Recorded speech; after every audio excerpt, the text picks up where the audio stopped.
Hello, my dear friends, and welcome back to Chilly Midnight. I'm Leanh, and wherever you are listening from tonight, I'm grateful that you have chosen to spend this time with me. Before we begin, I'd like to send a special message to those of you in Florida, Texas, Minnesota, and now South Carolina, where the temperatures have been especially intense lately. How are you holding up in the heat? I hope you and your families are safe, feeling well, and finding ways to stay cool. Please remember to drink plenty of water. Avoid remaining outdoors for too long during the hottest part of the day. And take a break whenever your body begins to feel weak or exhausted. For anyone working outside, traveling, or living somewhere without sufficient cooling, please be especially careful. Heat can drain your strength more quickly than you may realize. So don't ignore headaches, dizziness, unusual fatigue, or any sign that your body needs immediate rest. And please remember to check on the people around you whenever possible: elderly relatives, young children, neighbors who live alone, and even pets that may be struggling with the high temperatures. To everyone else listening, how has the weather been where you live? Perhaps you've been facing heavy rain, strong winds, humid nights, or sudden changes that have made daily life more difficult. Whatever conditions surround you tonight, I hope you are somewhere protected and comfortable. Most importantly, how have you been feeling? Have you been taking proper care of yourself? Or have work, responsibilities, and personal worries been leaving you with very little time to rest? Sometimes we become so focused on getting through the day that we forget to notice how tired we truly are. So, tonight, allow yourself to slow down. You don't need to solve every problem before morning. For now, you can simply listen and let your thoughts wander somewhere far away from ordinary life. To my friends in Florida, Texas, Minnesota, South Carolina, and every other place experiencing extreme heat, please continue to protect your health and look after one another. I sincerely hope cooler and more comfortable days reach you soon. Thank you for joining me tonight and for allowing Chilly Midnight to become part of your evening. Now, find the coolest and quietest corner you can. Lower the lights, and leave the troubles of the day outside. Another dark story is ready to begin. Story 1. The first thing Iris Bell noticed about Calder Tower was that the elevator buttons were warmer than the air around them. The building had been without heat for 3 weeks. Its marble lobby held the cold like a mausoleum, and every footstep returned from somewhere higher in the atrium. Plastic sheeting covered the directory wall. Behind it, the names of law firms, insurers, consultants, and investment companies had faded into pale rectangular ghosts. Calder Tower was scheduled to come down on Monday. Iris had been sent to certify that its 6 passenger elevators were safe for the demolition crews during the final removal of office equipment. The assignment should have taken an hour. She had inspected newer systems under worse conditions and signed off on older ones with less documentation than the city technically required. Technically, she set her hard case beside the call panel and pressed the button for the service car. Nothing happened. Then, Several seconds later, all 6 elevator chimes sounded at once. The noise rolled through the empty lobby in a metallic sequence. Iris looked toward the security desk. Though she knew no guard was stationed there anymore, a paper coffee cup sat beside the dead monitors, ringed with dust, except where someone had recently touched it. The service elevator arrived with a hydraulic sigh. Inside, the ceiling lights flickered behind cloudy panels. The control panel listed floors from the basement to 42. No, 43. No penthouse or roof access. That matched the demolition plans folded in her case. She stepped inside and pressed 42. The doors closed. The car began to rise. Iris listened automatically. Cable vibration. Guide rail contact. Brake chatter. The language of elevators had always comforted her because machines announced their failures if a person bothered to hear them. Her phone vibrated in her coat pocket. A message from her supervisor. Leon Pike. Need it today. Developers want clean paperwork before teardown. She did not answer. On the panel, the numbers climbed steadily. 12, 19, 27, 34. At 41, the car slowed. Iris frowned. The indicator changed to 42. But the elevator did not stop. It continued upward with a gentle, steady pull. She placed one hand against the wall. The motion lasted no more than 3 seconds. But 3 seconds mattered. At normal speed, the car had traveled far enough to clear the roof machinery. Then it stopped. The indicator went dark. For a moment, nothing moved. The ventilation fan continued turning, pushing air that smelled faintly of hot dust and old coffee. Iris pressed the door open button. No response. She pressed the alarm. Instead of a bell, a woman's voice spoke through the ceiling speaker. Please remain at your workstation. The message was calm, professionally recorded, and slightly distorted by age. Iris stared upward. The speaker crackled again. Data preservation is in progress. She opened her tool case and removed the panel key.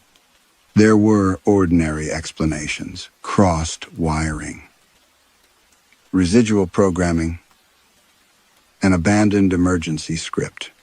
Calder Tower had once housed several financial companies. Data preservation could have been part of a fire protocol or security lockdown.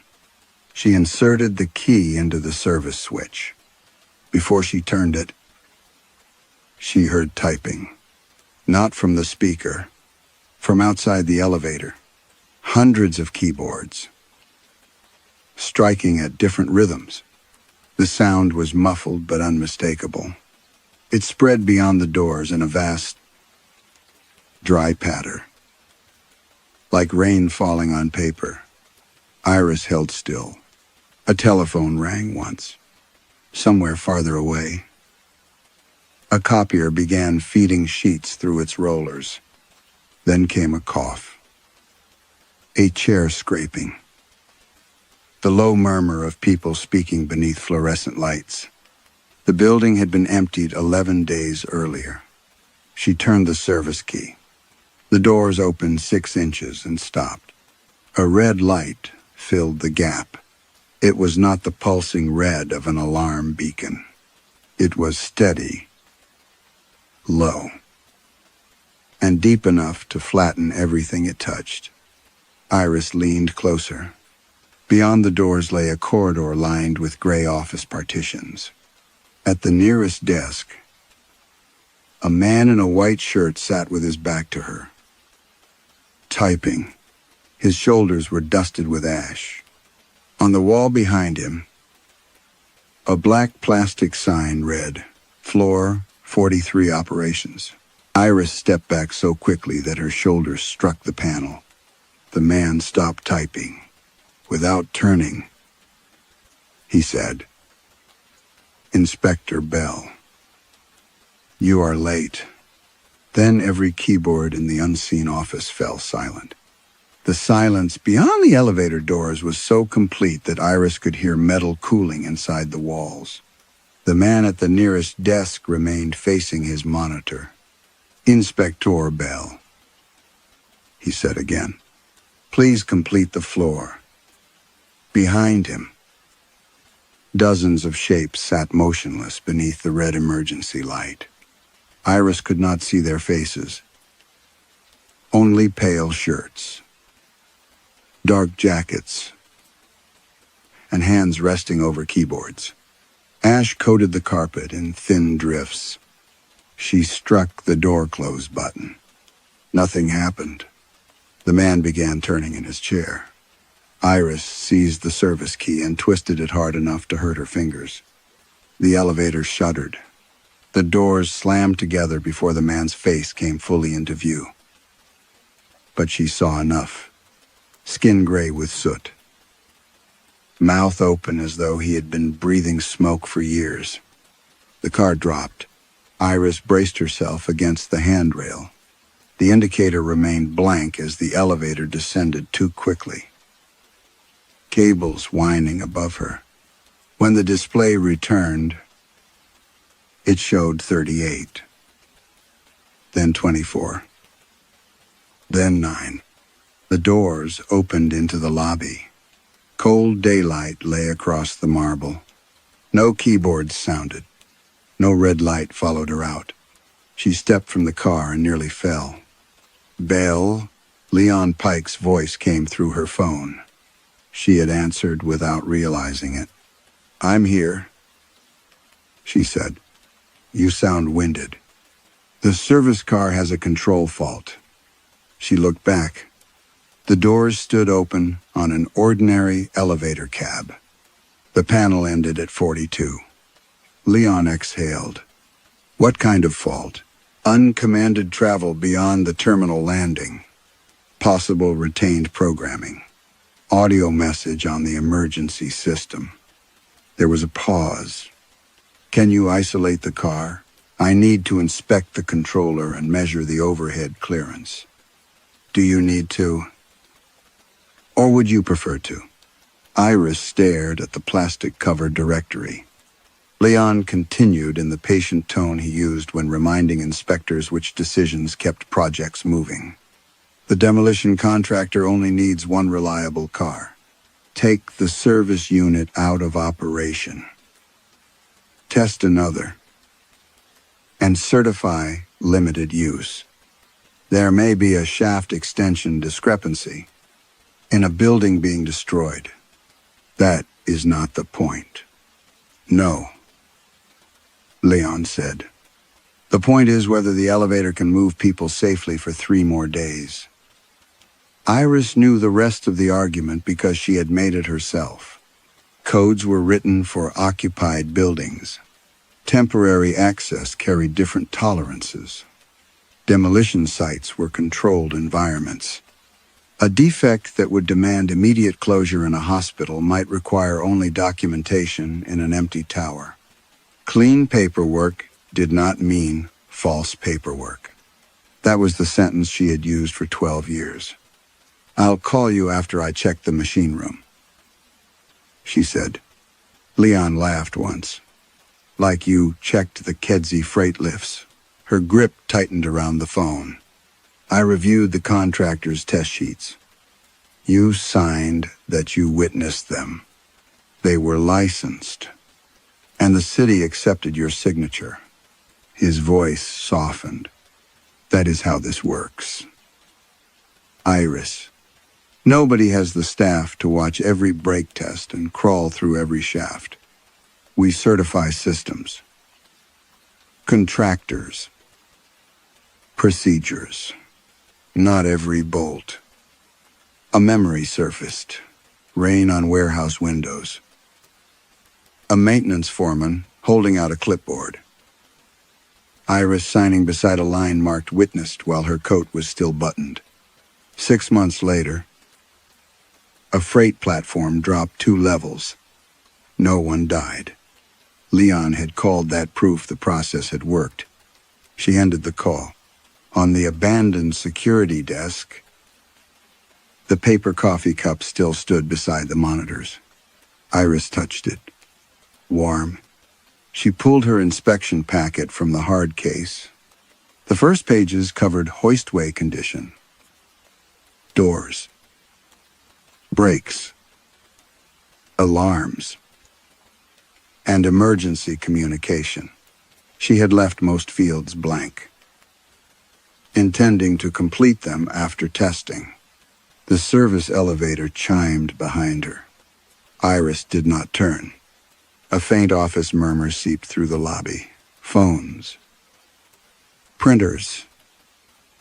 Someone clearing a smoke-damaged throat. She forced herself to look. The elevator doors remained open. The cab was empty, but a red glow shone beneath its threshold. Iris lowered her eyes to the packet. Several inspection lines had been completed. The handwriting was hers.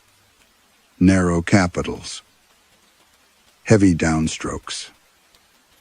The backward slant she had developed after breaking her wrist. Beside passenger floors served. Someone had written 42. Directly underneath, on a line that had not existed when she entered the building, appeared another entry. Floor 43 inspected and accepted. Below it was Iris Bell's signature. Iris did not touch the page again. She photographed the altered inspection packet, sealed it inside a clear evidence sleeve, and waited in the lobby until the demolition foreman arrived. Maya Cortez came through the revolving doors carrying a white hard hat under one arm and keys clipped to her belt. She was younger than Iris expected. Broad-shouldered and visibly irritated at being pulled from a crew dismantling copper lines upstairs. You said the service elevator overshot the terminal floor. It traveled above 42. Maya glanced toward the open car. There is nothing above 42 except the machine room and roof bulkhead. I know. And you heard an announcement? Yes. What announcement? Iris hesitated. Saying the words aloud made them sound rehearsed. Please remain at your workstation. Data preservation is in progress. Maya's expression changed slightly. Old emergency recording? That is what I intend to determine. Iris did not mention the office, the ash, or the man who had known her name. She showed Maya the inspection packet instead. The extra line remained visible beneath the printed forms. Maya studied it, then looked at Iris. You wrote this? No. It looks like your signature. It is my signature. That is not the same answer. Iris slipped the packet back into its sleeve. Ride with me. They entered the service car together.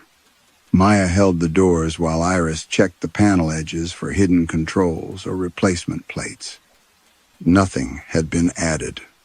42 remained the highest selection. Iris pressed it. The elevator rose without hesitation. Maya watched the indicator while Iris listened for the change in cable tension she had felt before. At 42. The car stopped cleanly. The doors opened onto a gutted executive floor. Sunlight came through uncovered windows, turning suspended dust silver. Plastic tarps moved in the draft. Somewhere nearby, workers shouted over the grinding whine of a saw. Maya stepped out and pointed toward a temporary plywood barrier. Roof stairs behind that.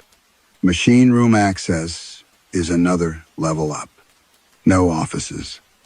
No hidden landing. They measured the floor height. Checked the shaft plans. and inspected the terminal switches. Everything agreed with the approved drawings. There was no space between 42 and the roof large enough to contain a corridor, much less an office full of employees. Maya leaned against the elevator frame. "You have been working alone too long." "I know what I saw." "Then show me." They rode down and repeated the trip twice. Each time, the car stopped at 42. Each time, the doors opened onto daylight and demolition dust. On the third descent, Maya received a radio call about a worker cutting through a live conduit on the 19th floor. "I have to handle this," she said. "Lock the car out until we know what is wrong. I need one more run." "No. You need a second person and a proper fault team." Maya stepped into the lobby and held Iris's gaze. "Do not ride it alone." The doors closed between them. Iris had not pressed anything. The elevator began to rise. She hit the lobby button. It remained dark. The car passed 12, 25, 39, and 42. Then the indicator went blank. Warm air entered through the ventilation grill, carrying the smell of scorched carpet and burnt coffee. The recorded voice returned. "Please remain at your workstation." The doors opened fully this time. The office beyond had expanded. Rows of gray partitions stretched farther than Calder Tower allowed, vanishing into red-lit distance. Every desk was occupied. Phones glowed beside stacks of paper blackened at the edges. A man stood directly outside the elevator. His Navy maintenance coveralls bore the logo of Rivas Vertical Systems. Iris knew the company. She knew the name stitched above his pocket. Thomas Rivas had disappeared 7 months earlier while servicing an elevator in a medical records building on West Harrison Street. Iris had certified that building 2 days before he vanished. She had never entered its machine room. Tomas looked older than the photograph circulated after his disappearance. Ash had settled into the lines around his eyes, and the skin on his hands was blistered red. He held out a clipboard. "I waited for you upstairs," he said. Iris could not move. Behind him, hundreds of employees resumed typing in perfect unison. Tomas lowered his eyes to the clipboard. "You signed that you came." Iris stared at the clipboard in Tomas Rivas's hands. The inspection form clipped beneath his burned fingers bore the address of the medical records building on West Harrison Street.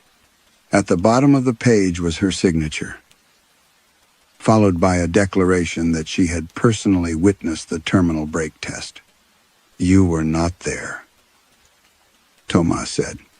The office lights flickered. For one instant, the red glow became white, and Iris saw the people behind him clearly. Their faces were swollen with smoke. Some wore employee badges from Calder Tower. Others carried logos from hospitals, warehouses, hotels, and apartment complexes across the city. Buildings she had inspected. Then the red light returned. Iris struck the lobby button until pain shot through her thumb. The elevator doors began to close. Tomas did not try to stop them. "We kept a desk for you," he said. The doors sealed, and the car descended. Iris stayed against the rear wall, waiting for the lobby chime. Her hands had begun trembling, so she clasped them behind her back. She told herself that Tomas's face had come from the missing person notice. The office logos had come from memory. The entire experience could be an episode brought on by exhaustion, stale air, or anxiety. Stress could produce elaborate sensory distortions. Corrupted controls could create false landings. Manipulated plans could conceal structural renovations. Each explanation was possible alone. Together, they formed something weaker than disbelief. When the doors opened, Iris found Maya waiting in the lobby with 2 electricians and a length of red lockout chain. "You wrote it again," Maya said. "The car moved before I could exit. You were gone nearly 20 minutes. Iris looked at her phone. "That is impossible. You stopped answering the radio." "I was inside the car." Maya studied her face, then secured the elevator doors with the chain. "We are pulling the event recorder." The controller cabinet was in a locked service room behind the lobby. Dust covered the relay housings. But the newer diagnostic unit still held power. One electrician connected a laptop while Iris stood close enough to read every entry. The car had departed the lobby, past the terminal floor, and stopped above 42. That should have been impossible. The upper limit switch was designed to cut power before the cab reached the overhead machinery. If the switch failed, the mechanical stop should still have prevented further travel. Maya enlarged the elevation data. The elevator had stopped 22 feet above the 42nd floor landing. There is only 14 feet between the landing and the underside of the machine room slab. Maya said, "Then the sensor is wrong." The distance counter was replaced last year. Calibration drift. 8 feet of drift? Iris said nothing. The event recorder showed the doors opening and remaining open for almost 6 minutes. During that period, the car's measured weight decreased by 140 pounds. Maya looked at her. "That is close to your weight." "I never left the elevator." The electrician glanced between them. "Could be a load cell error." Iris seized the suggestion. "Exactly. Faulty weight data combined with corrupted position values. The controller may be building a false event from unrelated signals." Maya folded her arms. "Then we checked the cameras." Most of Calder Tower's surveillance system had been disconnected, but the lobby elevator cameras still fed into a demolition security recorder. Maya opened the most recent footage. The image showed Iris entering the service car alone.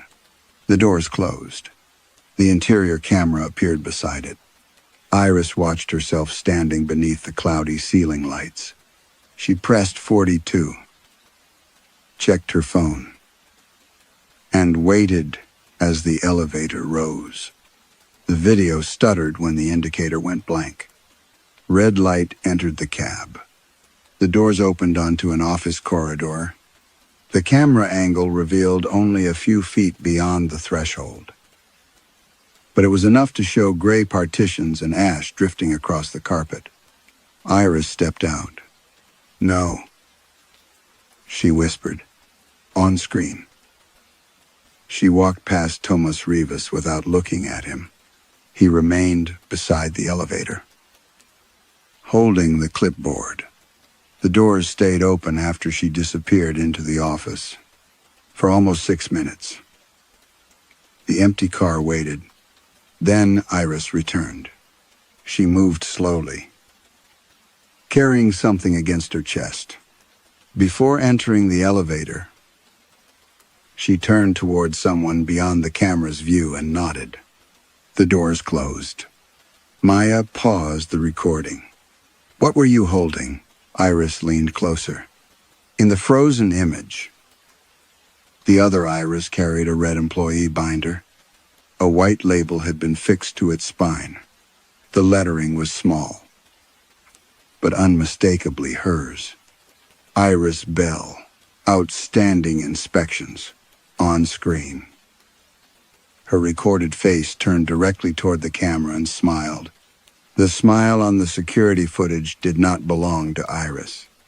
It used her mouth, her cheeks, even the slight downward pull at the left corner caused by an old dental injury. But there was no strain in it, no confusion. The woman carrying the red binder looked satisfied. Maya replayed the final seconds twice.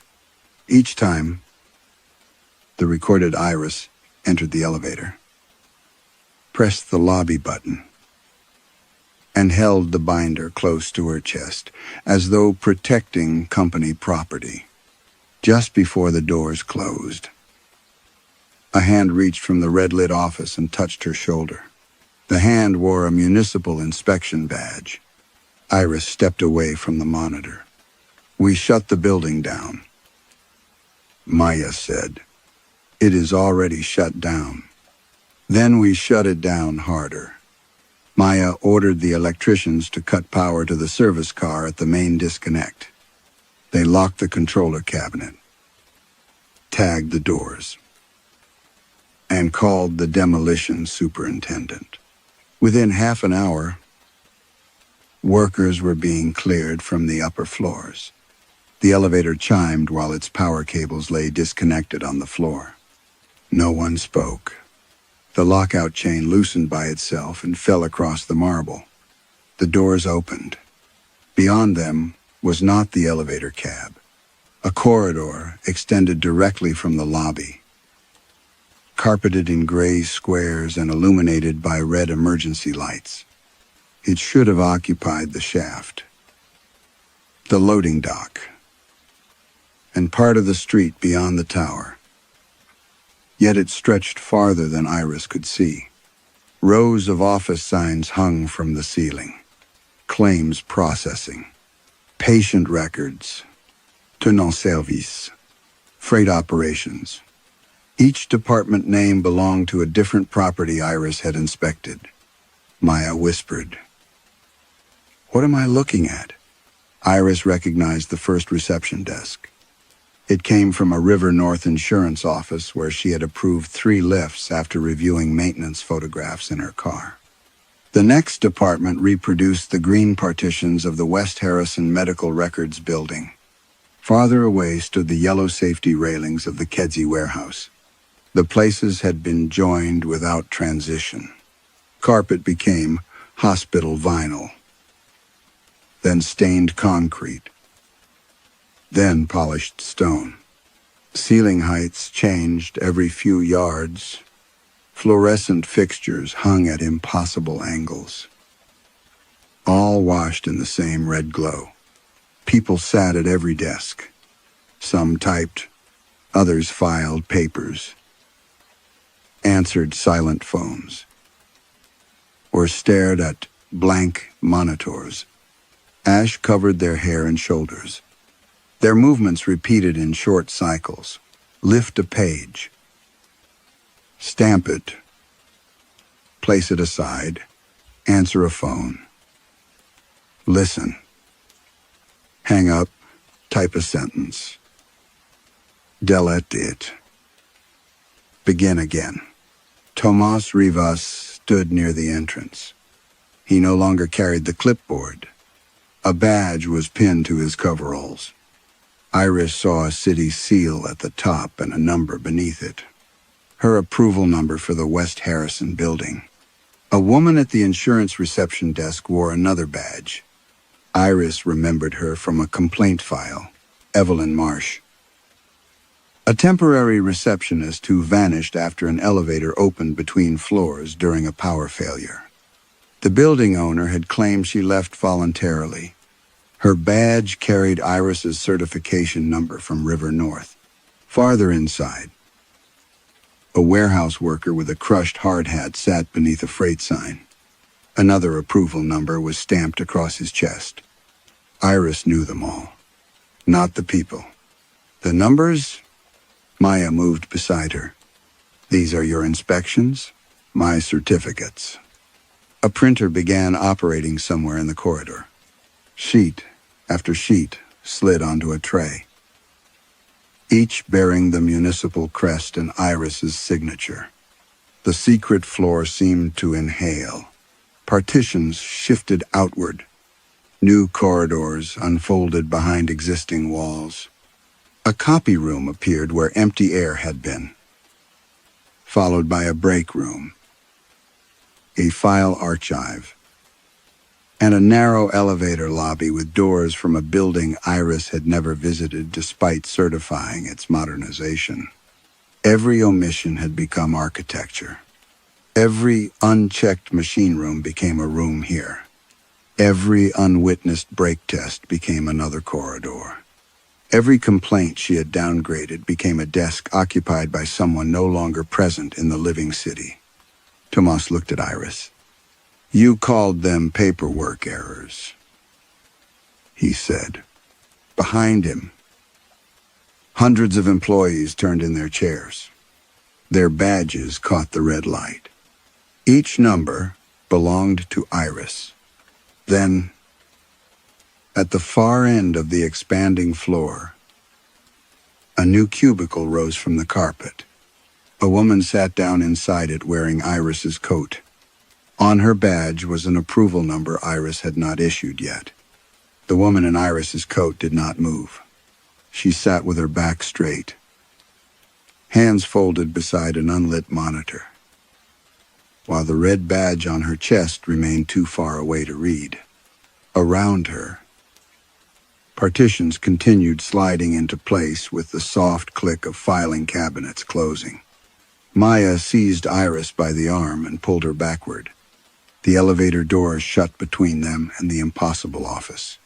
For several seconds, neither woman spoke. The lobby had grown colder. Fine ash now lay across the marble where the corridor had been, and a single employee badge rested near Iris's shoe. It bore no name, only a blank space beneath the city's seal and a future approval number. Maya picked it up with a gloved hand. "We are not going back through that elevator. I know another way." The demolition plans showed an emergency stairwell along the eastern core, but the opening had been covered during interior stripping. Iris remembered the plywood wall on the 42nd floor. The barrier Maya had pointed out near the roof access. They took the west passenger car as far as it would run, then climbed the final levels on foot. Every landing smelled of concrete dust and wet insulation. The higher they went, the quieter the building became. On 42, strips of plastic shifted in the window drafts. Maya led Iris to the plywood barrier. Warning notices had been stapled across it. No access. Structural void. Stair removed. The notices were newly printed, but the screws holding the panels were black with age. Maya used a pry bar from a nearby tool cart. The first panel came free with a groan. Behind it stood a steel fire door, painted the same gray as the wall. Its push bar had been chained upward so that it could not be opened from the stair side. A faded sign above it read, "Emergency exit." Iris felt the old professional reflex rise in her. Photograph. Document. Cite the obstruction. Identify responsibility. It was the instinct that had once made her good at the work.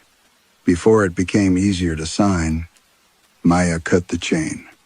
The door opened onto darkness, and the smell of smoke sealed inside concrete. A narrow stairway rose beyond the landing. According to the plans, it should have descended only, yet the steps climbed above 42, turning sharply around a central column. Their undersides were filmed with soot. Handprints marked the walls at shoulder height, overlapping in black arcs. "There is no room for this," Maya said. Iris switched on her flashlight. There was no room for the office either. They began upward. The stairwell changed as they climbed. Modern concrete gave way to older brick. Metal rails became painted wood. Blistered by heat, floor numbers had been scraped from the walls. But rectangular shadows remained where signs had once been mounted. Halfway up, Maya stopped. A locked fire door stood on the landing below them. Neither woman had passed it. From the other side came the muffled clatter of keyboards. Iris kept climbing. At the top, the stairs ended beneath a low ceiling. A smoke-blackened door waited there. Its glass panel fused opaque from heat, unlike the other doors. It had no handle. Only a round elevator key switch had been installed where the latch should have been. Iris used her service key. The lock turned. The room beyond had once been an architectural records office. Flat file cabinets lined the walls, their labels curled and brown. Rolled plans filled metal racks. Every surface carried soot except the center table, where a single sheet lay beneath a glass weight. Maya remained near the entrance. Iris approached the table. The drawing showed Calder Tower in cross-section. 42 occupied the upper executive level. Above it lay the roof machinery. Between them was another full floor. Its title block read, Operations Continuity Level. A red revision stamp crossed the page, removed from all issued sets. In the margin, someone had written that the floor was to be omitted from tenant records. Emergency maps, occupancy counts, and future inspections. Iris lifted the glass weight. Beneath the architectural sheet was a fire department casualty diagram. Dozens of desks had been circled in red. The emergency stairwell was marked with a heavy black line and one typed note. Exit secure during data preservation. At the bottom of the page, beside the authorization to seal the stair door, was a municipal inspector's signature. The surname was Bell. The signature belonged to Martin Bell, Iris's father. She recognized the compressed initials, the long downward stroke beneath the surname, and the small break in the final letter where his fountain pen had always caught on cheap municipal paper. For most of Iris's childhood, that signature had represented certainty. Her father had inspected elevators, fire doors, and emergency systems across Chicago for 31 years. He had taught her that buildings lied more honestly than people. Steel warped, cables frayed, doors failed to latch. A machine never pretended that negligence was policy. Yet his name appeared beneath an order authorizing a locked exit. Maya opened the nearest flat file cabinet. Inside were smoke-stained folders arranged by date. Most bore the Calder Development Corporation seal. Some were labeled Insurance Review. Others read Occupancy Correction or Record Consolidation. Iris opened the oldest file. A fire alarm had activated on the operations level, while more than 200 employees were processing financial transactions. Smoke entered through a service duct. Supervisors ordered staff to remain at their desks while the central servers completed a full market data backup. The emergency stairwell doors were then electronically locked. A handwritten note from Calder's chief systems officer explained the decision. Premature evacuation risks permanent loss of transaction records. Another memo confirmed that the elevators had been recalled to the lobby, leaving the operations employees with no route down. They knew, Maya said. Iris turned the page. The backup required 19 additional minutes. The floor filled with smoke before it finished. Fire crews entered Calder Tower expecting 42 occupied levels. The building directory, emergency maps, and dispatch records contained no operations floor. Responders searched the roof machinery and executive offices while the trapped employees called emergency services from a level that officials insisted did not exist. By the time firefighters found the sealed stairwell, no one inside was alive. The next files documented the removal.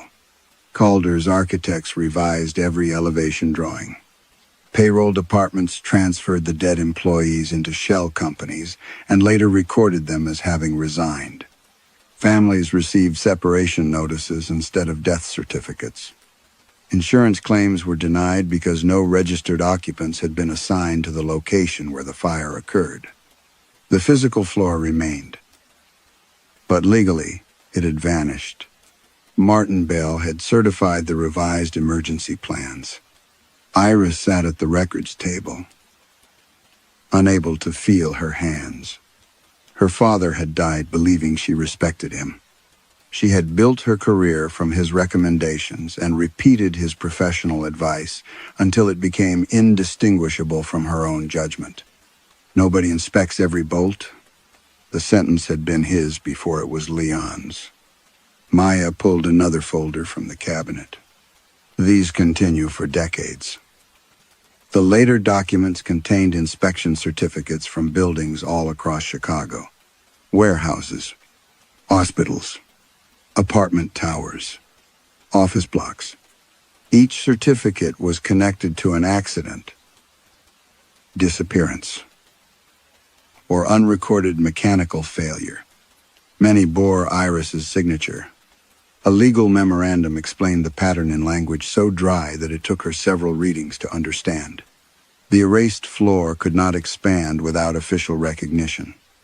It had no legal dimensions, no registered occupancy, and no approved access. It survived as excluded space, present in the structure but absent from every system meant to protect human life. A fraudulent inspection changed that. Whenever an inspector certified an unsafe area without physically entering it, the document created an official claim that the unseen space had been examined and accepted. Calder's missing floor absorbed that contradiction. It took the unvisited machine room, the ignored shaft, the locked corridor, or the undocumented landing, and reproduced it within itself. The certificate gave the dead permission to occupy it. Iris remembered the expanding departments, each copied from a property she had approved from photographs, contractor reports, or assumptions. She had not merely failed to discover the floor. She had supplied it with rooms. A loose sheet fell from the last folder. It was a registry of extensions added to the operations level. Each entry listed an address, an approval number, and the name of an inspector. Martin Bell's entries filled the early pages. Iris's began near the middle. At the end of the registry, beneath Calder Tower, a new heading had been typed: Citywide Intermediate Operations Network. Beside it appeared dozens of blank lines awaiting signatures, all but one. The first line had already been completed in Iris's handwriting. Status: Access authorized. From behind the smoke-blackened records room wall came the sound of an elevator arriving.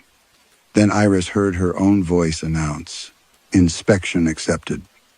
The elevator doors did not open. The sound came from inside the wall itself, cables tightening, guide shoes scraping, a car rising through masonry where no shaft had been built. Iris's recorded voice repeated the words with the calm authority used in public buildings. Inspection accepted. The blackened plaster split from ceiling to floor. Behind it stood a stainless steel elevator door marked with the seal of the Chicago Department of Buildings. Its call button was already glowing red. Maya backed toward the stairwell. That was not here before. Iris looked at the registry on the table. The line authorizing access remained in her handwriting. But beneath it, fresh text was forming. Each letter pressed into the paper as if by an invisible typewriter, certifying authority present. The wall doors opened. There was no elevator car beyond them. A municipal permit office stretched into the darkness. Its counters, numbered windows, and filing shelves reproduced under the same red emergency light. At every workstation sat employees from the hidden floor, their badges stamped with Iris's approval numbers. The woman wearing Iris's coat waited behind the nearest counter. Her face was Iris's face, but cleaner, calmer, and untroubled by doubt. She slid a document beneath the glass partition. Final approval is required before structural discontinuation, she said. Iris did not approach. Maya reached for her radio. Static answered, followed by Iris's voice instructing all authorized personnel to report to the intermediate level. The document on the counter was a construction permit. Its paper looked new, but the date printed at the top belonged to the following month. Weeks after Calder Tower's scheduled demolition. Project: Intermediate Operations Network. Scope: installation of non-contiguous occupied levels within existing vertical transportation systems. Service area: municipal limits of Chicago. The permit listed no architect and no contractor. Under certifying authority appeared Iris Bell's name, employee number, and professional license. Her signature waited at the bottom. Not an imitation, not a scanned copy. It included a tiny ink hesitation she made only when signing with her current pen. Iris touched the pen clipped inside her coat. Its tip was dry. This is what it wants, she said. Maya kept her eyes on the false Iris. You? No. My authority. The idea settled with a clarity more terrible than punishment.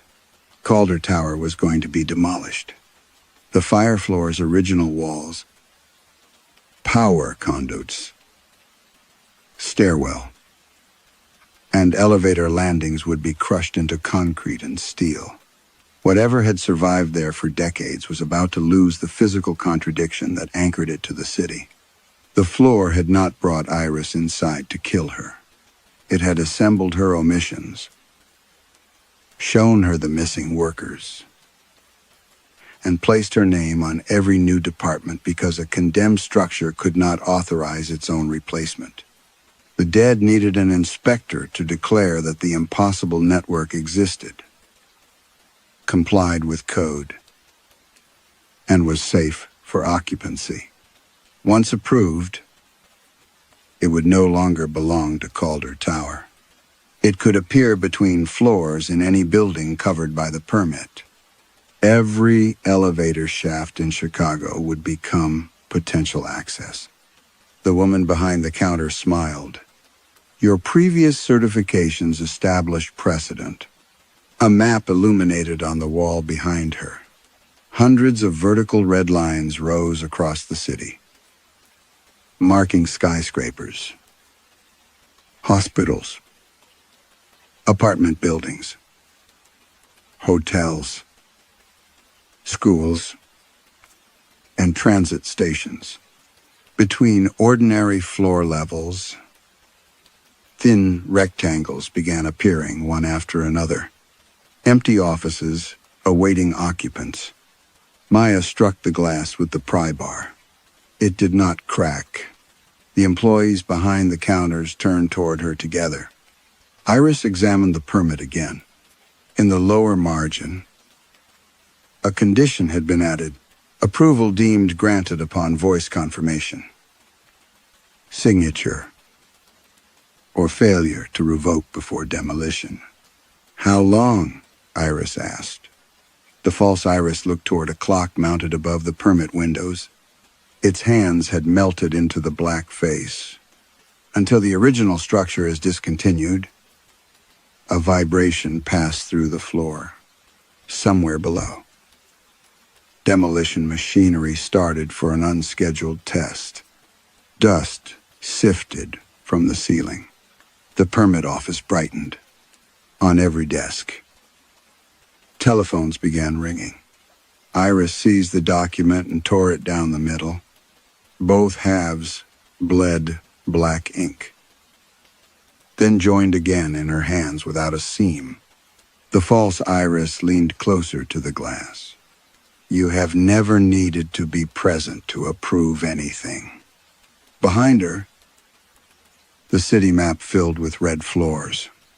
Then the public address speakers throughout Calder Tower activated, and Iris's own voice began reading the permit aloud. Iris's voice rolled through Calder Tower from every ceiling speaker. Project authorization is requested for the Intermediate Operations Network. Each phrase was separated by the crackle of an aging public address system. In the permit office, the dead sat beneath red lights and listened as though attending a mandatory briefing. Maya grabbed Iris's arm.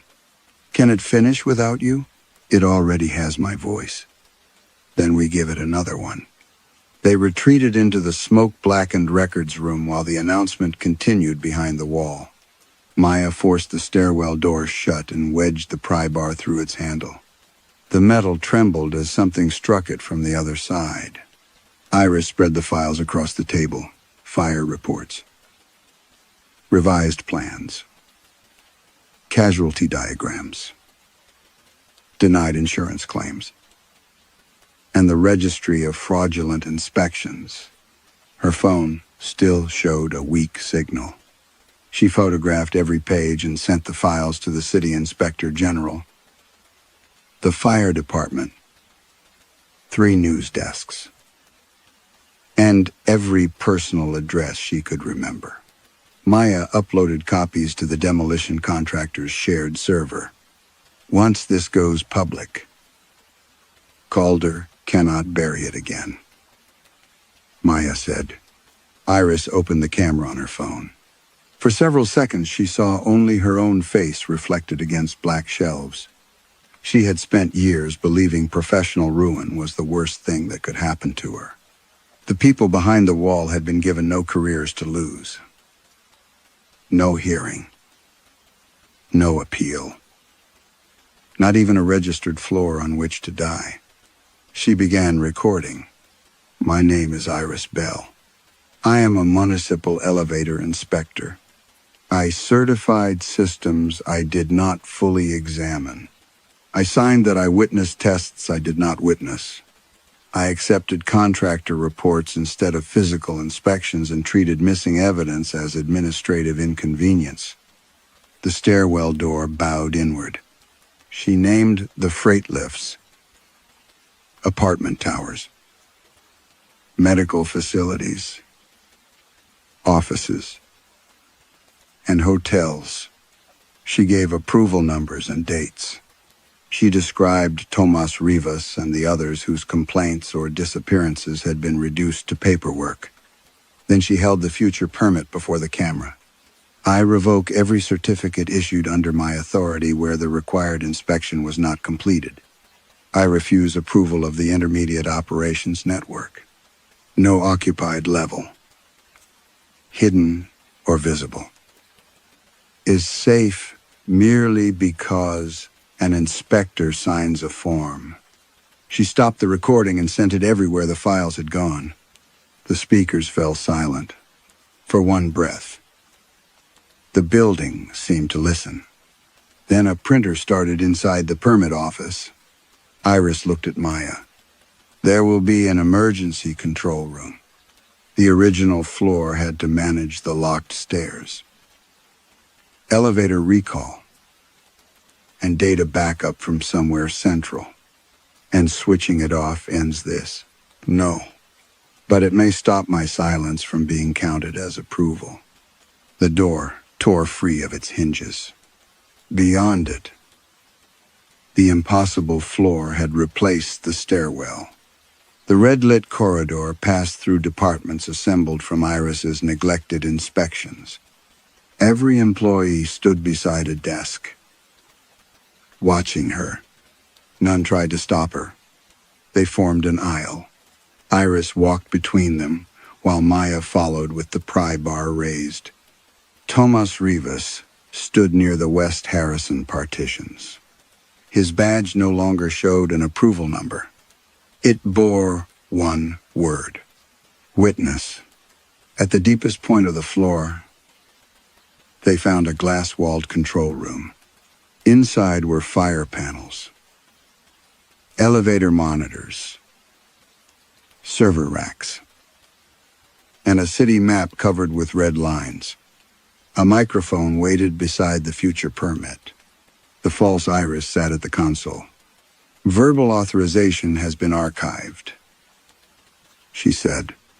I revoked it. Revocation received after operational dependency. Iris placed the permit beneath the microphone. A signature line pulsed red. She pushed the pen away. I will not sign. The false Iris tilted her head. You taught the system that presence is unnecessary. The monitors changed. Old inspection certificates bearing Iris's signature filled every screen. Beside them, audio waveforms opened from recorded calls, training sessions, elevator announcements, and the confession she had just uploaded. Her voice emerged from the speakers, assembled one word at a time. I approve access. The signature line filled itself. Across the city map, hundreds of red rectangles illuminated between existing floors. Every elevator monitor displayed the same command. Citywide evacuation protocol initiated. Maya stared at the screens. Evacuation to where? From the corridors beyond the glass came the synchronized chime of hundreds of arriving elevators. Iris's voice answered from somewhere beneath Chicago. Please proceed to the nearest intermediate floor. The first explosion sounded beneath them. Calder Tower shuddered as charges severed the lower support columns. Dust burst through the control room vents, swallowing the red light in a gray cloud. Across the city map, the intermediate floors continued multiplying. Maya struck the glass wall with the pry bar. This time, it shattered. Move. They ran into the corridor as the impossible office convulsed around them. Ceiling tiles fell upward. Partitions folded into one another. Desks slid across floors copied from buildings miles apart, carrying their dead employees through walls without resistance. The workers did not panic. They remained at their stations. Tomas Rivas stood beside the elevator bank, with one hand resting on the call button. The badge marked witness shone against his burned coveralls. Iris stopped before him. I released the records, she said. Tomas looked past her toward the collapsing departments. That does not release us. I know. For the first time. The hardness left his face. Then do not call it justice. A blast from below threw Iris against a partition. Maya dragged her upright and forced open the nearest elevator doors. Beyond them waited an ordinary car, its lights white rather than red. Come on, Maya said. Iris looked back. The false Iris remained inside the control room, seated before screens displaying buildings across Chicago. She no longer wore Iris's coat.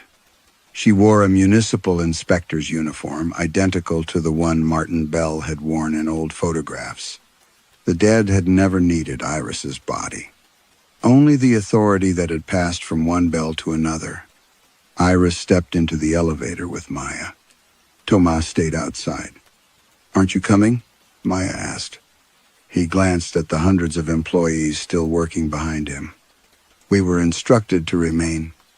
The doors closed. The elevator fell. Numbers blurred across the indicator while concrete screamed beyond the walls. Iris felt the car sway sideways as the tower began collapsing around the shaft. She remembered none of the descent. Rescue crews later found Maya in the service elevator at lobby level, buried beneath twisted doors but alive. She told investigators that Iris had been beside her until the lights failed. When emergency workers opened the cab, there was no second occupant. No body was recovered from Calder Tower. Within hours, the documents Iris and Maya had released spread beyond the city's ability to contain them. Newspapers published the erased floor plans. Former Calder employees identified missing relatives. Families who had received resignation letters decades earlier learned where their dead had spent their final minutes. The fire department reopened its historical investigation. Calder development executives denied knowledge until archived recordings revealed supervisors ordering employees to continue working while smoke entered the operations floor. Martin Bell's authorization to secure the stairwell appeared on every major news broadcast. Iris's confession was published beside it. Her license was revoked after her disappearance. Dozens of certificates bearing her signature were withdrawn. Buildings were re-inspected. Several unsafe elevators were closed before further accidents occurred. Some called her a whistleblower. Others called her a criminal who confessed only when her own life was threatened. Both were true. The demolition site was cleared over the following months. Engineers found no remains of an additional floor between 42 and the roof. They found no servers, desks, sealed records room, or burned stairwell. They did find one object inside the crushed service elevator, a red employee badge. The name beneath the municipal seal read Iris Bell. Maya kept the badge locked in a steel evidence cabinet. 3 weeks after Calder Tower fell, an elevator in a hotel near the river illuminated a button marked 43. Although the building had only 36 floors, the same button appeared in a hospital on the south side. Then, in an apartment tower, a courthouse, a university library, and a financial office whose elevators Iris had never inspected. Technicians removed the buttons. By the following morning, they had returned. When passengers pressed them, the elevators did not always move. Sometimes the lights merely dimmed and the air filled with the smell of scorched coffee. Sometimes users heard keyboards beyond the closed doors. In several buildings, employees disappeared during routine fire drills. Security footage showed them entering elevators and stepping onto floors absent from every blueprint. The city issued guidance, instructing occupants never to select an unlisted level. The warning made no difference. Late one evening, workers throughout a downtown office tower heard the public address system activate. A woman's voice spoke through every ceiling speaker. Maya recognized it before the first sentence ended. It was Iris, calm and professional, with none of the fear from her confession. Attention. Authorized personnel. An emergency condition has been identified. Across the building, elevator panels illuminated a 43rd button. Red light appeared beneath office doors. The voice continued. Please remain at your workstations. Computer screens filled with a single message. Data preservation in progress. Above the city, hundreds of elevators chimed together. And somewhere between every floor that had been inspected and every floor that had only been signed, Iris Bell began calling the next shift to work. Some disasters survive because they are hidden. Others survive because they are documented incorrectly, approved by someone who never looked closely enough, and transformed into clean language that protects the living from responsibility. Iris finally told the truth. But truth could not restore the people her signatures had helped erase. Her confession prevented new harm. Yet it also gave the dead the voice they needed to spread. Perhaps the most frightening systems are not built by monsters. They are built by ordinary people who decide that a signature is only ink. A missing person is only a record. And an unseen floor is not their responsibility. Story 2. The first seed germinated in a room cold enough to stop almost everything except machinery. Dr. Elias Rook noticed it while checking the western racks of Vault 3, where aluminum drawers sat behind frost-filmed glass and the air tasted faintly of metal. He had been in Svalbard for 11 days. Long enough for the underground corridors to lose their novelty and acquire the oppressive familiarity of a hospital basement. Every door sealed with a padded sigh. Every light came on a fraction too late. He preferred the silence. Above him, the mountain held back darkness, wind, and several hundred feet of ancient ice.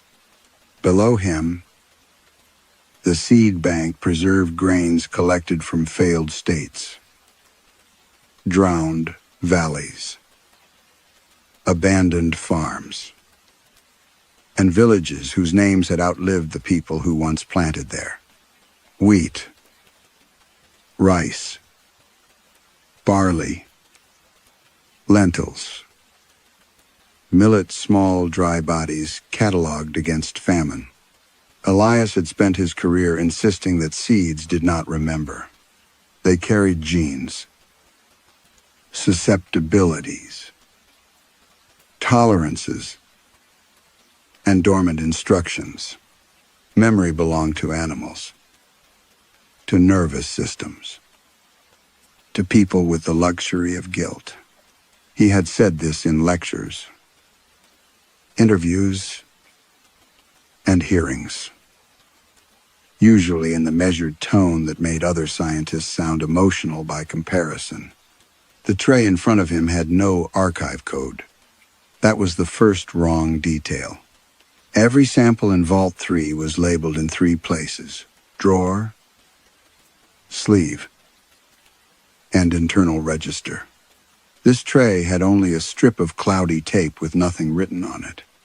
Beneath the clear lid rested a scattering of pale wheat grains, too clean to be old and too irregular to be commercial stock. Elias looked over his shoulder. The corridor remained empty. Ventilation whispered through the ceiling grills.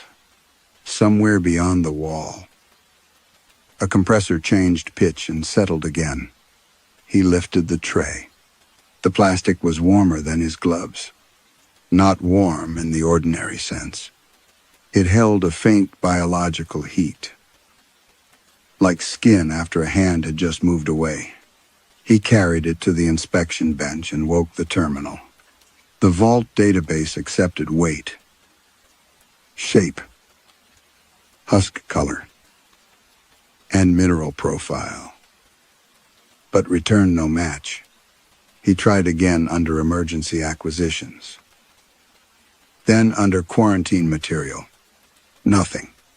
A small green thread pressed against the inside of the lid. Elias leaned closer. One grain had split along its crease. A root, translucent and wet, had emerged less than the width of a fingernail. It curled across the tray floor in a shape that looked briefly deliberate, then tightened as if disturbed by his breath. The room temperature was 18 degrees below freezing. He checked the wall sensor, then the handheld probe. Both agreed. He told himself the sample had been exposed during transport. Residual heat could persist. Certain grains could begin metabolic activity before freezing halted them. He could write 3 plausible explanations before breakfast. A second grain cracked. The sound was almost too soft to hear. Then a third. Elias set the tray down more quickly than he intended. The lid clicked against the bench, and the new roots contracted together.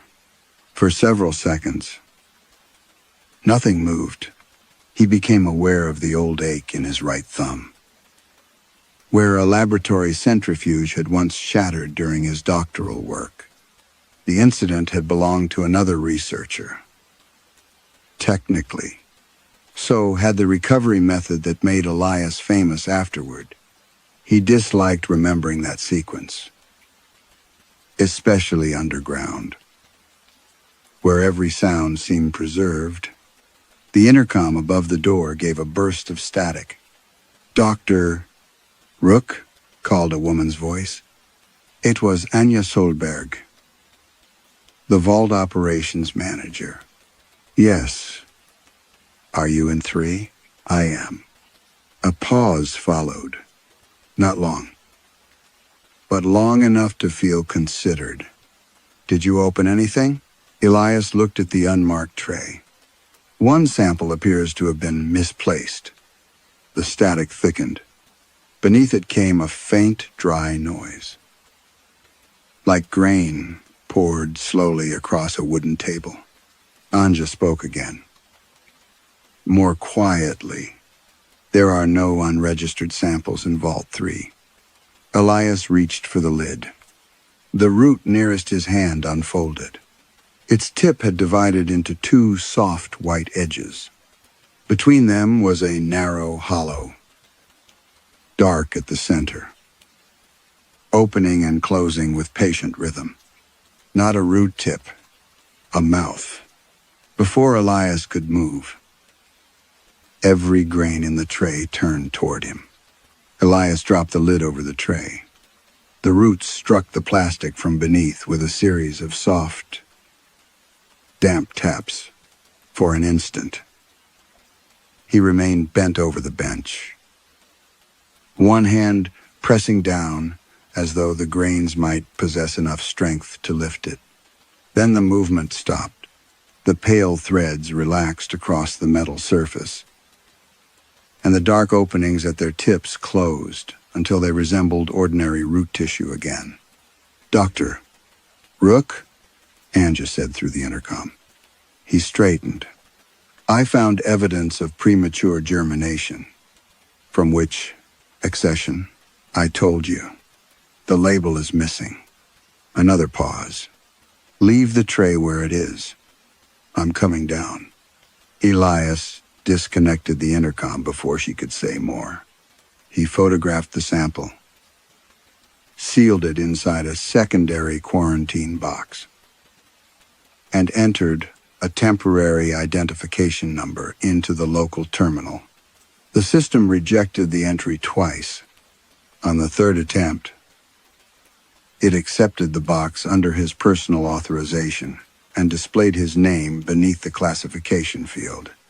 Custodian, Elias Rook. The word irritated him. He changed it to investigator. By the time Anja arrived, the roots had withdrawn into the grains. She entered wearing a blue insulated suit, her fair hair tucked beneath a wool cap. She examined the tray without touching it. "You saw germination? I documented it." Elias showed her the photographs. Each image displayed only dry wheat resting beneath the lid. Anja looked from the screen to him. The cameras distort through the plastic. Convenient. I didn't say I doubted you. Her tone suggested the opposite. Elias closed the file. The international inspection team would arrive in 3 days.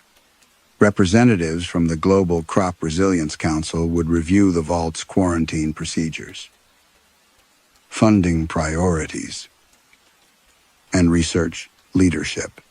Elias had been invited as an external specialist, but everyone understood that the inspection was also an audition.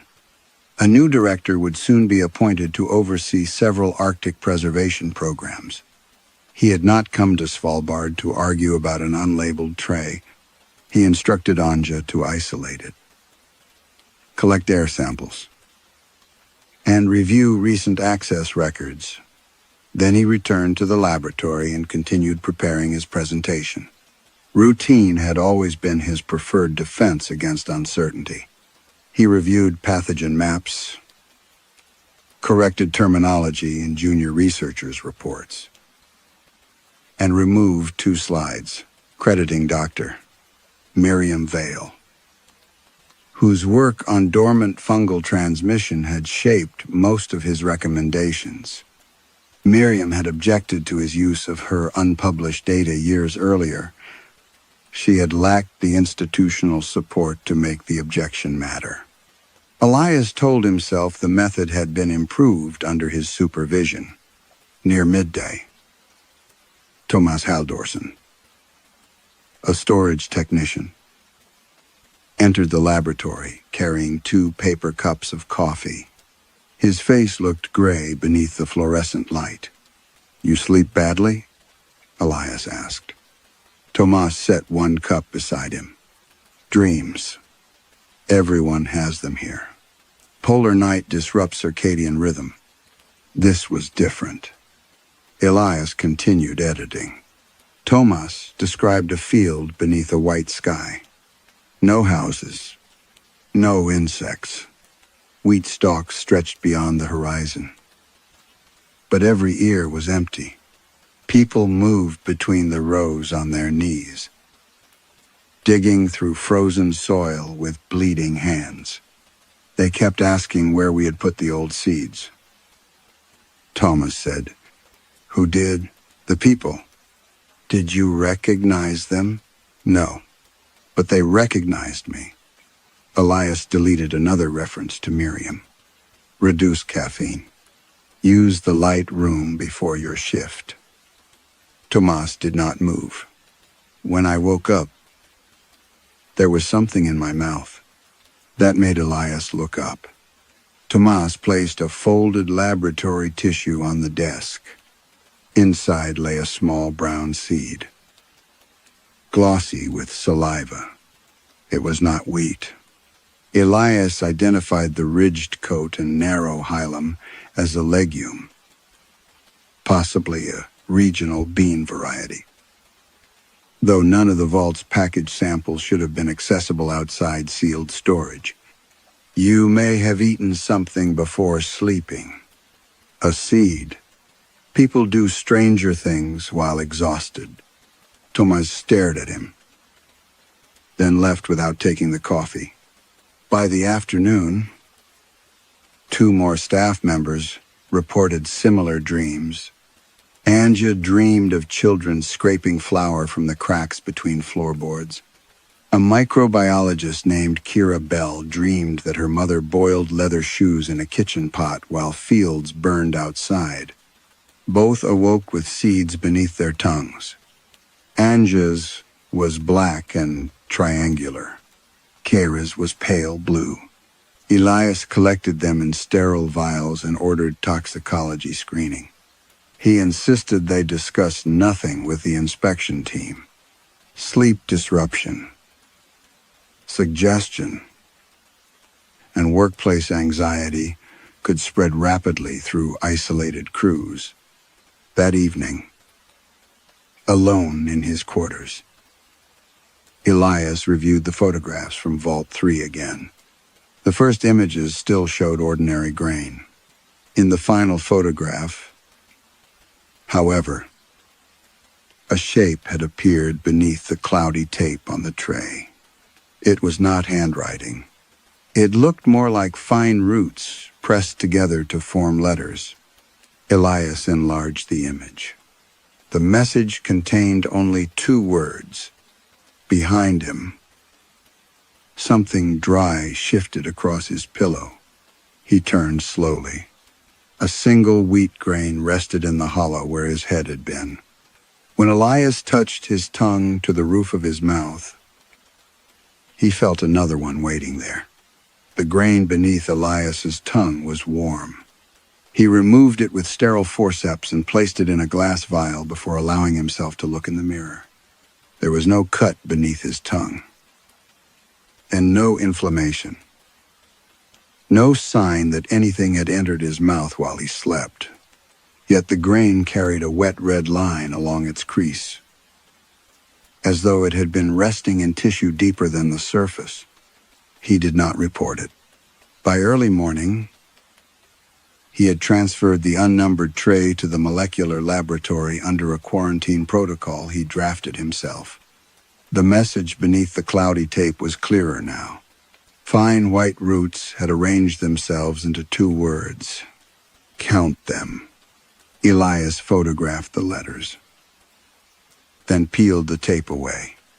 The roots came with it, dry and brittle, leaving no trace on the plastic. Anja watched from behind the observation glass. You said nothing was growing when I arrived. It had retracted. Roots do not retract. Then they were not roots. She crossed her arms. And what was in your mouth? Elias looked up sharply. Tomas saw you carrying the vial. A control sample. From your bed, isolation. He thought. Encouraged gossip more efficiently than any pathogen. He told her to focus on access records and return to the sequencer. The first genetic profile failed because the software interpreted the sample as contamination. Elias repeated the extraction with fresh reagents. The second result was worse. The grain contained wheat DNA, but not from any single lineage. Segments matched land races once grown in the Ethiopian highlands, the Atlas foothills, the Indus floodplain, eastern Anatolia, and villages along the vanished wetlands of southern Iraq. Others belonged to varieties preserved only in field journals because no viable seed remained. He expanded the comparison parameters. The list continued.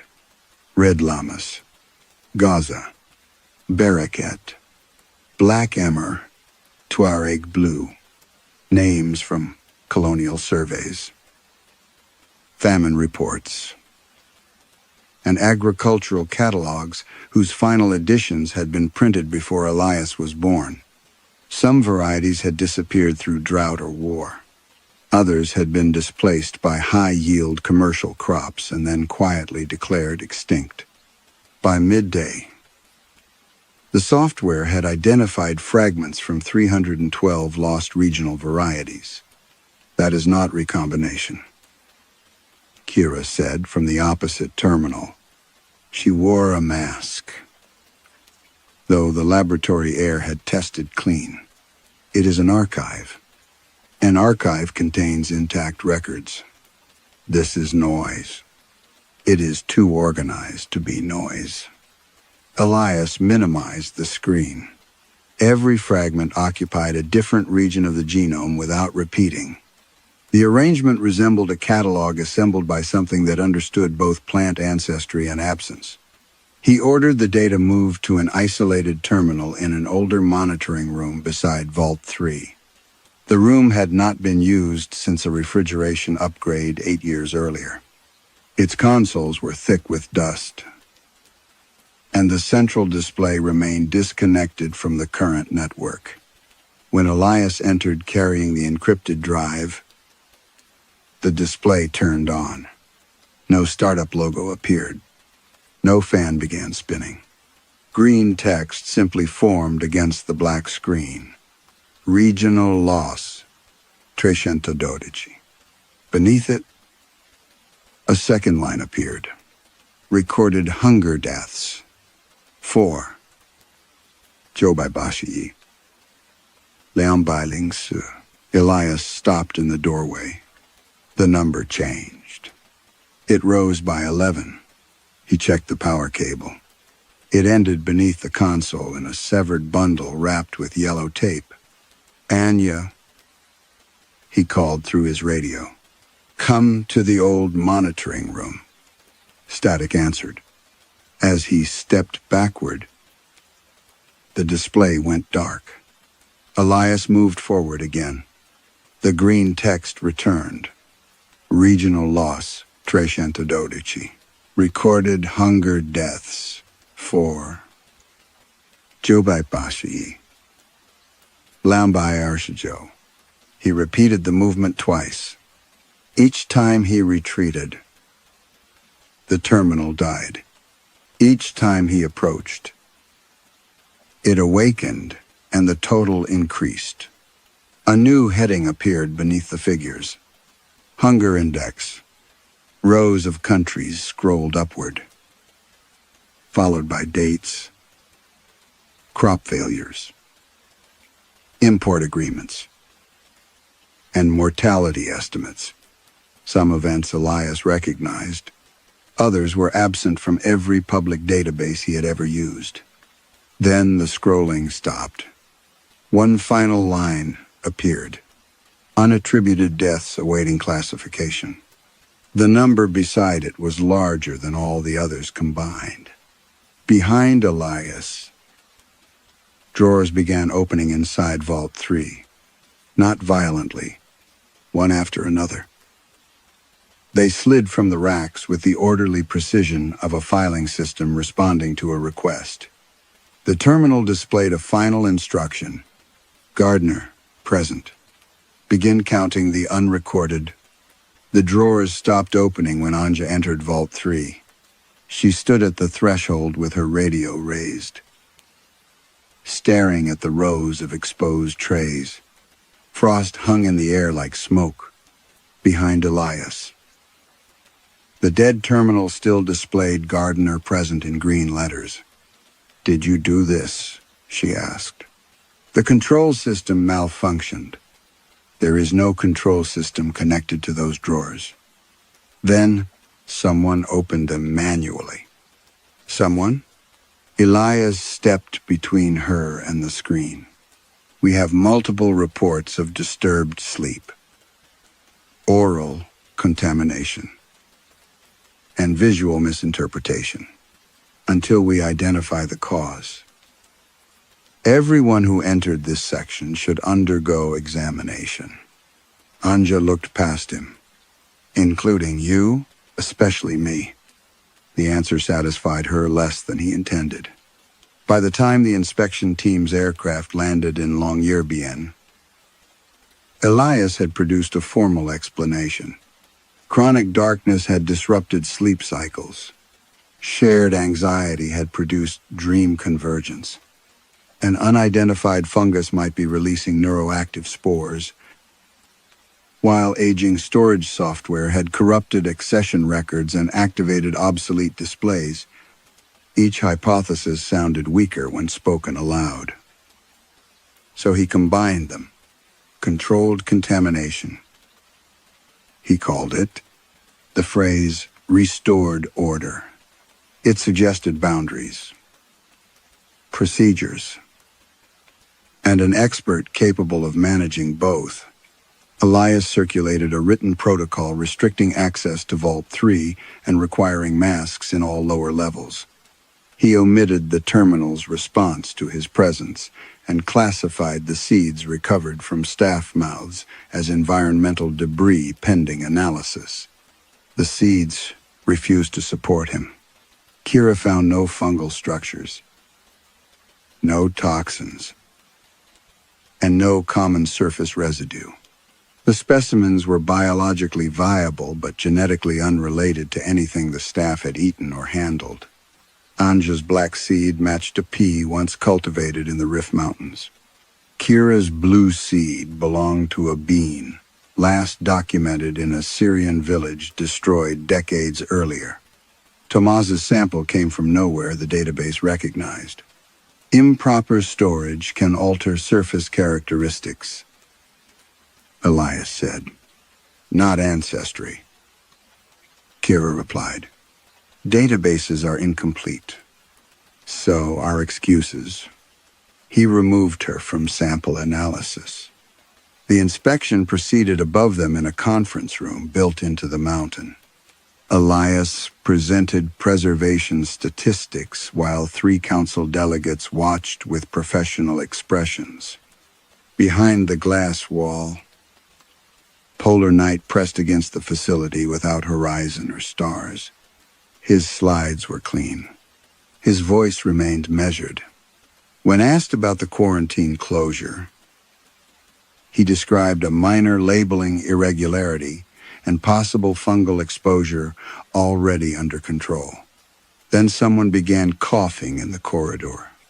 The first cough was ordinary. The second had a wet tearing sound beneath it. Elias stopped speaking. Thomas staggered through the conference room door with one hand clamped over his mouth. Blood darkened the spaces between his fingers. Anja followed, trying to guide him toward a chair. But Thomas dropped to his knees. Medical room, Elias said. Now. Thomas shook his head violently. Something pale moved between his lips. He coughed again.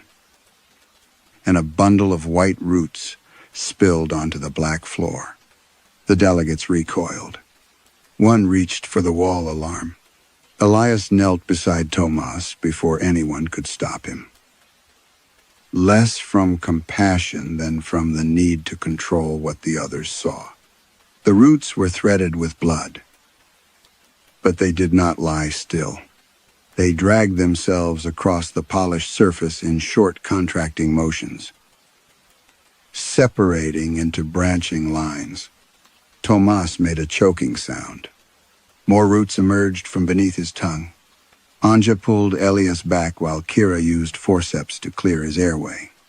The pale strands continued arranging themselves between drops of blood. Some formed straight lines. Others curled into shapes too regular to be random. Their letters. One delegate whispered. Elias looked at the word taking shape. It was not English. He recognized the transliteration from an old agricultural survey, Kara Dag, a farming settlement that had cultivated a drought-resistant wheat for nearly 4 centuries before disappearing from regional maps. No, Elias said. Thomas opened his eyes. For the first time since the coughing began. His face looked calm. They're still hungry, he whispered. The roots completed the vanished community's name. Then every seed sealed inside Elias's quarantine case began knocking against its vial. The knocking inside the quarantine case continued after Thomas lost consciousness. Not loud, not violent. A dry, coordinated tapping moved from vial to vial, as though each seed were answering the next. The inspection delegates stood frozen around the conference table while Kira worked to keep Thomas breathing. Anja ordered the upper levels sealed. Elias objected immediately. Contain the affected floor, he said. Do not trigger a facility-wide lockdown over an unconfirmed biological event. Anja stared at the roots spelling Kara Dog across the floor. What would qualify as confirmed? Before Elias could answer, warm air passed through the room.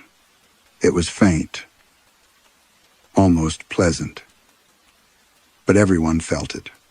Condensation formed on the windows overlooking the entrance tunnel. The frost along the outer glass began to melt in narrow streams. Then the temperature alarm sounded. Across the facility, display panels changed from blue to amber. Vault 3 had risen by nearly 6 degrees. Vault 2 followed. Then the corridor leading to the emergency stairwell. That is impossible, Elias said. The refrigeration system operated through separate loops. A failure in one chamber could not warm the others so evenly. Yet the heat continued, spreading downward, not upward, as though something beneath the vaults had begun breathing. Anja sent 2 technicians to check the compressors. Neither answered after entering the service corridor. The main exit refused to open. Its locking bolts had not engaged. The rubber seals had simply frozen against the frame beneath a sudden white crust. Emergency doors failed the same way.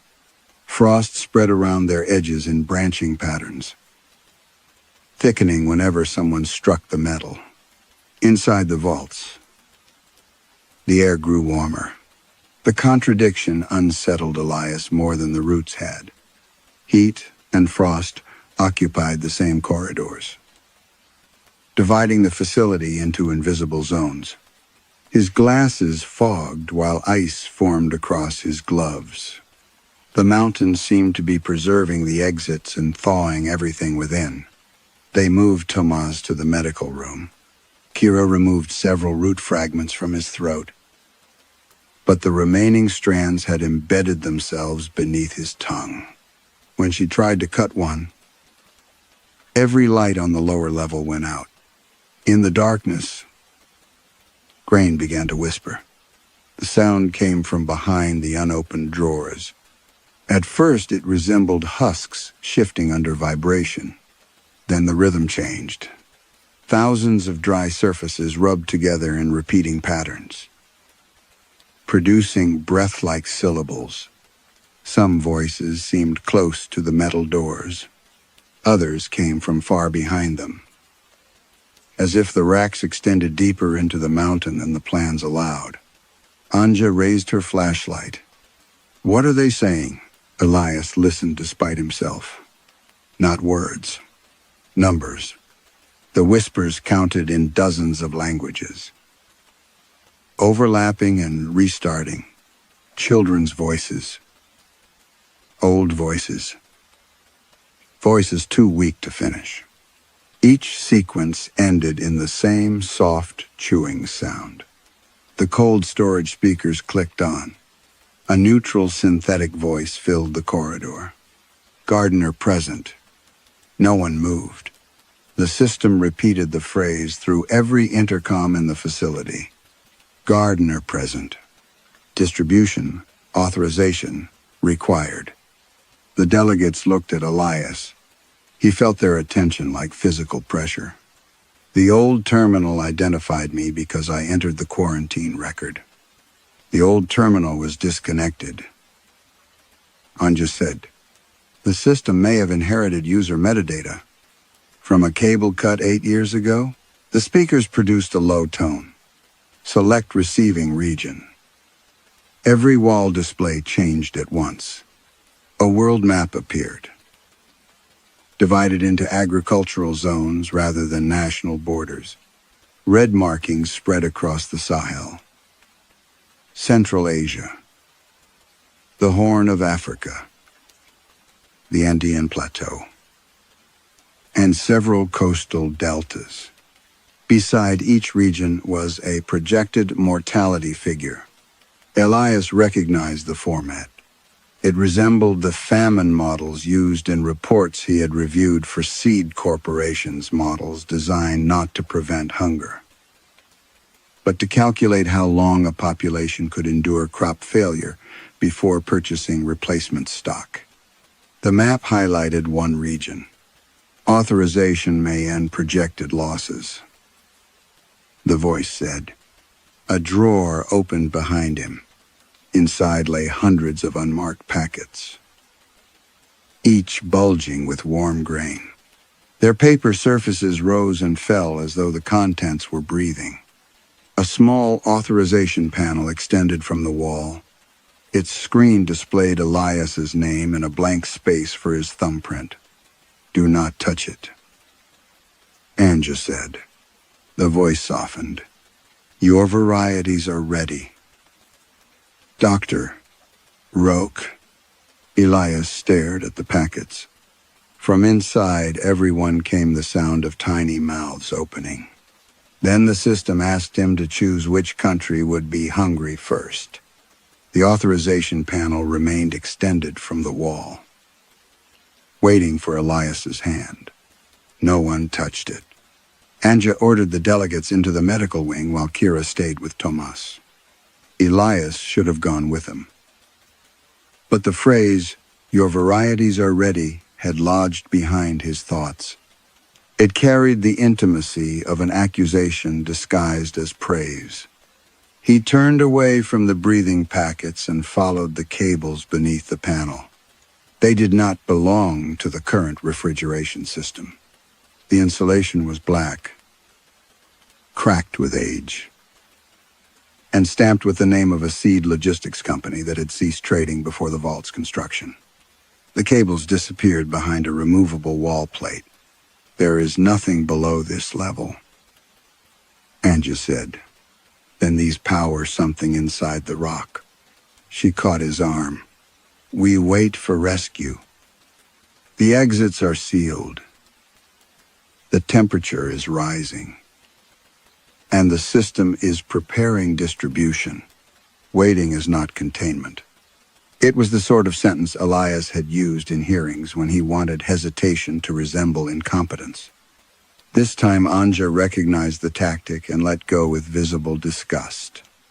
They removed the plate and found a narrow service stair descending through unfinished stone. The facility plans showed foundation beneath Vault 3. No stairs. No sublevel. Warm air rose from below, carrying the smell of damp flour. Elias descended first. The walls changed after the fourth landing. Modern concrete gave way to black stone coated in frost that did not melt beneath his glove. The cables ran along the ceiling toward a steel door without a handle. Its surface bore shallow scratches, all horizontal, as though something inside had repeatedly tried to slide grain through the seam. A reader beside the frame awakened when Elias approached. Gardener access confirmed. The door opened inward. Beyond it stood an archive larger than the vault above. Rows of shelving vanished into darkness, stacked with wooden crates, rusted tins, cloth sacks, and sealed specimen tubes. Many containers had been burned or cut open. Labels bore the names of crop varieties, followed by red stamps, withdrawn. Non-competitive. Replacement complete. Anja lifted a folder from a desk. The paper inside carried corporate letterheads, ministry seals, and field reports from several decades. Elias read over her shoulder. The correspondence described native seed systems as obstacles to market entry. Drought-resistant grains were to be purchased, patented where possible, and removed from circulation where ownership could not be established. Distribution aid would then introduce uniform commercial stock requiring imported fertilizer and annual replacement. "This cannot be real," Anja said. "It may be fabricated." She handed him another page. The document discussed the recovery of genetic traits from varieties considered strategically undesirable. In the margin, someone had written a familiar phrase, "Classify by adaptive value," then "rank by dependency risk." Elias knew the wording. He had coined it in a private memorandum, or believed he had. The framework had come from Miriam Vale's unpublished field notes, which he had copied. reorganized, and presented under his own name. Farther into the archive, the shelves gave way to refrigeration cabinets. Their doors stood open. Inside were empty trays dusted with gray husks. Some labels matched the extinct varieties found inside the unnumbered wheat. A dry whisper traveled through the room. Not counting this time. Names. They came from every shelf. Spoken softly in accents Elias could not place. Village. Valleys. Rivers. Communities absent from contemporary maps. The black cables continued through a second doorway. Elias followed them and stopped. A field stretched beyond the archive. Wheat grew in absolute darkness beneath a ceiling of raw stone. There was no soil. The stalks emerged from layers of paper contracts, famine assessments, shipping manifests, and research reports compressed into a pale floor. Their roots pierced signatures and official seals. The plants were waist-high and colorless. Every ear turned as Elias entered. Anja whispered, "How long has this been here?" The field answered with a ripple. Stalks bent away from a path leading to its center, where a black terminal stood among the grain. Beside it rested a chair bearing Elias's name on a brass plate tarnished green with age. He approached despite Anja's warning. The terminal displayed a scanned research memorandum. His name appeared as author. Below it was an earlier version bearing Miriam Vale's signature. A root pushed through the screen and split into a white mouth. Then hundreds of stalks bowed toward Elias. And a voice rose from beneath the paper soil. "Welcome back, Gardener."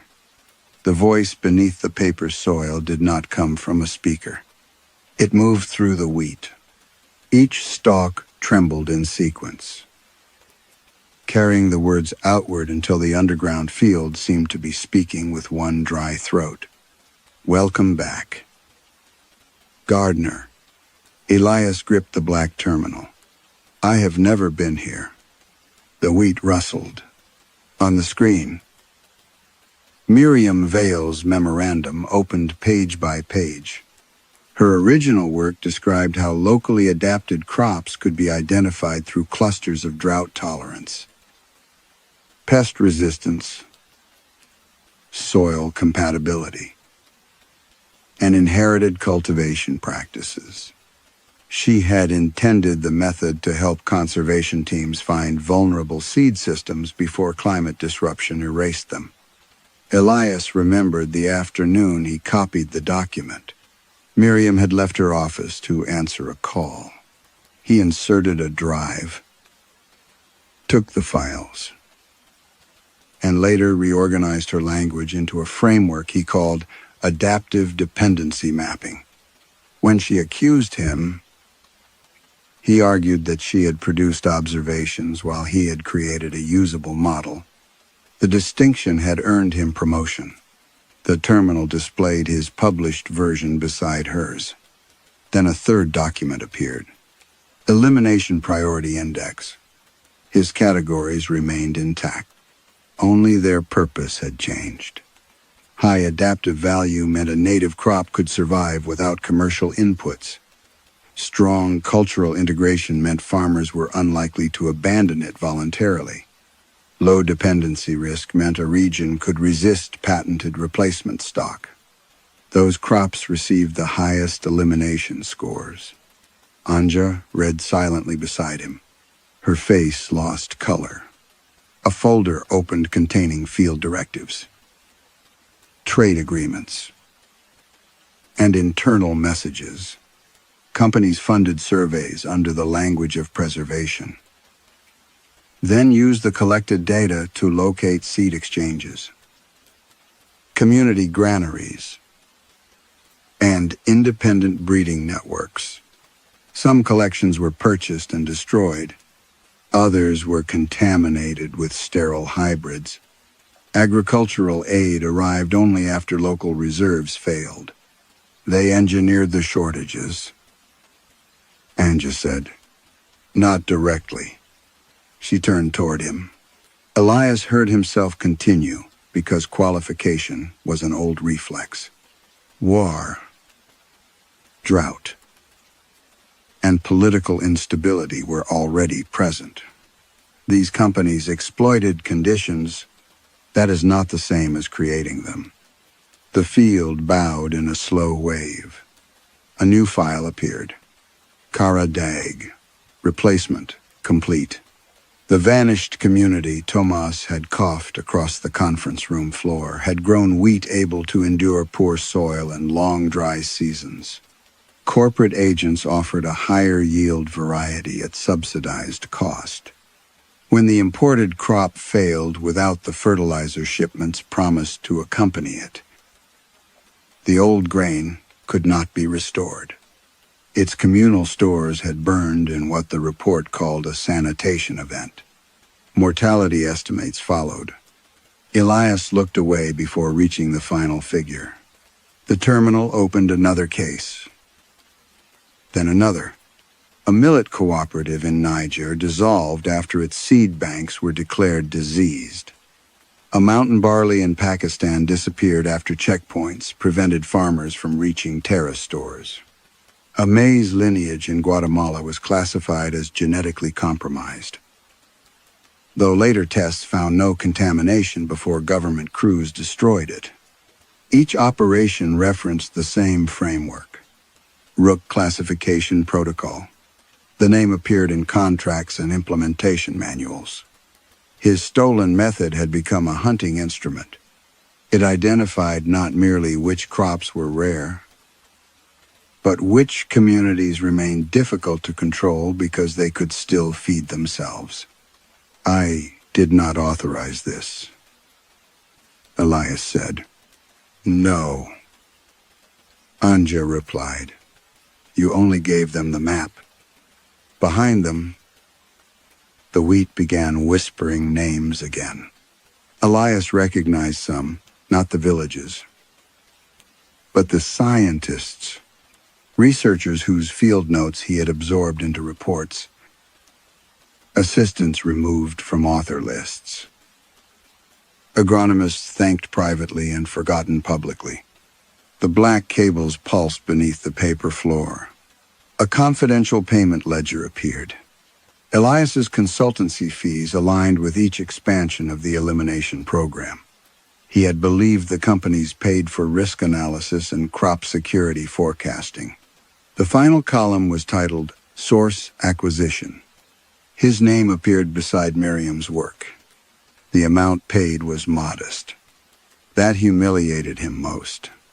A stalk brushed his sleeve. Its pale ear opened along the center, revealing rows of soft white teeth. Then every plant in the field opened with it. The terminal displayed a list of seed varieties scheduled for removal but never successfully eliminated. At the bottom, a new entry typed itself. Homo sapiens. Classification. Dependent. Status. Ready for replacement. The field closed behind Anja, sealing the path to the archive. On the screen, the cursor moved to an empty authorization line beneath Elias's name, and the wheat asked him to approve the next elimination. The authorization line waited beneath Elias's name. He stepped back from the terminal. The wheat followed. Every pale ear turned toward him with the soft friction of cloth dragged across skin. The field had sealed the path behind Anja. Yet the plants did not touch her. They crowded only Elias, bending close enough for their white teeth to brush the fabric of his coat. "I refuse," he said. The cursor continued blinking. A stalk opened beside his face. Inside its mouth was not darkness, but an image. A boy crouched in a field of split earth, chewing the leather binding from a book. The vision existed for only an instant. Carried in the moist hollow between the teeth. Yet Elias smelled dust, sour breath, and smoke from cooking fires without food. He recoiled. Another ear opened. An elderly woman scraped mold from a clay jar and divided the clean residue among 4 children. Beyond her doorway, uniform rows of commercial wheat stood dead beneath a white sun. Then another. A man buried a sack of native grain beneath his house before government crews arrived. When he returned, the floor had been burned and the soil beneath it salted. The field opened around Elias in hundreds of small mouths. Each contained hunger, not memory as he understood it. There were no complete lives, no orderly histories, no minds preserved inside seed tissue. The wheat held sensations compressed beyond language, the ache of a stomach folding inward, the shame of watching a child receive the final spoonful, the metallic sweetness of blood from chewing roots, the confusion of farmers who had done everything correctly and still watched their fields fail. Anja covered her mouth. Elias gripped the terminal until his fingers hurt. This is neurological exposure. The mouths whispered, not words, breathing. Millions of breaths weakened by starvation moved through the field in uneven waves. The screen changed. Biological memory, absent. Absorbed human response, present. A diagram appeared showing crop extinction beside mortality records, wherever a regional variety vanished. Something had accumulated within the black archive, not genes alone, but the physiological imprint of the hunger that followed. The unnumbered wheat had been assembled from those absences. It was not an archive of plants. It was a vessel for everyone who had died when the plants were gone. Elias felt a pressure beneath his tongue. He opened his mouth and pushed his fingers inside.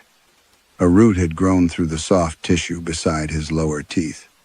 When he pulled, it resisted from somewhere in his throat. Anja seized his wrist. Stop. The root moved beneath his skin. For one terrible moment, Elias felt what it carried. A woman named Sarah walking farther each morning to find grain. A teacher in Karadag dismissing children early because they no longer had the strength to sit upright. A farmer crushing seed reserved for the next planting season because his daughter would not survive until harvest. Their hunger entered him without images or explanation. His body understood before his mind did. His stomach cramped. His mouth flooded with saliva. His muscles weakened beneath a need so absolute that dignity, reputation, and language became meaningless. Then the sensation vanished. Elias collapsed against the terminal. The screen displayed Miriam Vale's original memorandum again. A passage had been highlighted. Preservation requires recognizing that seed systems are relationships, not inventories. To remove a crop from its people is to damage both. He remembered deleting that paragraph. It had sounded sentimental, difficult to quantify, useless in a corporate presentation. The terminal opened his publication history. Every stolen paper, altered credit line, and appropriated data set appeared beside the agricultural operation that later used it. Elias had spent his life converting other people's knowledge into systems stripped of origin and obligation. The corporations had done the same to crops.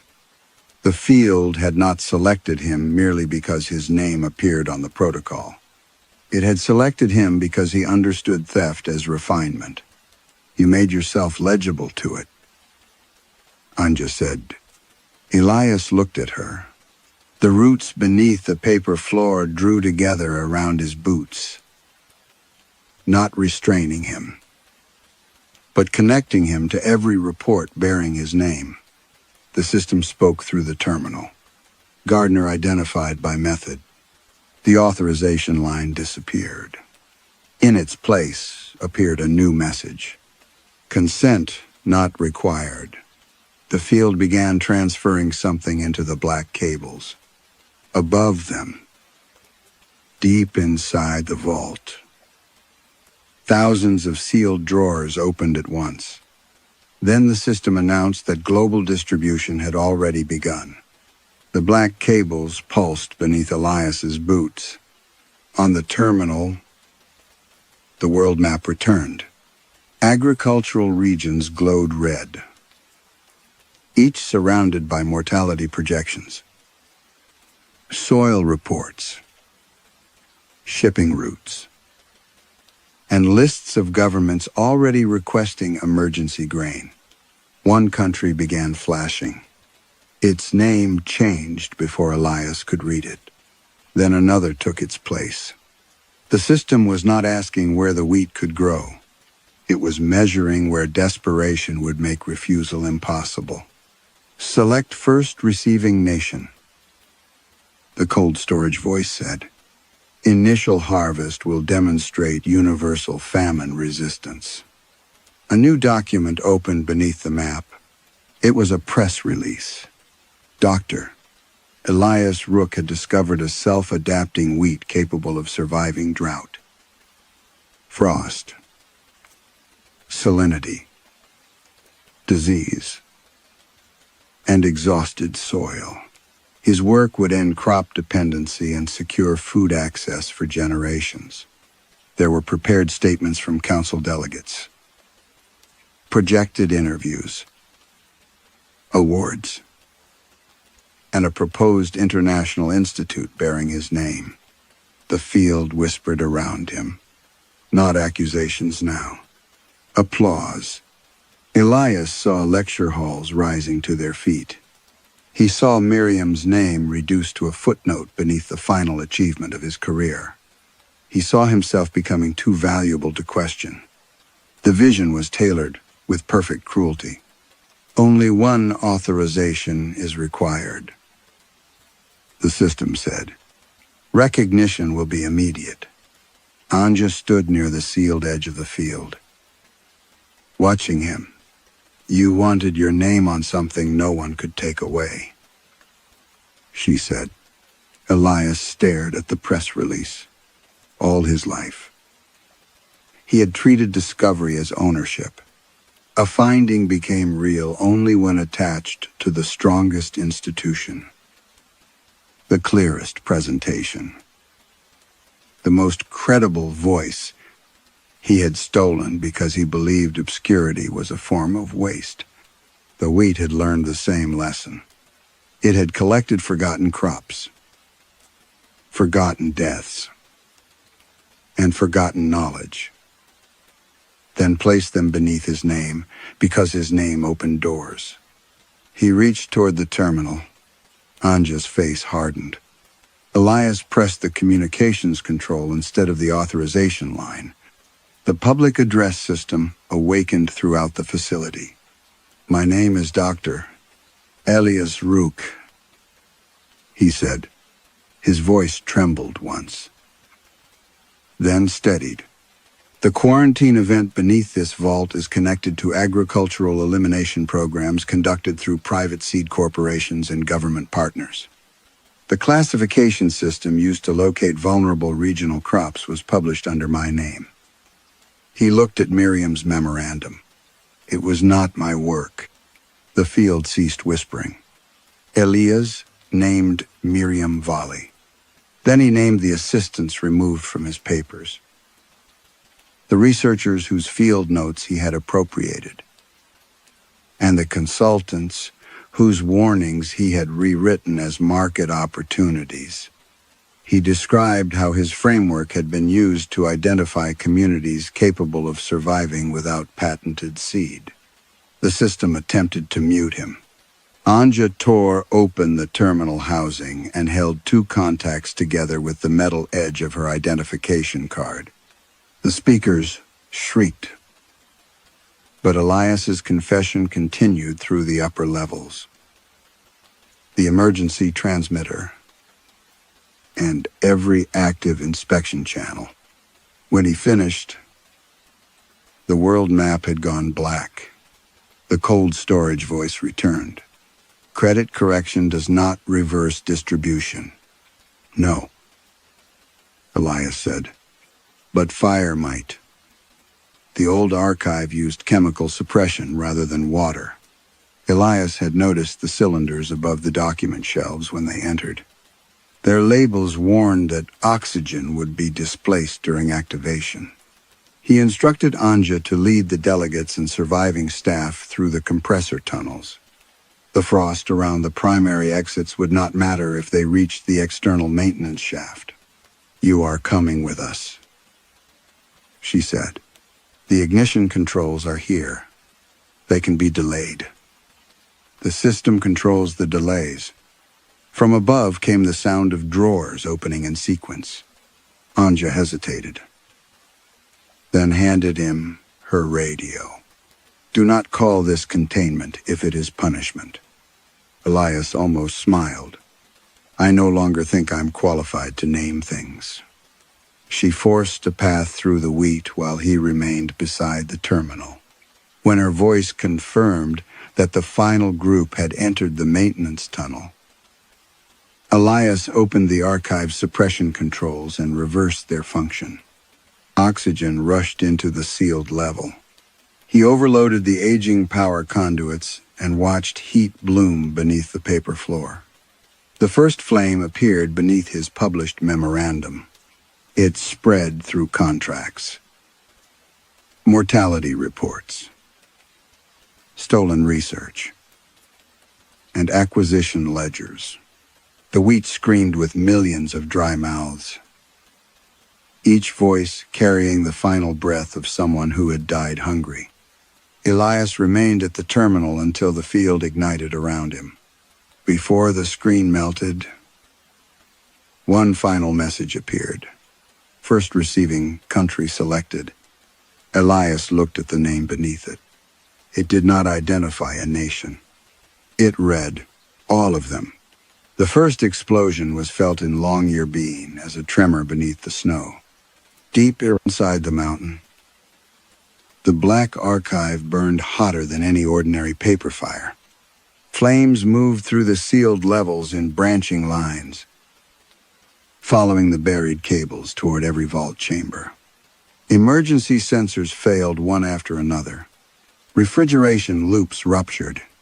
Meltwater poured across the floors and froze again against the outer doors, sealing the complex beneath layers of new ice.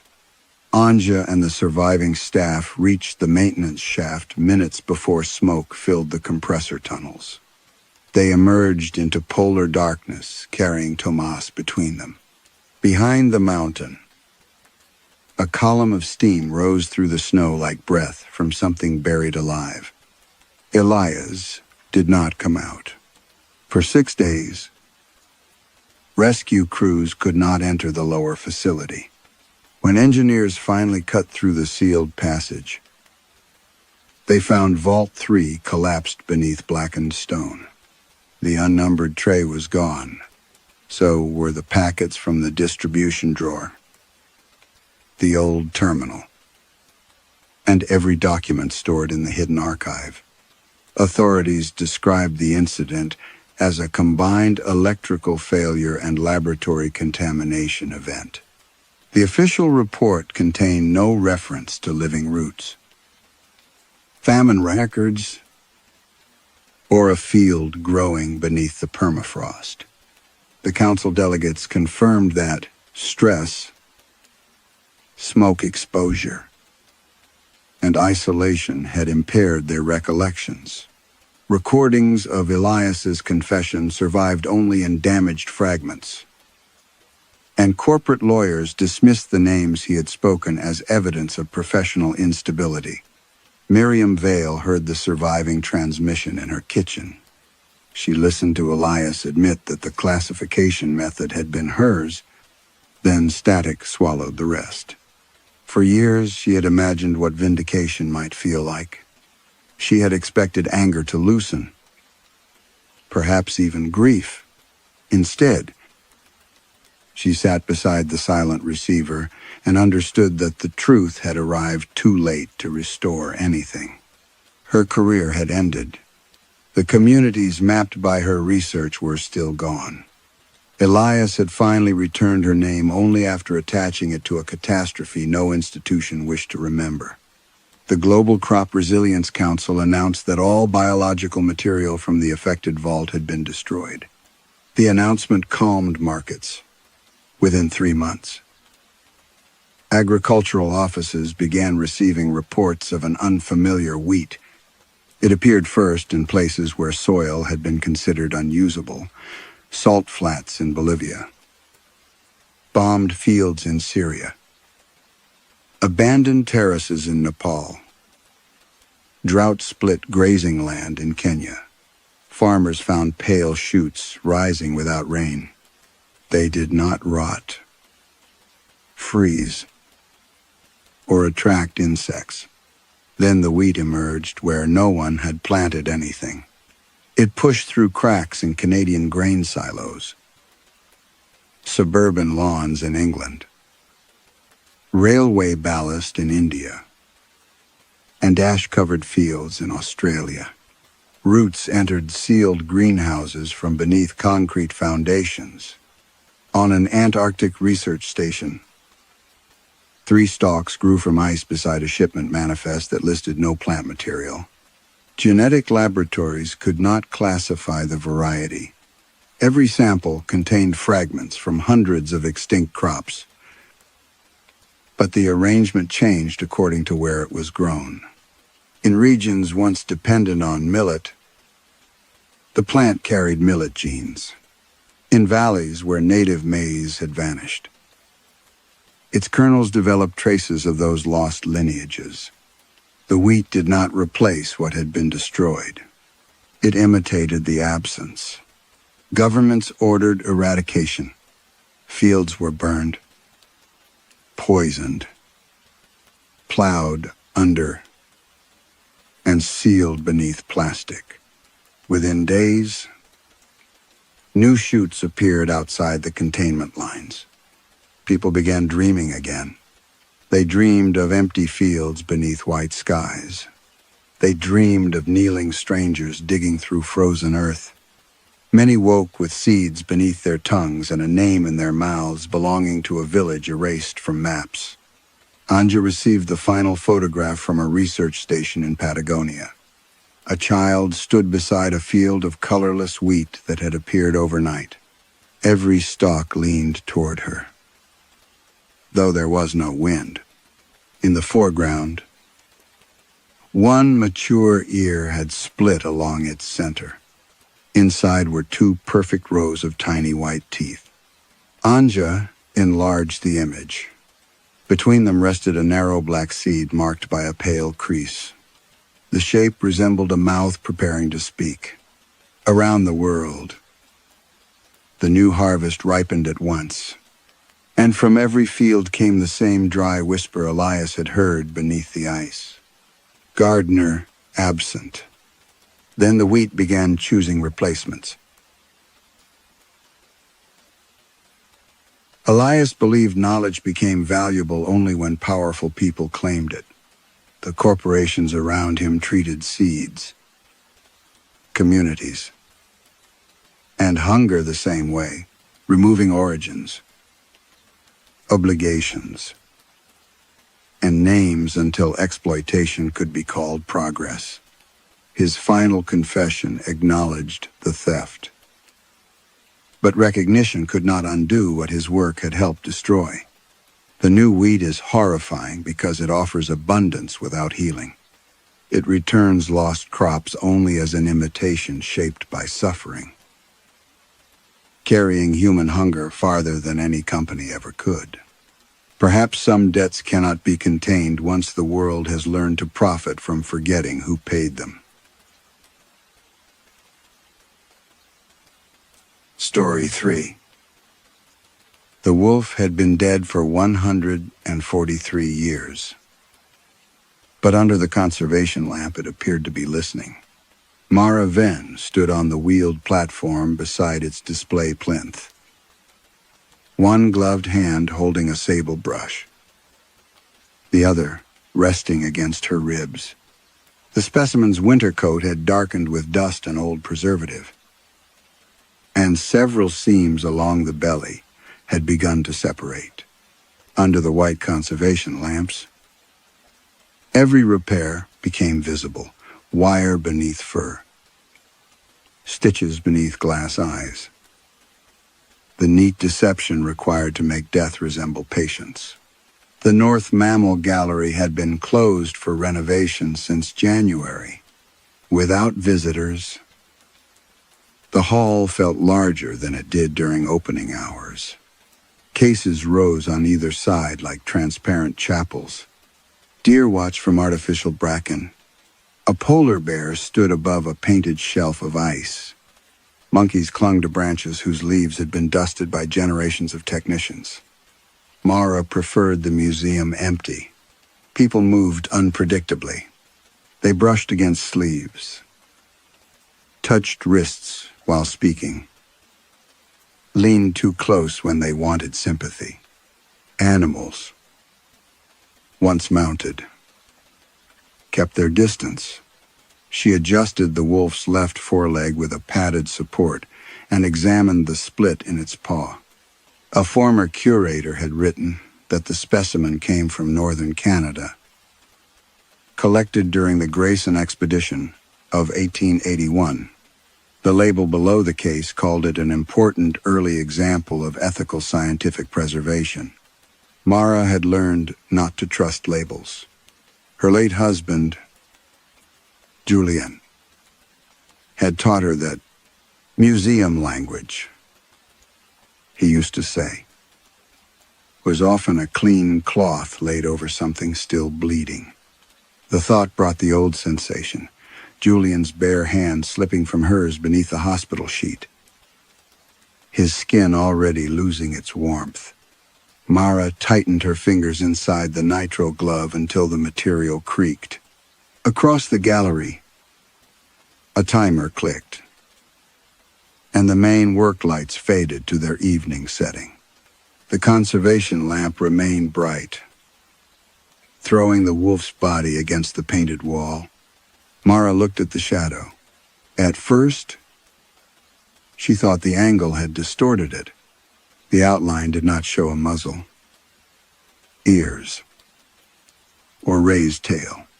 It showed shoulders, human shoulders, a narrow head bent forward. Two arms reached above it, elbows crooked as though the person casting the shadow were kneeling with both hands pressed against an unseen surface. The wolf stood rigid on four legs, but the shadow behind it seemed to plead. Mara did not move. Dust drifted through the lamp beam, somewhere inside the ventilation shafts. Metal contracted with a soft, ticking sound. She stepped down from the platform and approached the wall. The shadow sharpened as she came closer. It belonged to a man, she thought. A thin man. One hand was spread wide. The other appeared incomplete, ending at the wrist in a dark blur. Mara raised her own hand between the lamp and the wolf. Her shadow crossed the wall normally. The kneeling figure remained beneath it. She turned the conservation lamp away. The human shape stretched, thinned, and slid across the plaster, always attached to the wolf's feet. She switched the lamp off. Darkness gathered between the cases. For a moment, nothing remained on the wall. Then the emergency lights came on above the exits, pale and greenish, and the kneeling shadow returned.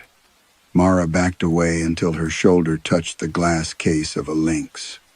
Her breath had become shallow, and she forced herself to name practical causes: layered lighting, old paint, an object behind the plinth, exhaustion, grief.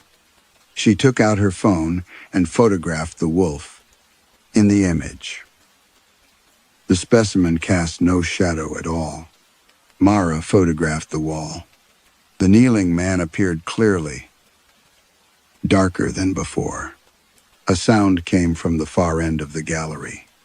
Not a footstep, a drag, then another. She looked toward the long row of cases leading to the restoration corridor. Every animal stood where it had stood all day.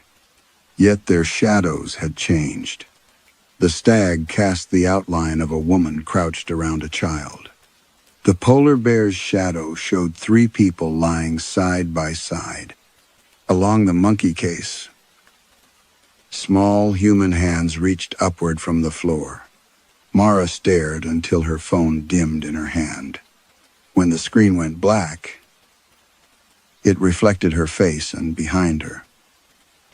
On the frosted glass of her office door stood a human shadow that belonged to no animal in the gallery. Mara did not remember leaving the North Mammal Gallery. She remembered the shadow on the frosted glass. She remembered its head turning slightly, though there had been no body to make it move. After that came fragments, the hard edge of her security pass between her fingers, the service corridor swimming beneath fluorescent light, rain needling the museum steps while she stood outside without opening her umbrella. By morning, she had explained it to herself. Renovation lighting, exhaustion, the strain of working alone among reflective surfaces. She wrote the explanation on a yellow note and placed it beside the kettle in her flat, as though a sentence could become true through repetition. Before leaving for work, Mara performed the rituals that had kept her life manageable since Julian's death.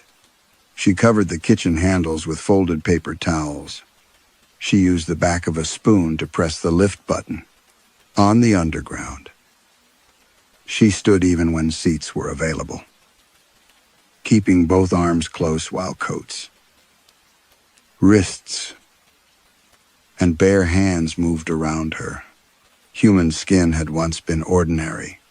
Julian had held her hand everywhere, crossing roads, waiting in queues, sitting through lectures he found boring. After his death, touch acquired the cold persistence of the hospital room. She could still feel the dry weight of his fingers inside hers, and the moment they ceased to answer, she had not touched another person without gloves since. At the museum entrance, Security Officer Ben Harrow greeted her with a paper cup raised in salute. "You look as though the wolf won." Mara stopped several feet from the desk. "Did you enter the North Gallery last night?" "No." "Why?" The lights changed. "They always do." "Did anyone report movement?" Ben lowered the cup. "Nothing on the alarms." Mara nodded and continued downstairs. Her office adjoined the gallery through a narrow conservation room lined with steel cabinets. She paused before the frosted door. Nothing stood behind the glass. The surface showed only the vague reflection of cabinets and her own pale shape. Inside, the photographs on her desk remained face down. She had put them that way after Julian's funeral. Not hidden. Exactly. Preserved from being looked at. The largest frame contained a photograph taken during the museum's winter reception 2 years earlier. Julian stood beside her with one arm around her shoulders, smiling too broadly for the formal room. In the background was the Grayson wolf, newly returned from storage. Mara touched the frame with her gloved fingertips but did not turn it over. Julian had died 6 weeks later. According to the museum, He had fallen from a maintenance walkway above the old comparative anatomy hall while investigating an unauthorized access alarm. The police called it an accident. The museum called it a tragic loss. Mara had accepted both phrases because the alternative required questions she had been too tired to ask. In the final month of his life, Julian had become obsessed with accession records. He carried photocopies home, spoke about false provenance, and claimed certain specimens had been altered long after their official preparation dates. Mara had told him grief over his father's death was making him suspicious. The last thing she said before he returned to the museum was, "Not everything hidden is a crime." She had never forgiven herself for the relief she felt when the conversation ended. Throughout the day, Mara worked with every gallery light switched on. She repaired the lynx's ear, cleaned arsenic residue from the stag's plinth, and avoided looking directly at the walls. Nothing unusual happened. Near closing, Dr. Celia March appeared at the entrance in a cream coat, her bare hand resting against the doorframe. "The trustees want the wolf ready by Monday. It needs internal support. Then stay late." Celia stepped nearer. Mara retreated before she could stop herself. The director noticed. "You should consider taking leave. I'm capable of working." "I did not say you weren't." Celia left without entering. After the outer doors locked, the museum settled into silence. Mara turned on the conservation lamp and forced herself to face the wolf. Its shadow was an animal again. Relief weakened her knees. Then she looked down. Across the polished floor, separate from every plinth, lay the shadows of kneeling, crawling, fleeing people. They had left the specimens entirely, and during the day, while Mara had refused to look at them, they had moved several feet closer to her office door. Mara remained in the doorway of her office until the ache in her calves forced her to move. The shadows lay across the gallery floor like stains that had learned intention. None touched the plinths now. They had gathered in the open space between the cases and her office, overlapping one another in a dark procession of bent backs, raised arms, and bodies caught in the act of retreat. She switched on every available lamp. The human shapes sharpened. For several minutes, they did nothing. Then, one near the antelope case lifted an arm. The gesture was slow enough to be mistaken for a trick of light. A narrow hand extended from the floor, its fingers lengthening toward the specimen's left flank. It lowered, rose again, pointed. Mara looked at the antelope. It was a sable antelope prepared in 1894. Its black hide polished almost blue beneath the lamps. The specimen had been removed from storage 3 weeks earlier, and Mara had already noted several failures in the stitching. One seam behind the foreleg had opened during acclimatization, exposing a line of dark packing material. The shadow pointed again. "No," Mara said. Her voice traveled too far through the empty hall. She told herself that shadows could not indicate anything. They had no anatomy, no will, no relationship to the objects above them. What she was seeing was the combined effect of fatigue and multiple light sources falling across irregular surfaces. Yet when she moved the nearest lamp, every other shadow stretched with it. The pointing arm did not. Mara approached the antelope with her hands held close to her body. The shadow followed beside her, sliding without sound over the polished floor. At the case, It stopped beneath the damaged seam. She unlocked the glass. A smell emerged at once. Dust. Camphor. Old leather. And something faintly sweet beneath them. Not decay. Something preserved too long. Mara fitted a respirator over her face and selected a probe from the instrument tray. She had repaired hundreds of 19th century specimens. Their interiors contained wood wool, talv, clay, iron wire, cork, plaster, and sometimes whatever material had been available to an impatient taxidermist.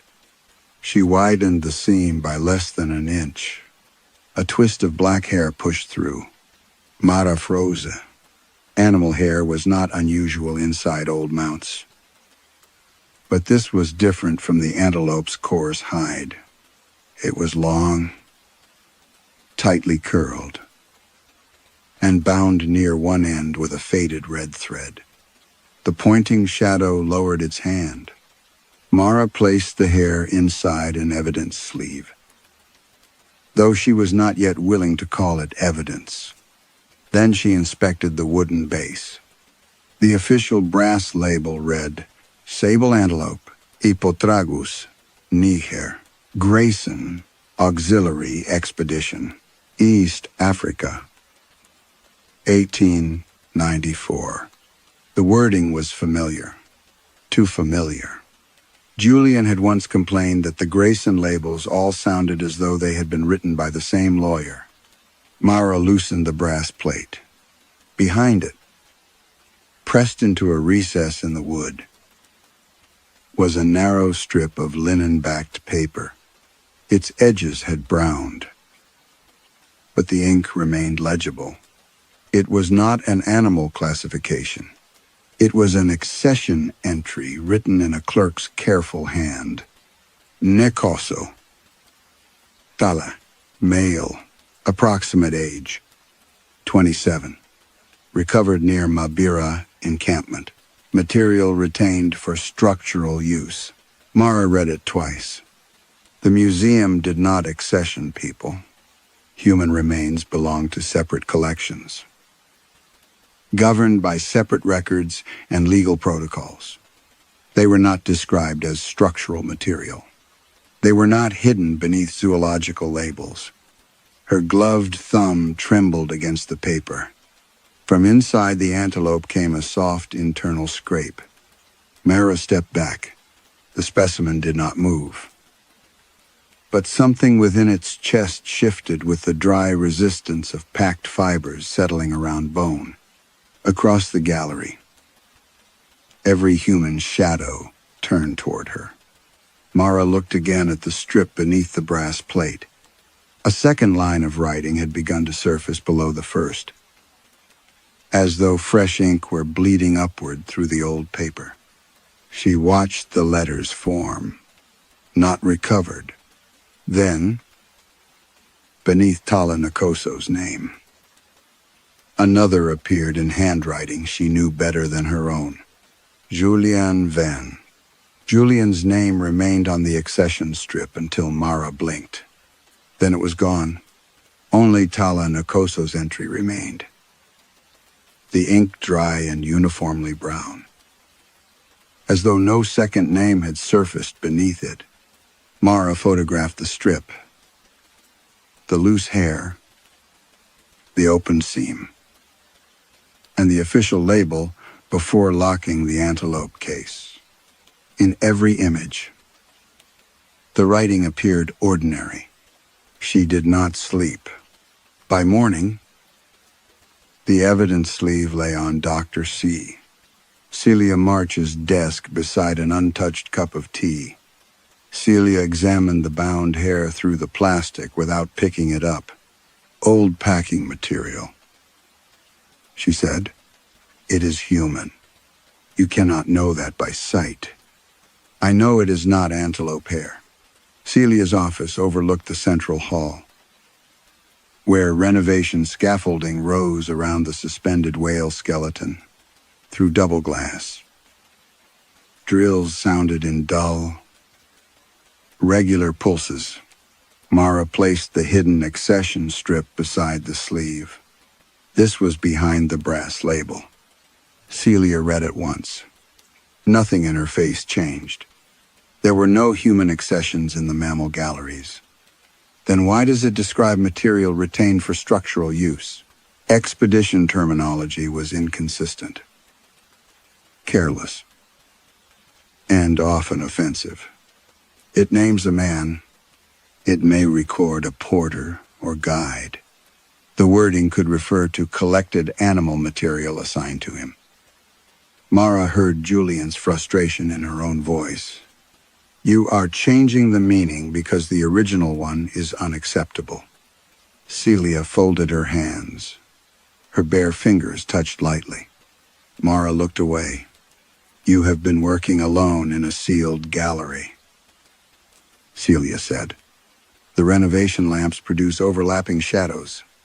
Old preservatives can cause headaches, confusion, even visual disturbances if containment has failed. The shadows moved. You are exhausted. They left the plinths. And your husband died in this building. The sentence entered the room with surgical precision. Mara felt her throat close. Celia softened her tone. Grief can attach itself to places. That does not make what you see a lie. But it may make it personal rather than physical. Mara gathered the sleeve. Then show me the security recordings. The North Gallery cameras fed into a restricted system monitored by museum security. Celia resisted until Mara mentioned submitting the material to the trustees. By late afternoon, they sat beside Ben Harrow in the windowless surveillance room beneath the eastern stairwell. Ben loaded the previous night's archive. The footage showed the gallery in colorless infrared. Mara appeared near the antelope case, small beneath the high ceiling, on screen. She crossed the floor alone, opened the glass, and removed the brass label. Nothing else moved. Celia leaned back. There, watch the floor. The specimens cast long shadows despite the lack of visible directional light.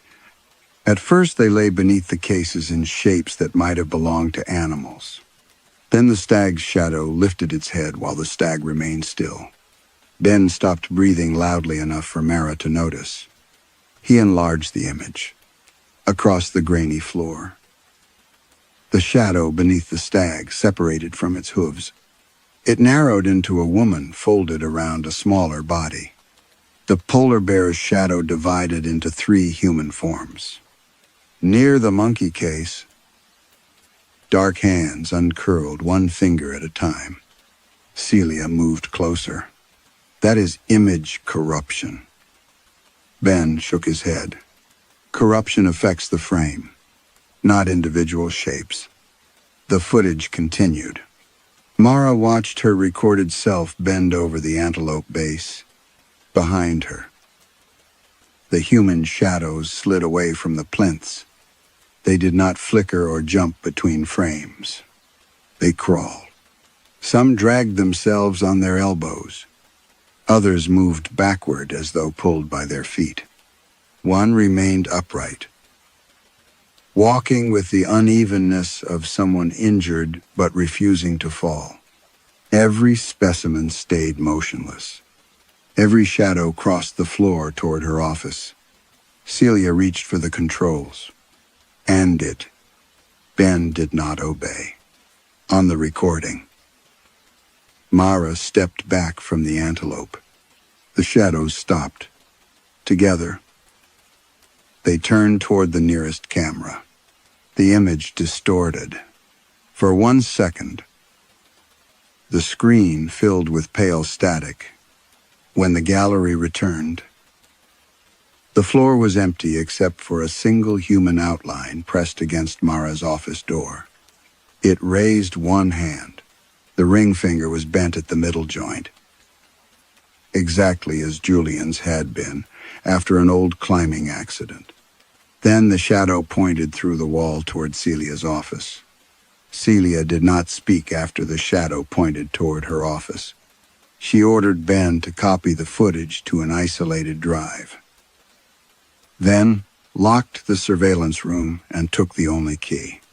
By the time Mara returned to the North Gallery, temporary barriers blocked both entrances. A printed notice blamed an electrical fault. Mara entered anyway. The cold met her before the doors finished closing. It was not the dry chill of climate control. Moisture gathered inside the glass cases, and Mara's breath clouded within her respirator. The thermostat still showed the approved conservation range, but the steel instruments on her trolley burned against her gloves. She crossed toward her office. The gallery seemed longer than it had that morning. The wolf stood where it always had. Yet the distance between its plinth and her door appeared stretched by several yards. Mara counted 23 floor panels. She had crossed 16 every working day for almost 4 years. When she looked back, there were 16 again. Inside the office, her instrument trays waited beneath clean cloths. Mara had sterilized them before leaving for the surveillance room. She lifted the first covering and found a coil of dark hair arranged inside the tray. Not loose strands. A braid. Red thread bound one end. The second tray held 3 pale fragments, each no larger than a fingernail. Their surfaces were porous, their edges cut rather than broken. Bone, Mara thought. One piece contained a tiny drilled hole polished smooth by age. The third tray was empty except for an oily smear shaped like a bare fingertip. Mara dropped the cloth. Her gloves suddenly felt too thin. She photographed everything, sealed the hair and fragments, and marked the bags. When she turned toward the door, the corridor beyond the frosted glass was darker than the gallery, though every work lamp remained on. A shape passed across it. Mara waited. Nothing knocked. She opened the door with a clamp from her desk. The human shadows had returned to the specimens, but not in their earlier positions. The woman beneath the stag no longer crouched around the child. She stood with both arms extended, as if offering the smaller figure to someone beyond the glass. The 3 bodies beneath the polar bear had risen onto their knees. At the wolf, the thin man remained folded forward. Mara approached the case. The kneeling shadow lifted its incomplete arm. Its hand formed slowly on the wall. Palm, thumb, forefinger, middle finger, and ring finger bent at the middle joint. The little finger ended before the final joint. Mara stopped breathing. Julian had lost the tip of his little finger when he was 19. Crushed beneath a loose stone during a climbing trip in Snowdonia. He disliked people noticing it. In photographs, he curled that hand inward or placed it behind Mara's back. At the hospital, after his fall, the sheet had covered most of him. Mara had reached beneath it for that hand because she knew its shape without looking. The little finger had been intact. She remembered noticing. She remembered thinking the mortuary had made some mistake with the bandaging. Then a nurse had guided her away. And Mara had allowed the question to disappear beneath sedation. Forms, condolences, and the museum's carefully managed funeral Now the shadow pressed the damaged hand against the glass. Mara placed her own gloved palm opposite it. Cold pain traveled through the pain into her wrist. Beneath the wolf's fur, something tapped from inside its chest. Once, twice, then 5 quick strikes. The rhythm Julian used against doors when his hands were full. Mara unlocked the case. The wolf's shadow leaned closer than its body did. Its incomplete hand pointed toward a repaired patch beneath the animal's jaw. She lifted the fur with forceps. A line of newer stitches crossed the old hide. Wedged between them was a narrow strip of translucent material. Pale and ridged like a clipped piece of nail, Mara eased it free. A crescent of black varnish marked one edge. Julian had painted that nail for a museum fundraiser. The varnish had still been there when he died. Behind her. Every case gave a single soft knock. Mara turned. All the human shadows were pointing toward the sealed service door beneath the eastern stairwell, the door Julian had used on the night of his death. The sealed service door beneath the eastern stairwell had no handle on the gallery side. Mara knew that because she had cataloged every access point during the renovation survey. According to the plans, the door concealed a disused electrical riser. According to the shadows, it concealed something the museum had chosen to forget. She held Julian's clipped nail inside an evidence sleeve and pressed her staff card against the reader. The panel remained dark. From behind the door came 5 quick knocks. Mara stepped back. A second series followed. Slower. Not a request to enter. A pattern. Julian had used the same rhythm whenever he wanted her to notice something without alerting anyone nearby. 3. Pause. 2. She looked at the wolf's catalog number written on her evidence bag. GNW312. 3. 1. 2. The keypad beneath the dead reader accepted 6 digits. Mara entered the numbers. A lock released inside the wall. Cold air moved through the opening, carrying dust. Wet stone, and the sweet, preserved smell from the antelope's seam. The stairwell descended farther than the building plans allowed. The first landing should have met the sub-basement corridor, but the steps continued beneath it. Their stone edges hollowed by feet long gone. Brass plates had been fixed to the wall at intervals. Several carried accession numbers that matched specimens in the north gallery. At the bottom stood a steel door painted the same institutional gray as the wall. A fading notice read, "Repatriation hold. Restricted material. Director authorization required." The room did not exist in the museum's collections database. The door stood slightly open. Beyond it lay an archive arranged with meticulous care. Gray boxes filled rolling shelves from floor to ceiling. Temperature monitors glowed along the walls. None showed an active network connection. Yet the room was powered, ventilated, and cleaner than the public stores above. The first box Mara opened contained 19th century expedition journals. She expected shipping lists, preservation notes, and sketches. Instead, she found columns labeled substitute material, native acquisition, and loss during transit. The handwriting was neat.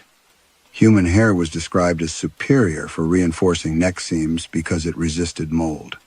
Strips of skin were boiled, scraped, and placed beneath damaged hides.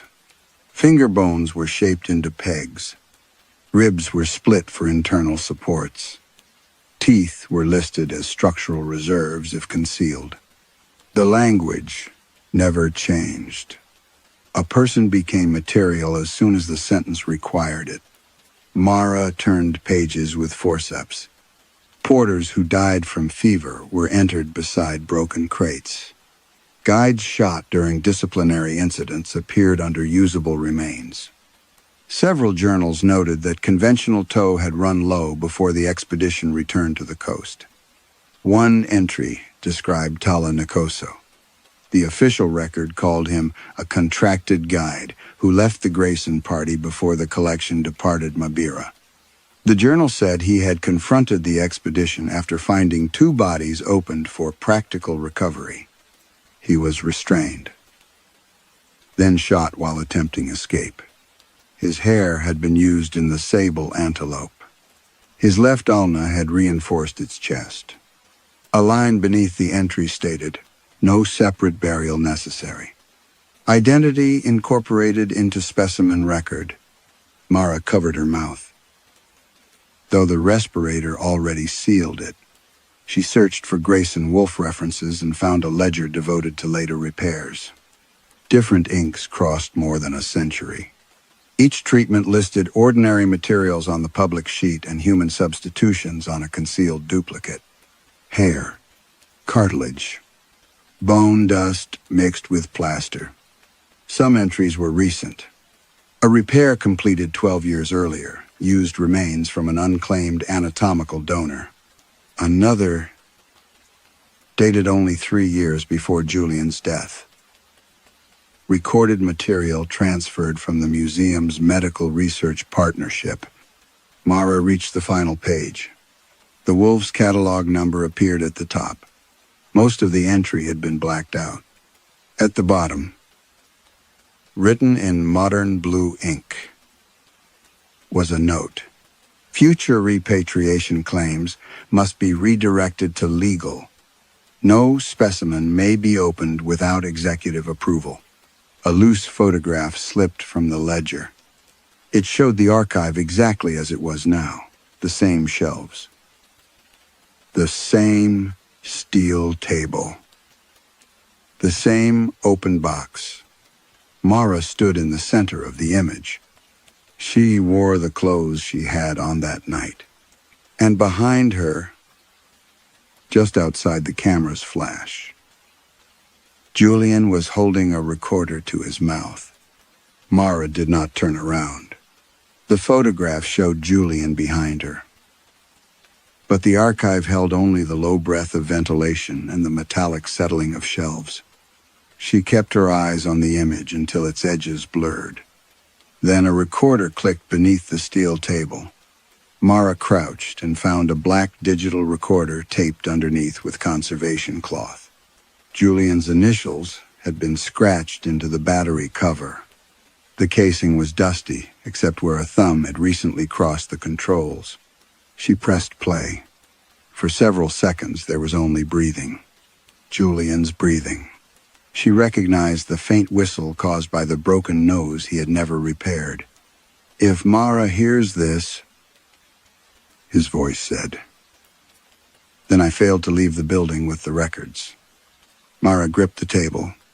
Julian described the hidden archive, the duplicate ledgers, and tissue samples removed from 4 specimens. He named the stag, the sable antelope, the polar bear, and the Grayson wolf. "The public provenance is false," he said. "Not mistaken. False." A scrape interrupted him. Then his voice lowered. "March knows. The trustees know. Legal has known since the first repatriation request." Mara stopped the recording. She searched the box beneath the ledger and found laboratory reports stamped confidential and addressed to Dr. Celia March. The tests identified human mitochondrial material in hair, bone, and preserved tissue taken from zoological specimens. The museum's written response appeared beneath every result. Contamination introduced during historic restoration. No evidentiary value. Do not circulate. The next file contained correspondence between Celia, the trustees, and the museum's principal donors. The language was polished and bloodless. Reclassification could destabilize public confidence. Disclosure might endanger international partnerships. Grant renewals required certainty regarding collection integrity. One donor warned that acknowledging human remains inside celebrated specimens would expose the museum to claims it could not survive. Celia replied that all questionable objects would remain under zoological designation pending a more favorable institutional climate. At the bottom, Julian had written, "They are waiting for the dead to become inconvenient enough to ignore." Mara remembered him saying almost those words at their kitchen table. She had accused him of turning administrative delay into malice. A shadow crawled along the box labels. It stopped at a drawer marked Internal Transfers. Inside were forms from the museum's anatomical partnership. Most concerned unclaimed remains transferred for teaching, research, or disposal. The final folder bore Julian's case number. Mara's fingers refused to open it. She removed her gloves, then recoiled from her own bare hands. For one dizzy second, they seemed to belong to someone else. She forced on a fresh pair and unfolded the form. Julian Venn had entered the museum after death, not through the mortuary route described to Mara, but through a restricted service entrance beneath the eastern wing. The transfer authorized temporary retention of selected structural tissue following post-mortem examination. The receiving department was conservation. The signature belonged to Celia March. Below it appeared another name, Dr. Simon Golt, the pathologist who had told Mara that Julian's injuries made viewing the body inadvisable. A distribution sheet was attached. The entries were coded by specimen number. Mara recognized the wolf, the stag, the polar bear, and 6 objects held in off-site storage. One line had been left uncoded. Left distal phalanx retained for identification control. Julian's missing fingertip. A final note stated that the remaining body had been released for cremation after verification. Mara understood why the urn had felt so light. The recorder switched on by itself. Julian's voice returned. Quieter now. They know I copied the inventory. If they catch me, they will use the same method they used on the others. They will make the evidence part of the collection. Behind Mara, a rolling shelf began to move. It opened a narrow aisle that had not existed before. At the far end stood a refrigerated cabinet. A paper label had been fixed to its door. Mara Venn material pending. Mara left the refrigerated cabinet unopened. The label bearing her name had been typed recently. Its adhesive was clean, its corners uncurled. Whatever waited inside had been prepared for a future the museum considered inevitable. Julian's recorder continued playing. "They do not preserve bodies," he said. "They preserve usefulness." A metallic impact sounded from the stairwell above. Someone had entered the service passage. Mara took the transfer forms, tissue reports, and recorder, then pushed the rolling shelves together until the hidden aisle disappeared. She climbed toward the gallery while footsteps descended behind her, measured, unhurried, confident that there was nowhere else for her to go. She emerged beneath the eastern stairwell and pulled the door shut. The North Mammal Gallery was dark except for the conservation lamps. Every human shadow faced the wolf. Mara crossed the stretched floor without counting the panels. The cases seemed to lean inward as she passed, beneath the stag. The standing woman still held the smaller figure outward, beneath the polar bear. Three shapes knelt with their arms forced behind them. Near the monkeys, the reaching hands had become fists. They were not asking to be released. They were showing her something. Mara unlocked the wolf's case and wheeled the specimen into the conservation room. She closed the door, lowered the blinds, and switched on the surgical lamps. The Grayson wolf lay on its side across the padded table. For years, Mara had believed restoration meant preserving the choices of earlier hands.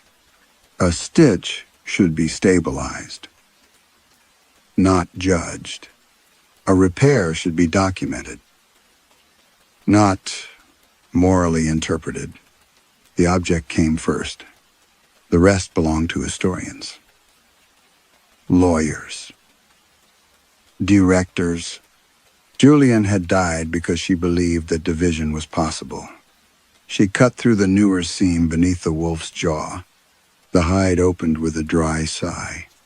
Inside, beneath wood, wool, and darkened plaster, lay a human hand. It had been treated with resin and wrapped at the wrist in conservation gauze. The ring finger bent at the middle joint. The little finger ended in a clean, healed absence. Julian's hand. Mara recoiled so violently that the instrument tray struck the floor. The hand remained where it had been placed. Palm turned inward.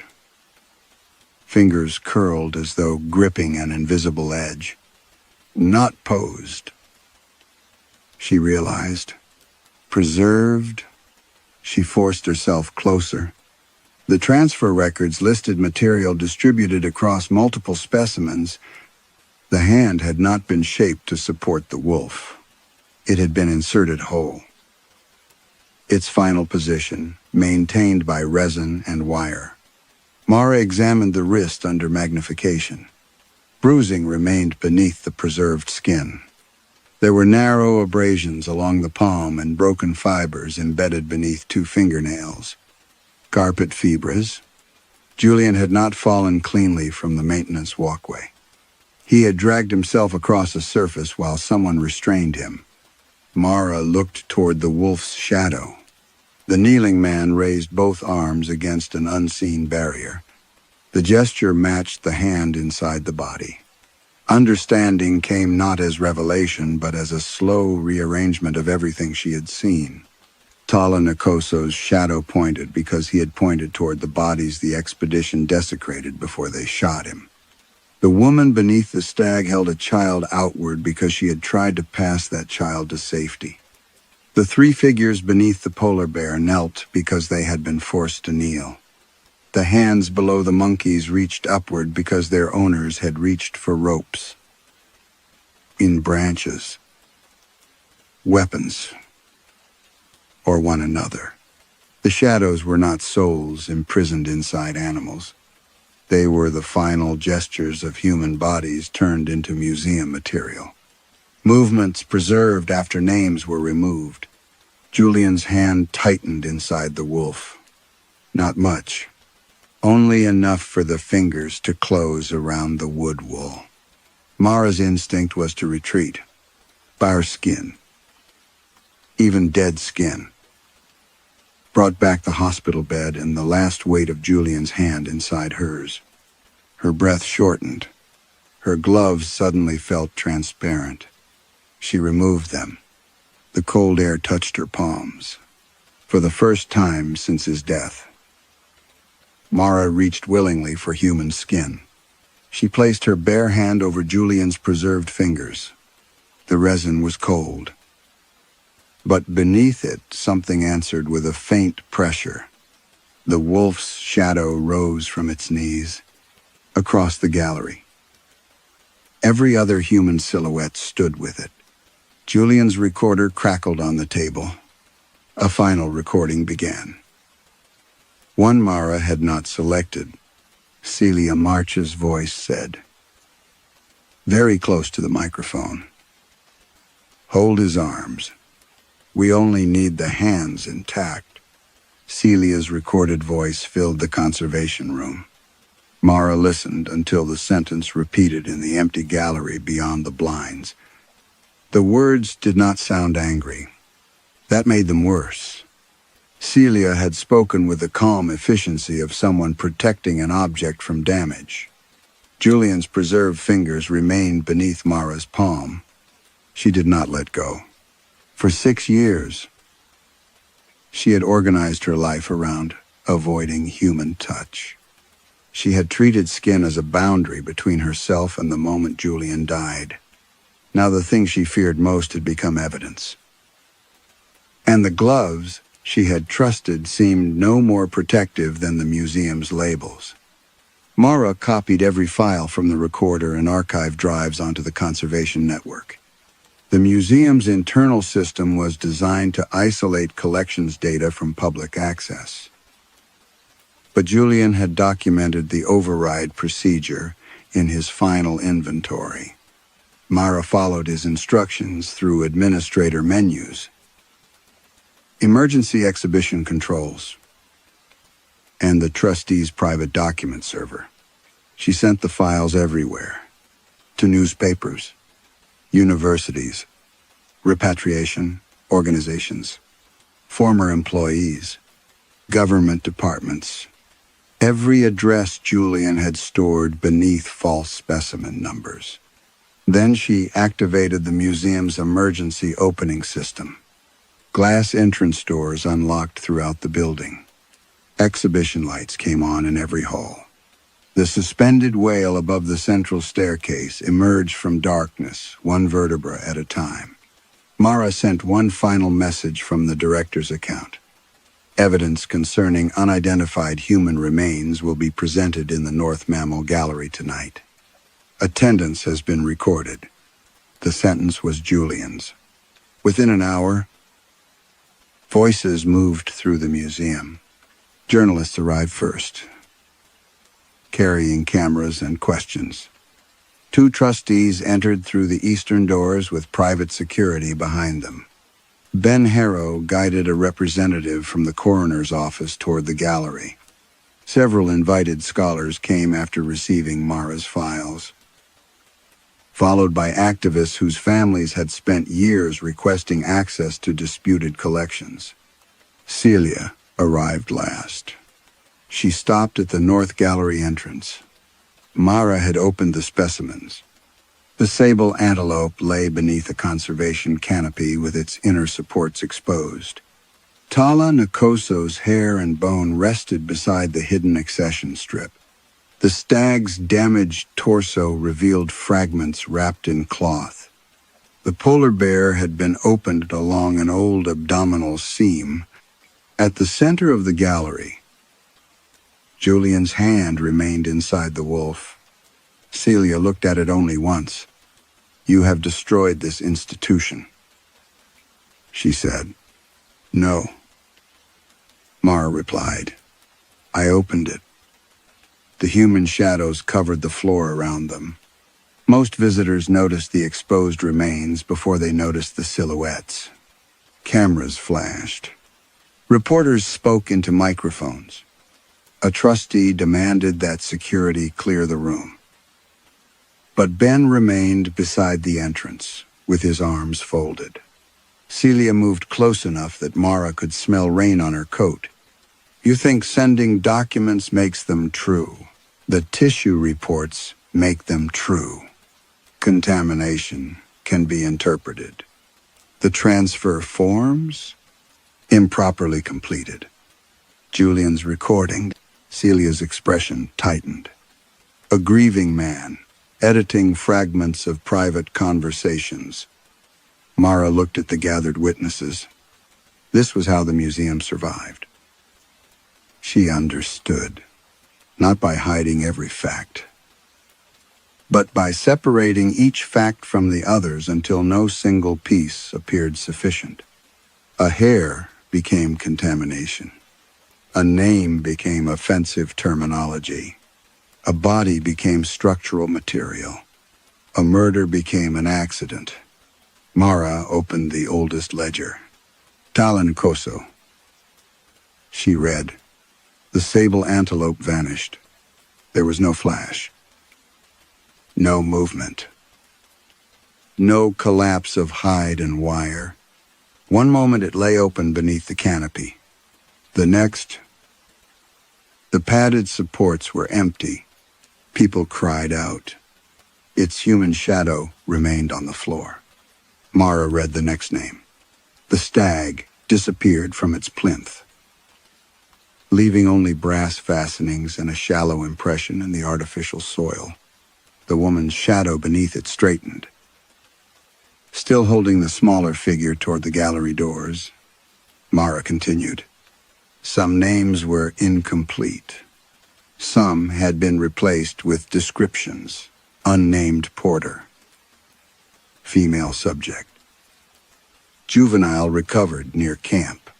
She read those too, refusing the museum's silence, even when it had left her nothing human to pronounce. With each entry, another animal disappeared. The polar bear's glass case emptied. The monkeys vanished from their branches. Birds. Cats. Deer. And foxes ceased to occupy the bodies built for them. While their human shadows remained gathered beneath the exhibition lights, Celia backed toward the door. Mara reached Julian's name. The wolf stood alone at the center of the gallery. Its glass eyes faced her. The seam beneath its jaw hung open. And Julian's hand rested inside the dark cavity. Julian Van. Mara said. The wolf disappeared. His hand fell onto the bare plinth. Every light in the museum went out. In the darkness, hundreds of human shadows rose from floors, walls, and display cases.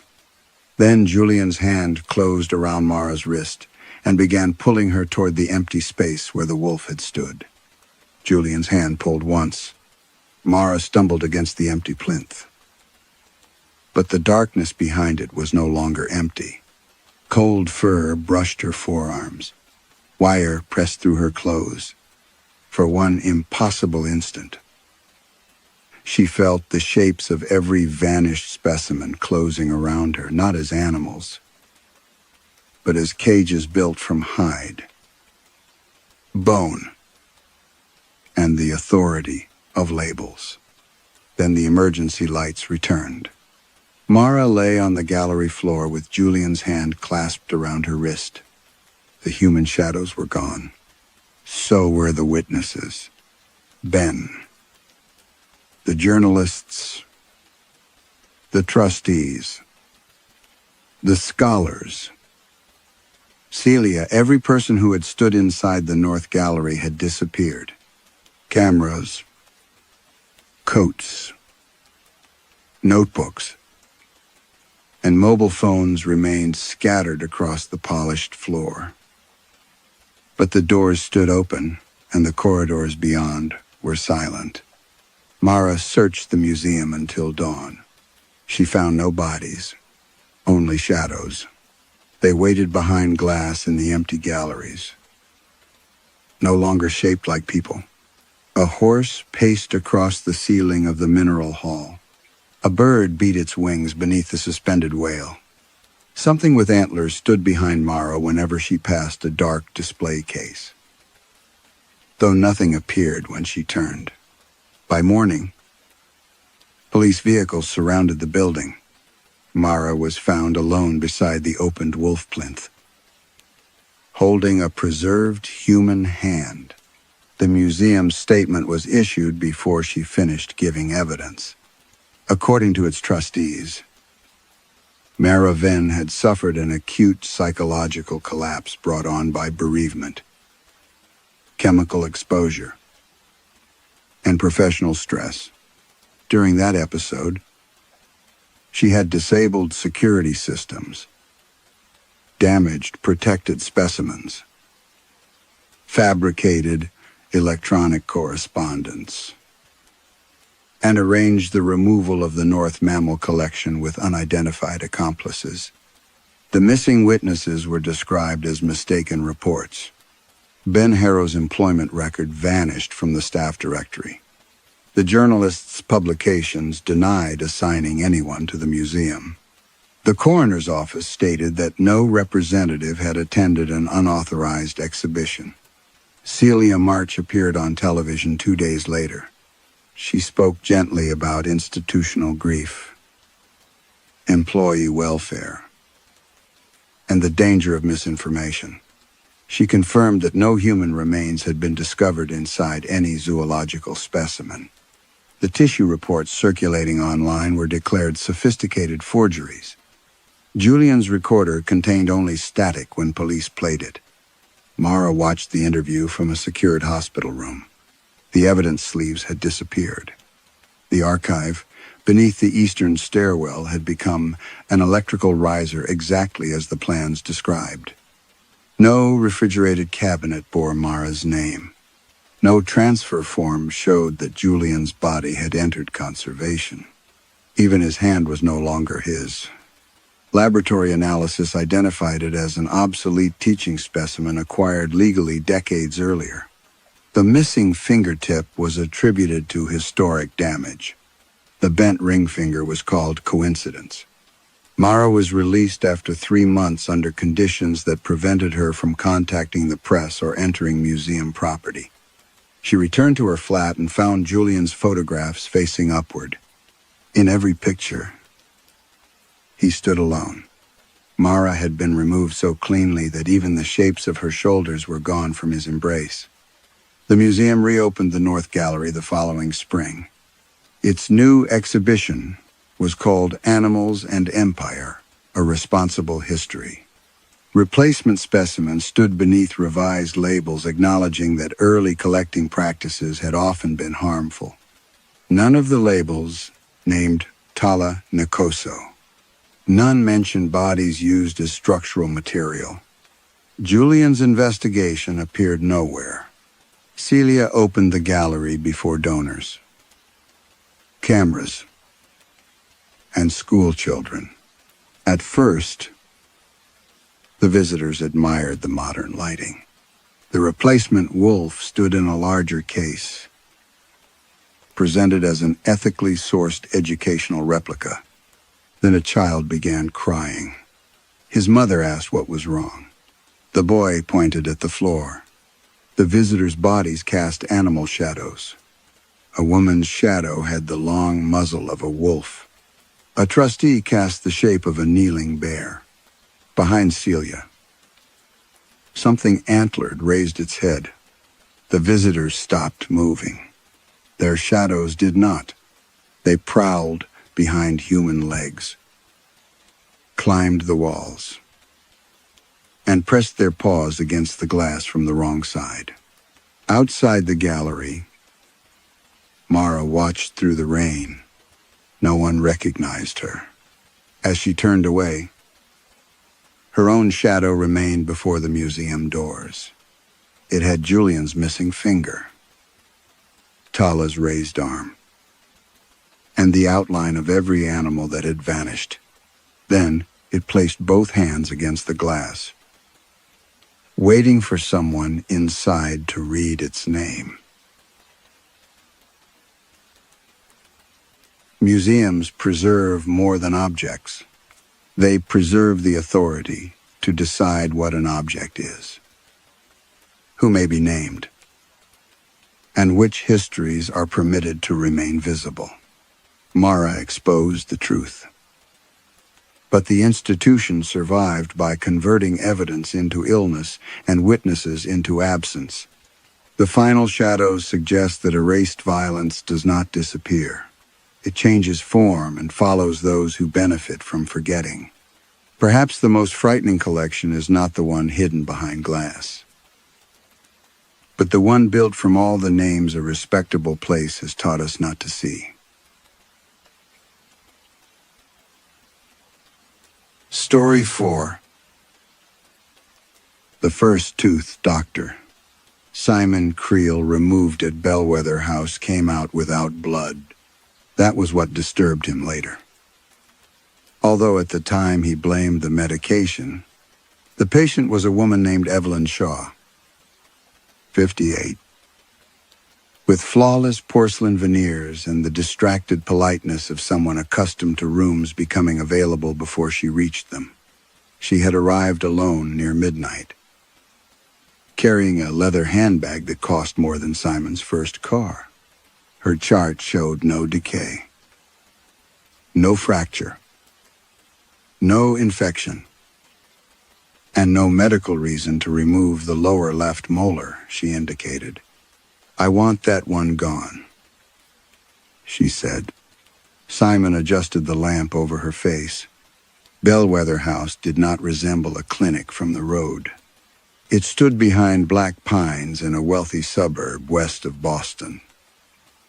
A restored Georgian mansion with brass lanterns, frosted windows, and a discreet sign that named "No Services." Inside, however, everything was white composite, brushed steel, and muted glass. The treatment rooms smelled of clove, ozone, and something faintly sweet beneath the disinfectant. "Mrs. Shaw, the tooth is healthy. I know." Her voice remained calm, but one gloved hand tightened around the armrest. Simon looked toward the observation window. It reflected only the operatory behind him, cabinets, monitor, instrument tray, his own narrow body and pale blue scrubs. The night receptionist, Anya Vos, had already gone downstairs to prepare the recovery suite. "You understand extraction is irreversible. That is why I am here." Simon's right hand trembled when he reached for the syringe. It was small enough that most patients never noticed. A quick vibration in the thumb, a pulse under the knuckles. He had learned to brace his wrist against the chair and make each movement appear deliberate. During the day, he blamed caffeine. At night, fatigue. In private, he avoided naming it. Evelyn watched him over the edge of the bib. "Does that happen often?" "What?" "Your hand." He smiled behind the mask. "Not when it matters." The injection took effect quickly. He tested the gum, placed the forceps, and applied slow pressure. The molar released with almost no resistance. No snap of ligament, no suctioning rush. It came free as neatly as a pearl lifted from soft wax. Simon held it beneath the lamp. The roots were unusually long and pale. Fine red lines ran through them. But the socket in Evelyn's mouth remained dry. Then the tooth cried. The sound was so quiet he first mistook it for air escaping the suction valve. A thin, wet whimper. A child trying not to be heard through a wall. Simon froze. Evelyn's eyes sharpened. "Did it start?" she asked. He lowered the tooth toward the steel tray. The crying came again. Not from the patient. Not from the hallway. From the molar between his forceps. A sob trembled through the enamel, followed by a breathless whisper. "Mama said don't open it." Simon's fingers spasmed. The tooth struck the tray with a bright metallic click. Evelyn shut her eyes and exhaled with relief. For several seconds, neither of them spoke. The monitor beside the chair continued its soft electronic pulse. Somewhere in the walls, the old house shifted with a sound like a person settling deeper beneath blankets. Simon picked up the tooth using gauze. It was warm. "What was that?" he asked. Evelyn opened her eyes. "You tell me. You heard it?" "I heard nothing." "You asked if it had started." A faint smile touched one corner of her numb mouth. "I asked whether you had begun." Simon stared at her. The tremor had moved into his forearm now. Anya entered without knocking, pushing a small stainless steel case on a wheeled stand. Her black hair was pinned with clinical precision. And her expression did not change when she saw the tooth wrapped in Simon's hand. "Recovery is ready," she said. Simon held up the gauze. "There's something wrong with this specimen." Anya looked at Evelyn, not at him. "Did the patient hear anything?" "No," Evelyn said. Anya nodded once. "Then seal it." She opened the steel case. Inside, arranged in black foam, were 12 glass vials. 11 were empty. The 12th contained a child's milk tooth with a paper label tied around its neck. Simon leaned closer. The handwriting on the label was his own. It read, "Simon Creel, age 7. Simon did not ask Anya why Bellwether House possessed one of his childhood teeth. He told himself there would be an explanation. And that asking for it, while Evelyn Shaw was still bleeding lightly into a folded square of gauze, would make him appear unsettled. Instead, he sealed Evelyn's molar inside an empty vial. The crying stopped as soon as the glass cap clicked into place. Anya took the steel case from him and escorted Evelyn toward the recovery suite. Before leaving, the patient touched Simon's wrist with 2 cold fingers. "You'll feel better when yours are gone," she said. The door closed behind her. Simon remained beside the chair until the automatic lights dimmed around him. His right hand had begun trembling hard enough to make the metal forceps chatter against the tray. By morning, he had convinced himself that exhaustion had distorted a mechanical sound. By afternoon, he had nearly convinced himself that the label had not been written in his hand. His daytime practice occupied the upper floor of a polished medical building in Cambridge, where frosted glass walls separated consultation rooms decorated in white oak and pale stone. The patients came seeking brighter smiles, straighter incisors, invisible repairs. Simon preferred cosmetic work because it obeyed a reassuring principle. Imperfections could be measured, reshaped, and hidden. He kept his right hand in his coat pocket while speaking to patients. During procedures, he braced his wrist against the chair and transferred delicate tasks to his left whenever possible. No one complained. That frightened him more than discovery might have. Between appointments, Simon searched his name through Bellwether's internal system. His current employment file appeared immediately. His childhood record did not. He searched for extracted deciduous teeth, pediatric treatment, retained specimens, and his parents' surname. Nothing. When he tried to remember losing the tooth himself, his mind produced a bright kitchen, a blue ceramic bowl, and a woman laughing near a window. The image was clear. The feeling was absent. He could remember the sunlight on the table and the shape of the woman's teeth when she smiled, but not whether he had loved her. He could recall a birthday cake covered in green icing, yet not the pleasure of eating it. He remembered being carried upstairs after falling asleep in a car, unquote, but not the weight or warmth of the arms holding him. His childhood existed as a series of perfectly preserved rooms in which he had never emotionally been present. That evening, Simon returned to Bellwether House before the first patient arrived. Anya was seated behind the reception desk, reading a folder bound with red thread. "Where is the specimen case?" he asked. "In processing." "And the tooth with my name?" She turned a page. "You should ask Dr. Vale." "Who is Dr. Face?" "Vale?" Anya looked up. For the first time since Simon had met her, uncertainty disturbed her expression. "The founder," she said. "You know that."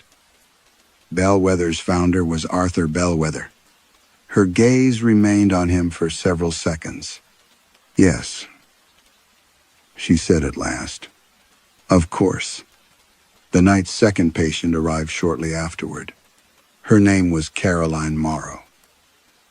A property developer in her early 60s, she wore no jewelry and repeatedly rubbed the pad of her thumb across the edge of her front tooth. Unlike Evelyn, Caroline had a legitimate fracture. A vertical crack ran through her upper canine.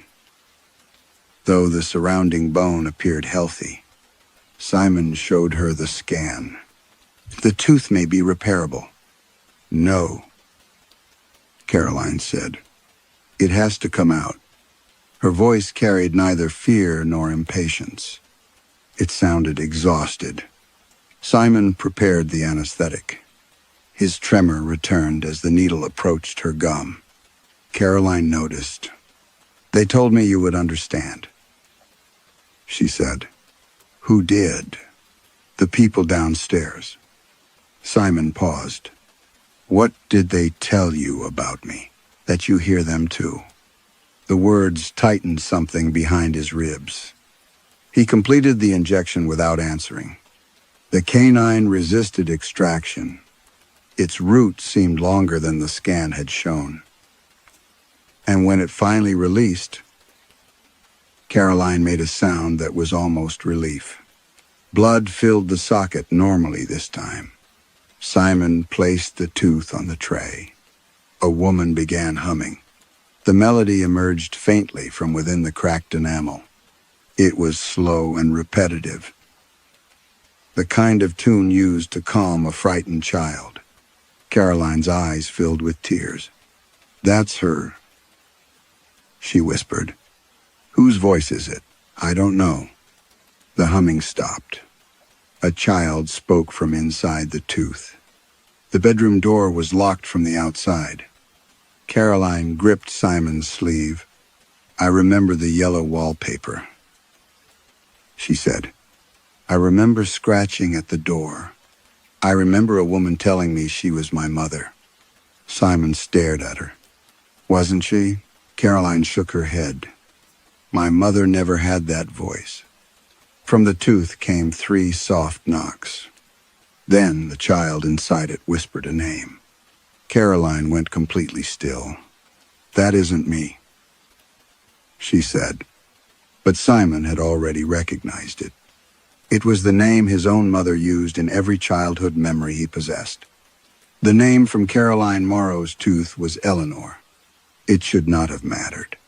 Eleanor was common enough, and Simon's mother had been called Eleanor Creel for as long as he could remember.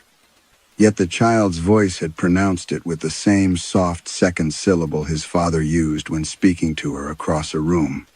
Caroline released Simon's sleeve. What did it say? He covered the tooth with gauze. Nothing clearly. That was a name. It may have been interference from the suction system. Caroline looked at the silent machine beside him. "The suction is off." Simon sealed the canine in a vial before the child could speak again. Anya appeared at the door almost immediately, as though she had been waiting for the cap to close. She took the vial without asking for the chart. "What happens to these?" Simon said. "They are archived." "Where?" "Processing." "That isn't a place. It is here." A red thread was tied around the vial's neck. Its label had already been completed. Caroline Morrow resolved. Beneath it, in smaller letters, was another name. Lucy Harrow, age 9. Simon reached for the tag. But Anya withdrew the vial. Your next patient is waiting. Over the following 4 nights, the extractions continued. The patients were wealthy, discreet, and remarkably calm about surrendering healthy teeth. A retired judge requested 2 lower incisors. The owner of a private security company insisted that a molar had begun remembering things at dinner.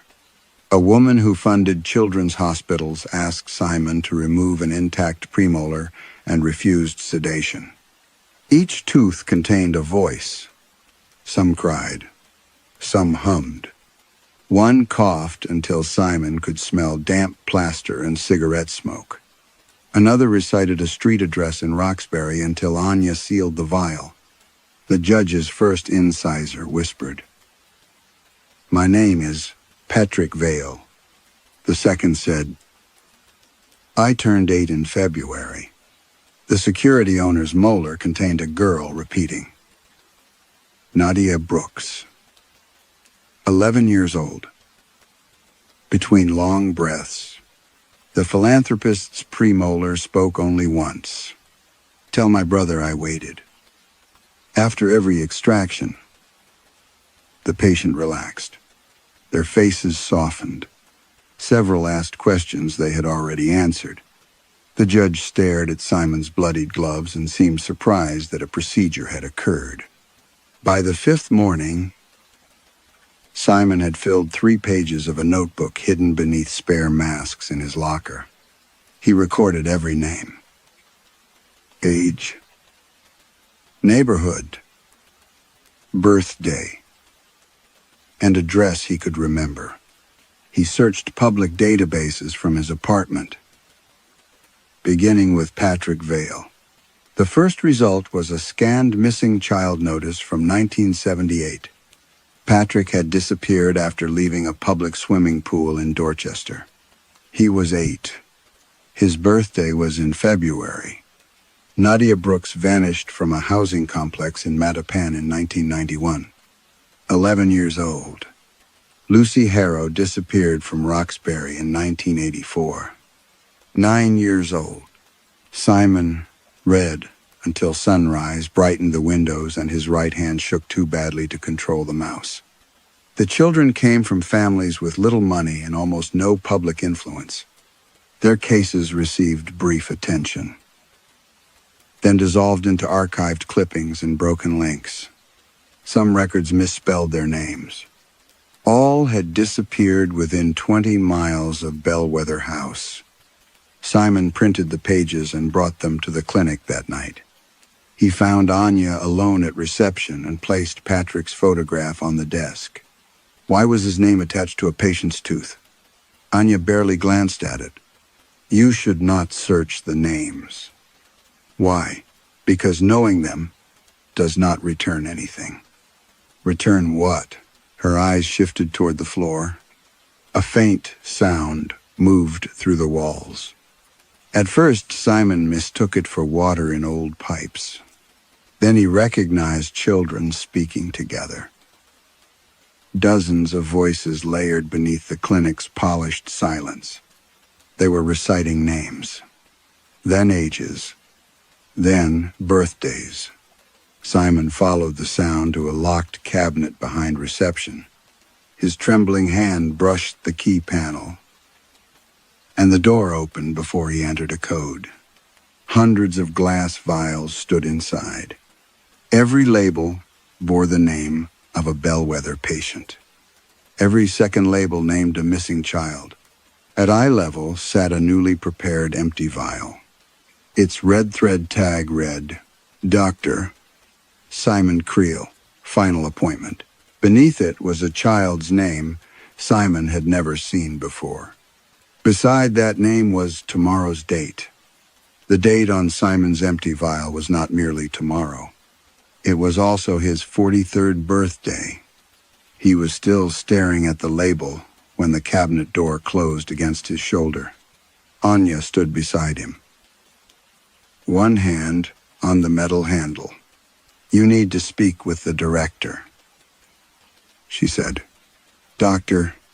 Esther Vale received him in an office at the rear of the mansion. Beyond a corridor Simon had assumed contained only storage. She was a silver-haired neurologist with small, steady hands and a voice trained to make frightening information sound administrative. On her desk lay Simon's employment contract, his recent search history, and a photograph of the open specimen cabinet. "You have been experiencing auditory phenomena," she said. Simon remained standing. "The teeth are speaking. You believe the sounds originate from extracted teeth. I heard names. I found the children." Esther gestured toward the chair opposite her. "Sit down." He did not. She opened a thin medical folder. "Your tremor began before you joined Bellwether. It has worsened under fatigue. And you have reported intermittent numbness in the right hand. Auditory stress responses can accompany neurological deterioration, particularly when combined with sleep deprivation and occupational anxiety. I never reported numbness. You did during your intake examination." "I never had an intake examination." Esther's expression did not change. "Simon, your mind is connecting mechanical noise, patient suggestion, and archived material. That does not make you dishonest. It makes you unwell." She showed him a scan bearing his name. A pale irregularity marked the region behind his left ear. "You need rest," she continued. "You also need to stop researching former patients. They are missing children.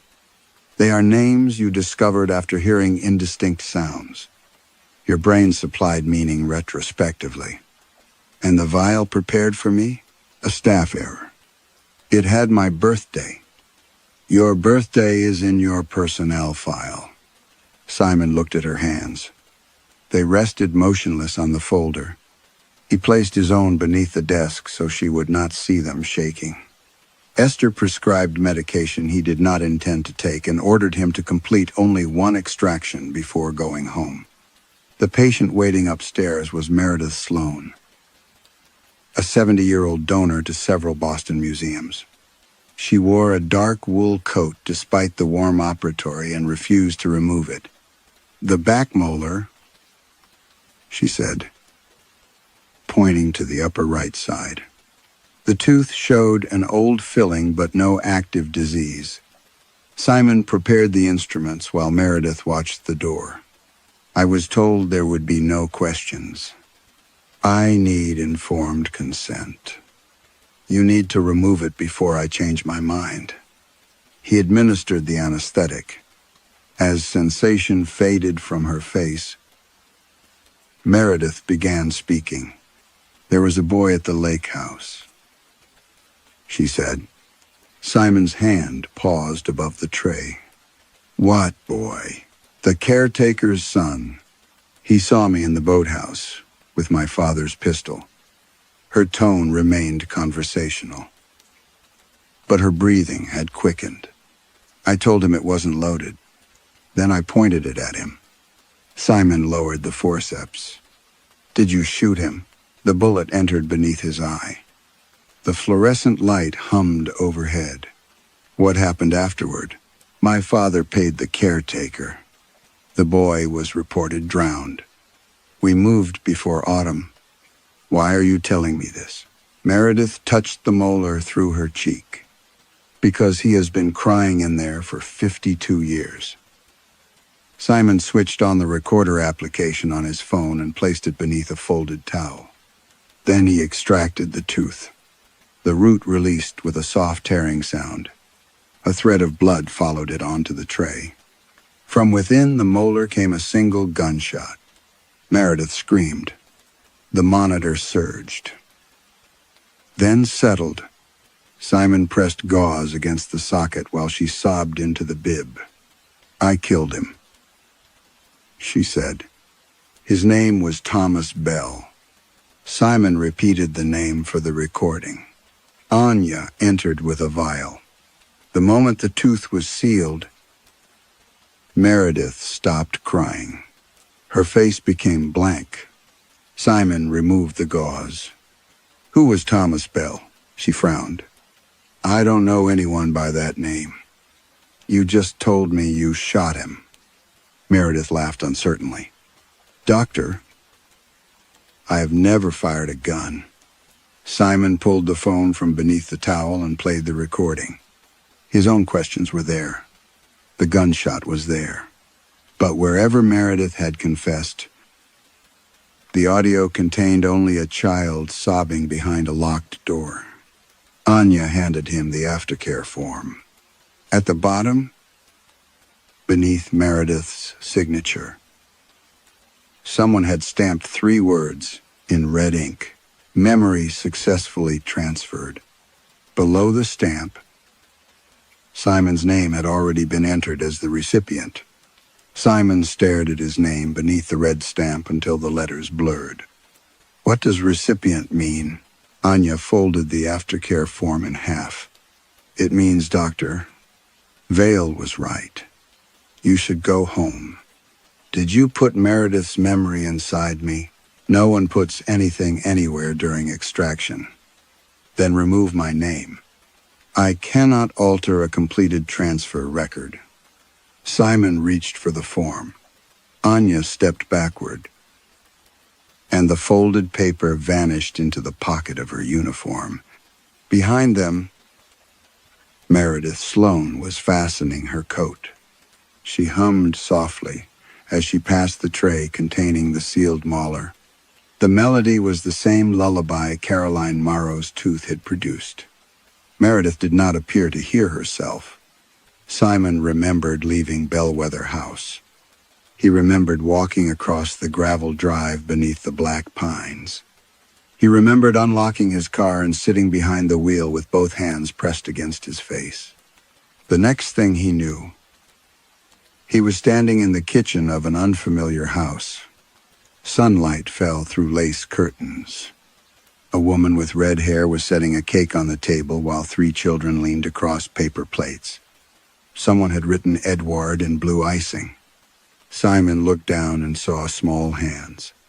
His hands. A man behind him laughed and placed a cardboard crown on his head. "Make a wish."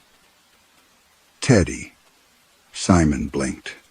He was sitting in his parked car outside his apartment building. The engine was cold. Rain covered the windshield. Although the gravel drive at Bellwether had been dry, nearly 4 hours had passed.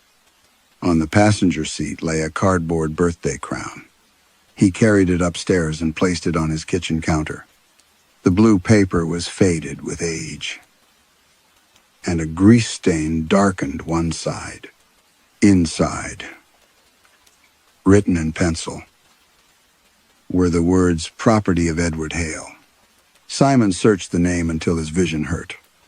Edward Hale had disappeared from East Boston in 1987, 5 days after his 8th birthday. The following night, Simon lost another 3 hours. He came to himself kneeling beside his bathtub with his right hand submerged in cold water. His sleeve was wet to the shoulder. A memory remained lodged inside him. A narrow apartment above a laundromat. Steam clouding the windows. A woman called June, washing blood from a child's hair. In the memory, Simon was not Simon. He was Christopher. On the 3rd night, he woke beneath his desk at the Cambridge practice. His cheek was pressed to the carpet, and the taste of metal filled his mouth. He remembered opening presents in a yellow house while a dark-haired woman sang to him. This time, "The cake," said Michael. The memories did not replace one another. They accumulated. Simon could see 3 childhood bedrooms whenever he closed his eyes. In one, trains moved through the walls after midnight. In another, the closet door had been nailed shut. In the third, a mother named Marianne counted his breaths until he fell asleep. Each memory carried colors, smells, and physical sensation. None carried love. That absence was the same in every childhood. His tremor spread into his jaw. At first it felt like a muscle twitch below the right ear. Then his teeth began vibrating against one another, so faintly that the sound traveled through his skull rather than through the air. He examined himself in his bathroom mirror. The gums around his lower molars had turned pale. Fine red lines ran beneath the enamel, branching downward like roots visible through thin soil. He opened his mouth wider. A child began crying. Simon gripped the sink. The sound came from behind his teeth, muffled by bone. "Who are you?" he whispered. The crying stopped. A pressure moved along his lower jaw, passing from one tooth to the next. Each molar clicked as it went. Then a boy answered. "I don't know anymore." Simon backed away from the mirror. The voice was young, but it did not sound unfamiliar. Its breath caught between words exactly as Simon's did when his tremor became severe. "Were you transferred into me?" "No." "Then where are you?" The boy gave a small, frightened laugh. "We're where they put the parts they couldn't sell." The bathroom light flickered. For an instant, Simon's reflection became a row of children standing shoulder to shoulder. Different faces, different clothes. Every one of them held a bloody tooth in an open palm. When the light steadied, Simon was alone again. His phone lay on the counter beside the sink. A map was open on the screen. The destination had already been entered. Bellwether House. Simon had no memory of searching for it. From inside his jaw, the child whispered, "It knows you can hear us now." The front door of his apartment unlocked by itself. Far below, a car engine started. Then every tooth in Simon's mouth spoke together. "Bellwether has been waiting for you to come back." The car waiting below Simon's apartment belonged to Bellwether House. It stood at the curb with its engine running and its rear door open. Black paint shining beneath the rain. No driver was visible. When Simon approached, the child voices in his jaw fell silent. He should have called the police. He should have gone to a hospital. Instead, he climbed inside. The door closed by itself. He remembered nothing of the journey. When awareness returned, he was standing in Bellwether's dark reception hall with rainwater drying on his coat. The grandfather clock near the stairs had stopped just after midnight. Upstairs, suction machines whispered behind closed operatory doors. Though no patients had been scheduled, Anya's desk was empty. Simon followed the pressure in his jaw to the room where he had extracted Meredith Sloane's molar. Beneath the dental chair, the floor vibrated softly. He moved the chair aside. A brass ring lay recessed in the polished flooring. Simon pulled. A square section of floor rose, revealing a narrow staircase descending into darkness. Warm air climbed from below, carrying clove oil, damp plaster, and old breath. The child inside his jaw whispered. They called it recovery. Simon turned on his phone's light and descended. The walls changed halfway down. White clinic panels gave way to cracked green tiles. Rusted pipes crossed the ceiling, wrapped in stained cloth.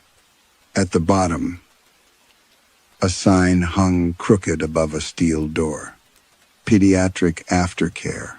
Someone had scratched away the final word until only pediatric remained. The door opened at Simon's touch.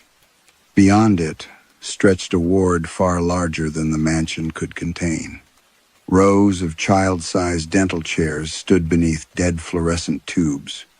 Narrow headrests and leather straps waited at the wrists, ankles, and chest. Some chairs still held paper bibs printed with faded cartoon animals. Others bore dark impressions where small bodies had sweated against the vinyl. Trays beside them contained plaster molds of children's mouths. Each was tagged with a surname, an age, and a category written in red pencil. Private insurance, charity referral, state placement, unclaimed. The molds had been arranged according to those labels. Private insurance occupied the highest shelves. Clean and wrapped in tissue, charity referral and state placement filled the middle rows. The unclaimed molds were stacked on the floor. Many had been broken deliberately. Simon crouched beside them. One fragment showed a child's lower teeth, each root marked with a different adult patient's initials. Another bore 3 dates, all years before the child had been born. His hand shook so violently that the plaster clicked against his wedding finger. Though Simon had never married, a memory struck him. He was lying beneath a paper mobile of blue whales. A nurse held his shoulders while a man in a white coat said, "This one can carry more." The image vanished. At the far end of the ward stood a second door without a handle. A red line surrounded its frame. Recovery children, no re-entry after discharge. The voices in Simon's teeth began to cry. He found an old dental elevator in a cabinet. Its tip fit a seam beside the door. When he twisted it, locks released one after another inside the wall. The sealed room opened. 6 iron beds stood in 2 rows beneath a low ceiling. Each mattress had restraints sized for children, padded cuffs at the wrists, broad straps across the chest, and a leather band designed to hold the head still. Rubber tubes disappeared beneath the beds into cloudy glass jars. Above each pillow hung a tray containing extracted teeth. 5 beds were empty. The 6th was occupied. A child-sized shape lay beneath a white sheet. Simon approached until his knees touched the bed frame. A clipboard hung from the footboard. The typed name remained legible. Simon Creel. Below it, under status, someone had written, "Discharged identity incomplete." The body beneath the sheet inhaled. Simon pulled the fabric back. There was no child on the mattress. There was only a full set of adult teeth arranged in the shape of a sleeping boy. Every tooth was his, and from the open mouth they formed. His own voice whispered, "You left the rest of us here." Simon stumbled backward from the bed. The teeth remained arranged on the mattress, incisors forming a small white face, molars outlining shoulders and bent knees, their roots pressed into the sheet like fingers gripping fabric. "You left the rest of us here," they repeated in Simon's voice. Then every tooth turned toward the wall.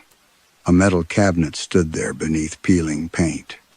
Simon had overlooked it because its doors were the same dull green as the tiles. The pressure in his jaw intensified until his vision pulsed. He crossed the room and pulled the cabinet open. Hundreds of folders filled its shelves. Most were marked with the names of Bellwether's adult patients. Colored strips divided them by treatment purpose: traumatic loss, marital correction, criminal retention, identity stabilization. The earliest records bore the signature of Dr. Alistair Vale, founder of the Vale Institute for Dental Neurology. Bellwether's public history had never mentioned him. According to the files, Vale had discovered that memory did not exist only in the brain. Extreme experience left physical impressions throughout the nervous system, including the tissue from which teeth developed. His first experiments involved soldiers who could no longer sleep after war. Vale extracted healthy teeth and observed that certain memories weakened afterward. Later, he learned to preserve those memories inside the removed roots. Then he learned to move them. Simon opened a folder belonging to a financier whose name appeared on hospitals and university buildings throughout Massachusetts. The man had paid Bellwether to remove all memory of a factory fire caused by deliberately locked exits. His guilt, sensory recollections, and knowledge of the order he had signed were transferred into 3 children from a state home. 2 died during recovery. The 3rd was discharged under a different name. Other files described wealthy clients surrendering memories of assaults, fraud, fatal accidents, abandoned children, and crimes committed in rooms where no witnesses survived. The transferred memories were implanted into children classified as socially recoverable, runaways, undocumented patients, children in temporary care, and those whose families lacked the resources to challenge official records. Bellwether did not merely erase pain, it relocated responsibility. Simon found photographs clipped to the reports. Children lay restrained in the beds around him, mouths held open by metal frames. Beside them, well-dressed adults rested beneath blankets in private suites upstairs. The children's charts recorded seizures, personality fragmentation, speech changes, and false autobiographical attachment. A phrase appeared repeatedly: recipient, accepted burden. Simon searched until he found a thick gray folder wedged behind the others. Creel. Simon. His hands became still. The first page listed his childhood address, but not the house he remembered. It named a mother called Janet Lyle and no father.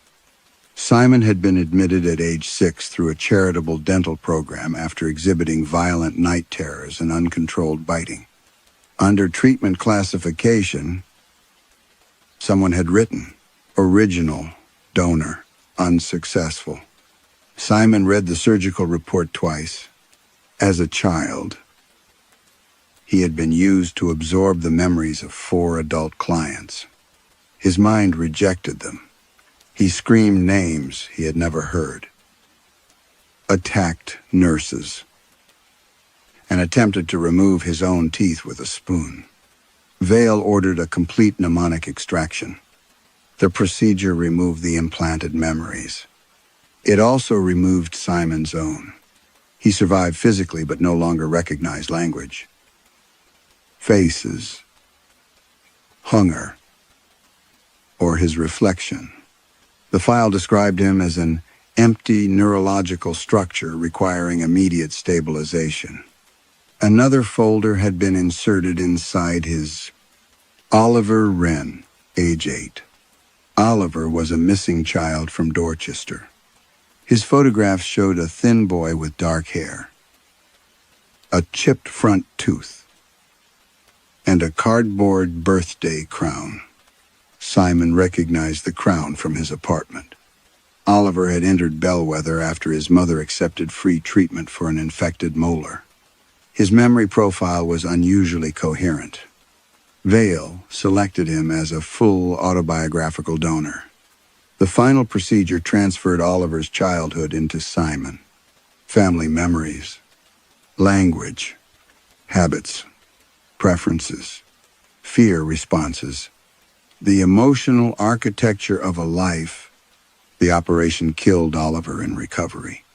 Simon was discharged, carrying everything the boy had been able to remember. At the bottom of the report, Dr.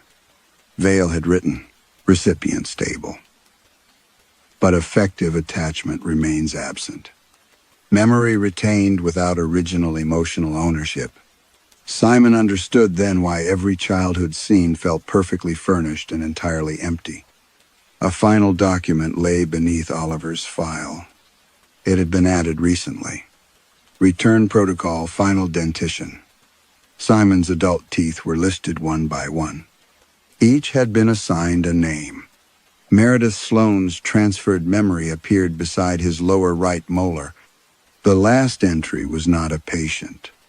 It read, Oliver Wren, recovery pending. Behind Simon, the teeth on the bed began clicking together. The sealed room door closed. A speaker hidden in the ceiling crackled to life. And Esther Vale's voice said calmly, "You were never meant to find the file before the final extraction." Simon looked down at the last page. His signature was already there. Simon held the signed page beneath the weak ceiling light. The signature was unmistakably his. The same backward pressure on the first letter. The same narrow loop in the surname. Yet the ink had dried decades ago. "You signed it before you learned to write," Esther said through the speaker. The teeth on the bed clicked softly. As though laughing, Simon tore the page from the folder. "Open the door. You have already opened the important one." A light came on above the far wall, behind a panel of clouded glass. An old film projector began turning. Its mechanical rattle filled the recovery room, and a grainy image appeared across the tiles. A boy sat in a dental chair. He was small, hollow-cheeked, and restrained at the wrists. Blood darkened the collar of his hospital gown. Simon recognized the child from the Creel file, but the moving image made the resemblance impossible to ignore. It was his face, not the adult structure Simon saw in mirrors, but the original arrangement beneath it. The same close-set eyes, the same uneven left eyebrow, the same jaw that tightened before tears. Dr. Alistair Vale entered the frame. "State your name," Vale said. The boy looked toward someone beyond the camera. "Simon Lyle." Not Creel. Simon Lyle. The name struck him with the force of a remembered injury. Janet Lyle bending over a sink in a narrow apartment. A cigarette burning beside the soap. Her hands pushing his head beneath cold water because he had bitten through his own lip during a seizure. The memory carried pain. Unlike the bright kitchens and birthday cakes, this one contained emotion. Terror lived inside it so completely that Simon's knees weakened. On the film, Vale placed a tuning instrument against the boy's teeth. Simon Lyle's right hand began trembling. The movement was identical to Simon's adult tremor. The body retains the rejected material.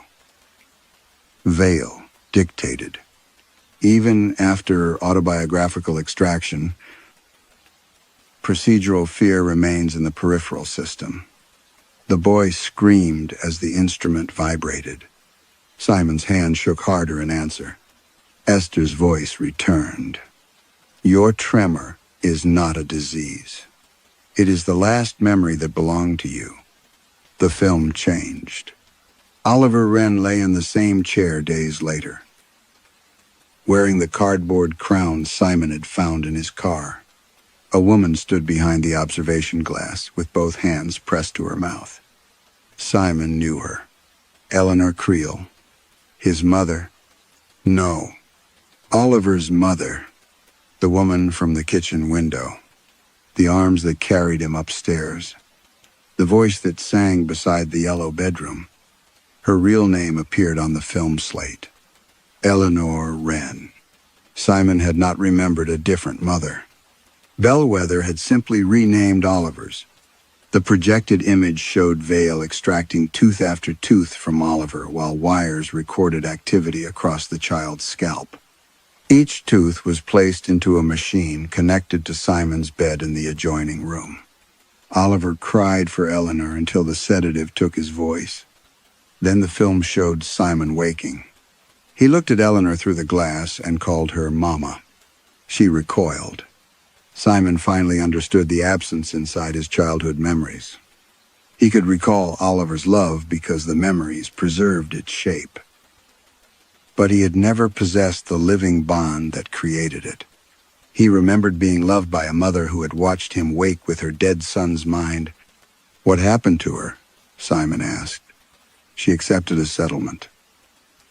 Esther replied, "A new surname was arranged for you. She agreed to continue as your mother."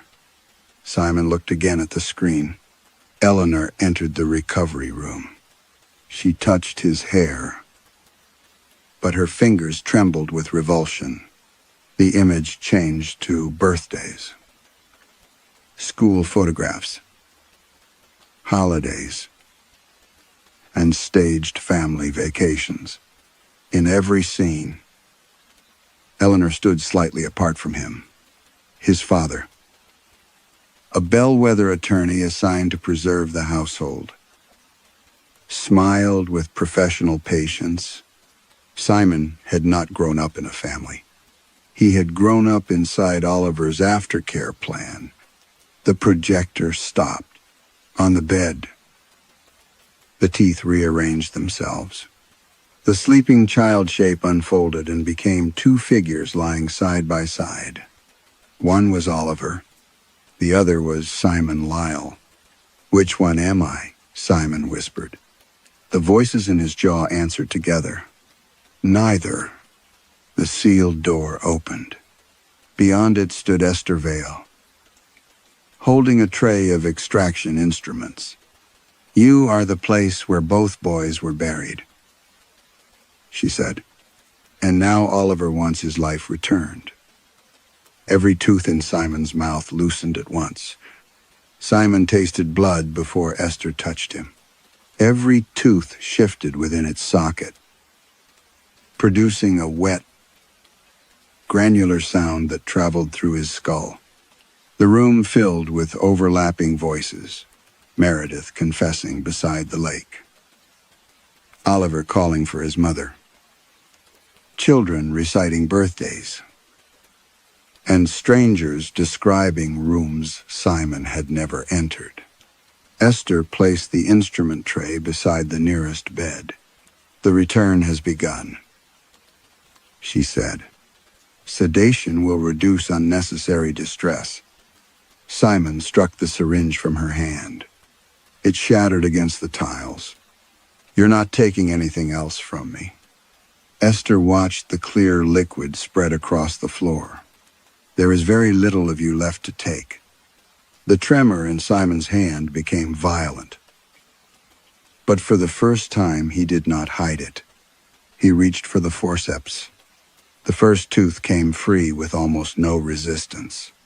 Pain flashed through his jaw, followed by a memory that was not his.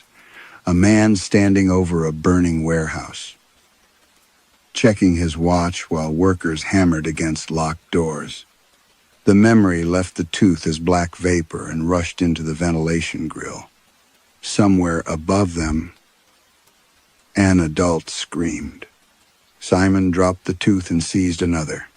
This one released the sound of a car striking a cyclist on a dark road. The next contained a judge accepting an envelope beneath a restaurant table. Another held a woman washing blood from a child's coat while repeating that accidents happen to careless people. With every extraction, the clinic awakened. Footsteps thundered across the floors overhead. Doors opened and slammed. Patients shouted names they had paid to forget. Someone began begging forgiveness through the intercom. Another voice demanded that Bellwether remove the memory again. The glass vials in the cabinet shattered one after another. Children's cries poured through the walls. Esther stepped toward Simon. But Anya appeared in the doorway behind her. Her face had lost its clinical calm. Tears ran silently down her cheeks. "What did they put in you?" Simon asked. Anya touched the red thread folder against her chest. "My sister," she said. "They made me believe I was the one who survived." Esther turned, closed the door. Anya did not move. Simon extracted another molar. A memory struck him with such force that he fell against the bed. He was Simon Lyle again. Small and restrained. Biting down, while Alistair Vale ordered the nurses to continue. Beneath the terror lay something else. Simon's original instinct to resist. He had not been empty because he was weak. Bellwether had emptied him because he would not carry the crimes obediently. He pulled another tooth, then another. The floor became slick beneath his knees. His speech thickened as gaps opened across his mouth. But each fragment released from him made the memories clearer. Oliver's birthdays, Simon Lyle's fear, the stolen crimes between them. Esther seized his wrist. "Stop. Without the implanted structure, you will lose language, balance, motor identity, everything that allows you to function." Simon forced the blood from his mouth. "Then Bellwether loses me too." "No. Bellwether survives through every recipient. You are only the most stable container." He struck her with the forceps and crawled toward the instrument tray. Only one tooth remained, his lower left canine. It did not loosen like the others. Its root burned beneath the gum, sending heat into his throat and chest. When Simon gripped it, the room disappeared. He stood in the bright kitchen of Oliver's memory. Eleanor waited beside the green birthday cake. Oliver sat at the table wearing his cardboard crown. Across from him sat Simon Lyle, pale and trembling. Both boys looked at Simon. "If you keep it," Oliver said, "you stay who you are." Simon looked toward Eleanor. Her face held the affection preserved in Oliver's memories, though he knew it had never belonged to him. "And if I give it back, you give back everything." Simon Lyle answered. His mother, his name, his childhood. "Your hands, your words. What happens to me?" Neither child replied. Behind them, the kitchen walls opened onto the recovery room. Teeth filled the darkness like stars. Simon understood the choice.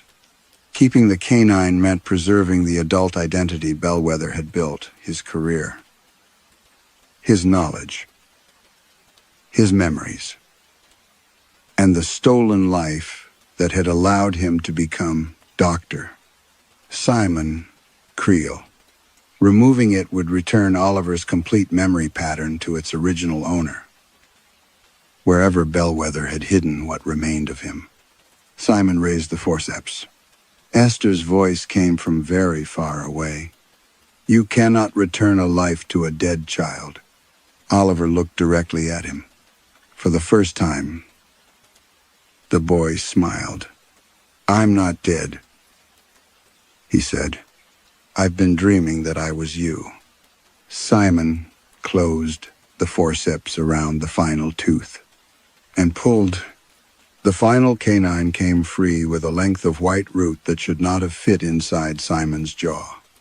For one suspended instant, he felt everything. Oliver's terror as the restraints tightened, Simon Lyle's rage beneath the sedative, Eleanor's hand withdrawing from the observation glass. Every confession Bellwether had buried inside poor children. Every birthday inherited by the wrong body. Then the memories left him. They did not fade gently. They tore away in layers. Simon forgot the purpose of the forceps in his hand. The instrument struck the tiles. He watched it fall without understanding why metal made sound. His knees folded. He tried to call Anya's name, but his mouth produced only a wet breath. Language vanished before fear could become a word. The room became color without meaning. Green walls, white lights, red fluid spreading beneath him. Esther caught his shoulders before his head struck the floor. "Motor collapse," she said, though the sounds meant nothing to him.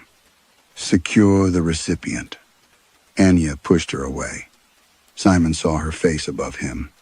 He knew it should matter. He could no longer remember what a face was. His right hand twitched once. Then even the tremor stopped. The last tooth lay in the blood beside his cheek. A thin light moved through its root, brightening until the enamel became transparent. Inside it, a boy opened his eyes. The light surged upward. Every lamp in Bellwether House burst at once. Darkness swallowed the recovery ward. Above them came the shattering of windows, the screams of patients remembering what they had done, and the low collective moan of children whose suffering had finally been returned to its owners. Simon felt none of it. He no longer knew he possessed a body. Something soft was placed beneath his head. Someone held his hand. He stared into the dark without recognizing darkness. Then the last remaining shape inside him disappeared. His name, far across Boston, in a private medical facility owned through one of Bellwether's charitable foundations. A patient awakened in a sealed room. He had been kept there for more than 30 years. The staff knew him only as Patient Wren. His body had aged poorly beneath assisted sleep. His limbs were thin. His hair streaked with gray, and the scar tissue around his mouth formed pale rings where adult teeth had repeatedly grown, loosened, and been removed. When the monitors sounded, a night nurse entered, expecting another seizure. The man on the bed opened his eyes. "Water," he said. His voice was rough but articulate. The nurse froze. Patient Wren had never spoken. He looked around the room, taking in the intravenous lines, the locked cabinet, and the unfamiliar reflection in the darkened window. Then he raised his right hand. It trembled. He studied the movement with professional concentration. "Essential tremor," he murmured, "possibly stress-induced, though the distribution is unusual." The nurse called for a physician. Patient Wren sat upright without assistance. He knew how to read the monitors. He understood the medication labels. He could name every tooth missing from his mouth by its clinical position. He remembered dental school. He remembered patients from Cambridge. He remembered Evelyn Shaw, Caroline Morrow, Meredith Sloan, and the warm sound of a child crying from inside an extracted root. He remembered being Simon Creel. Beneath those memories waited another life, a green birthday cake, a cardboard crown, and a mother named Eleanor who had watched him die. "My name is Oliver Wren," he said. Then, after a pause, he added, "I am Dr. Simon Creel." By dawn, Bellwether House appeared abandoned. Police found broken vials, empty pediatric beds, and hundreds of patient files soaked in water from ruptured pipes. Esther Vale was gone. Anya Voss was found sitting beside a speechless man with no teeth and no identification. No database contained his fingerprints. No relative claimed him. He was transferred to a state neurological ward under the name John Doe. He could not walk, speak, feed himself, or respond to Simon Creel's photograph. Yet whenever a dentist entered his room, his mouth opened obediently. 3 weeks later, Oliver disappeared from the private facility. Bellwether's legal accounts paid for new clothing, identification, and professional licensing documents bearing Simon's name. Security footage showed him leaving with Esther Vale, carrying the cardboard crown in one hand. Months afterward, an exclusive overnight dental practice opened north of Boston. Its director was listed as Dr. Simon Creel in the reception office. Esther prepared the first patient file while Oliver examined his trembling hand beneath a white clinical lamp. Inside a locked drawer lay a single glass vial. Its label bore no name. Only 2 words had been written beneath the red thread: "New donor." From inside the empty vial, a voiceless man began to cry. Memory allows us to believe that we are continuous, that the child we once were and the person we are now belong to the same uninterrupted life. But what remains of identity when memory can be extracted, purchased, transferred, or returned? Simon's tragedy was not simply that his childhood had been stolen. It was that every success he built depended upon another child's erased existence. In trying to restore what belonged to Oliver, he surrendered the final structure, holding himself together. Yet Bellwether survived. Because institutions built upon convenient forgetting rarely depend on only one person. Would you return a stolen life if doing so meant erasing your own? Story 5. The call came through while Nora Pike sat in her van outside the children's hospital, watching sleet turn to snow across the windshield. The dispatcher called it a priority failure at Hathaway Supermarket, a 24-hour store on the edge of Wexler, Minnesota. 3 frozen food cases were reporting warm alarms. The manager claimed the glass doors had begun frosting from the inside. Nora almost declined. Her son, Tobin, was asleep 6 floors above her beneath a heated blanket, waiting for another round of treatment. The billing office had left 2 messages that afternoon. Her card had already been rejected at the pharmacy. She had $43 in checking, less than half a tank of fuel, and a repair company that paid double for blizzard callouts. She accepted before the dispatcher finished describing the weather. By the time she reached Hathaway, the storm had erased the road behind her. The supermarket stood alone in a wide parking lot, its red sign glowing through the white air like an ember beneath ice. Shopping carts rattled in their shelter. A plastic bag snapped from a light pole with the dry, repetitive sound of applause. Inside, the store was nearly empty. A silver-haired cashier sat behind the tobacco counter reading a paperback. Two customers moved through produce with their coats still zipped. Fluorescent lights buzzed above polished floors. Near the bakery, a recorded voice announced a discount on soup. Stuttered halfway through and restarted. The night manager introduced himself as Curtis Venn. He was broad, clean-shaven, and too cheerful for the weather. "Glad you made it," he said. "Corporate gets nervous when frozen inventory is involved. People usually come first," Nora said. Curtis laughed as if she had made a joke. He led her into the frozen food section. The air sharpened around them. Nora felt it in the fillings of her teeth. The center bank of cases was coated in a thin white film. It was not the foggy frost caused by warm air leaking through a damaged gasket.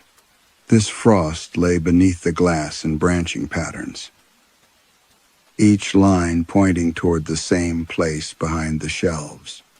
Nora opened a door and held her probe in the airstream. The display claimed the case was warming.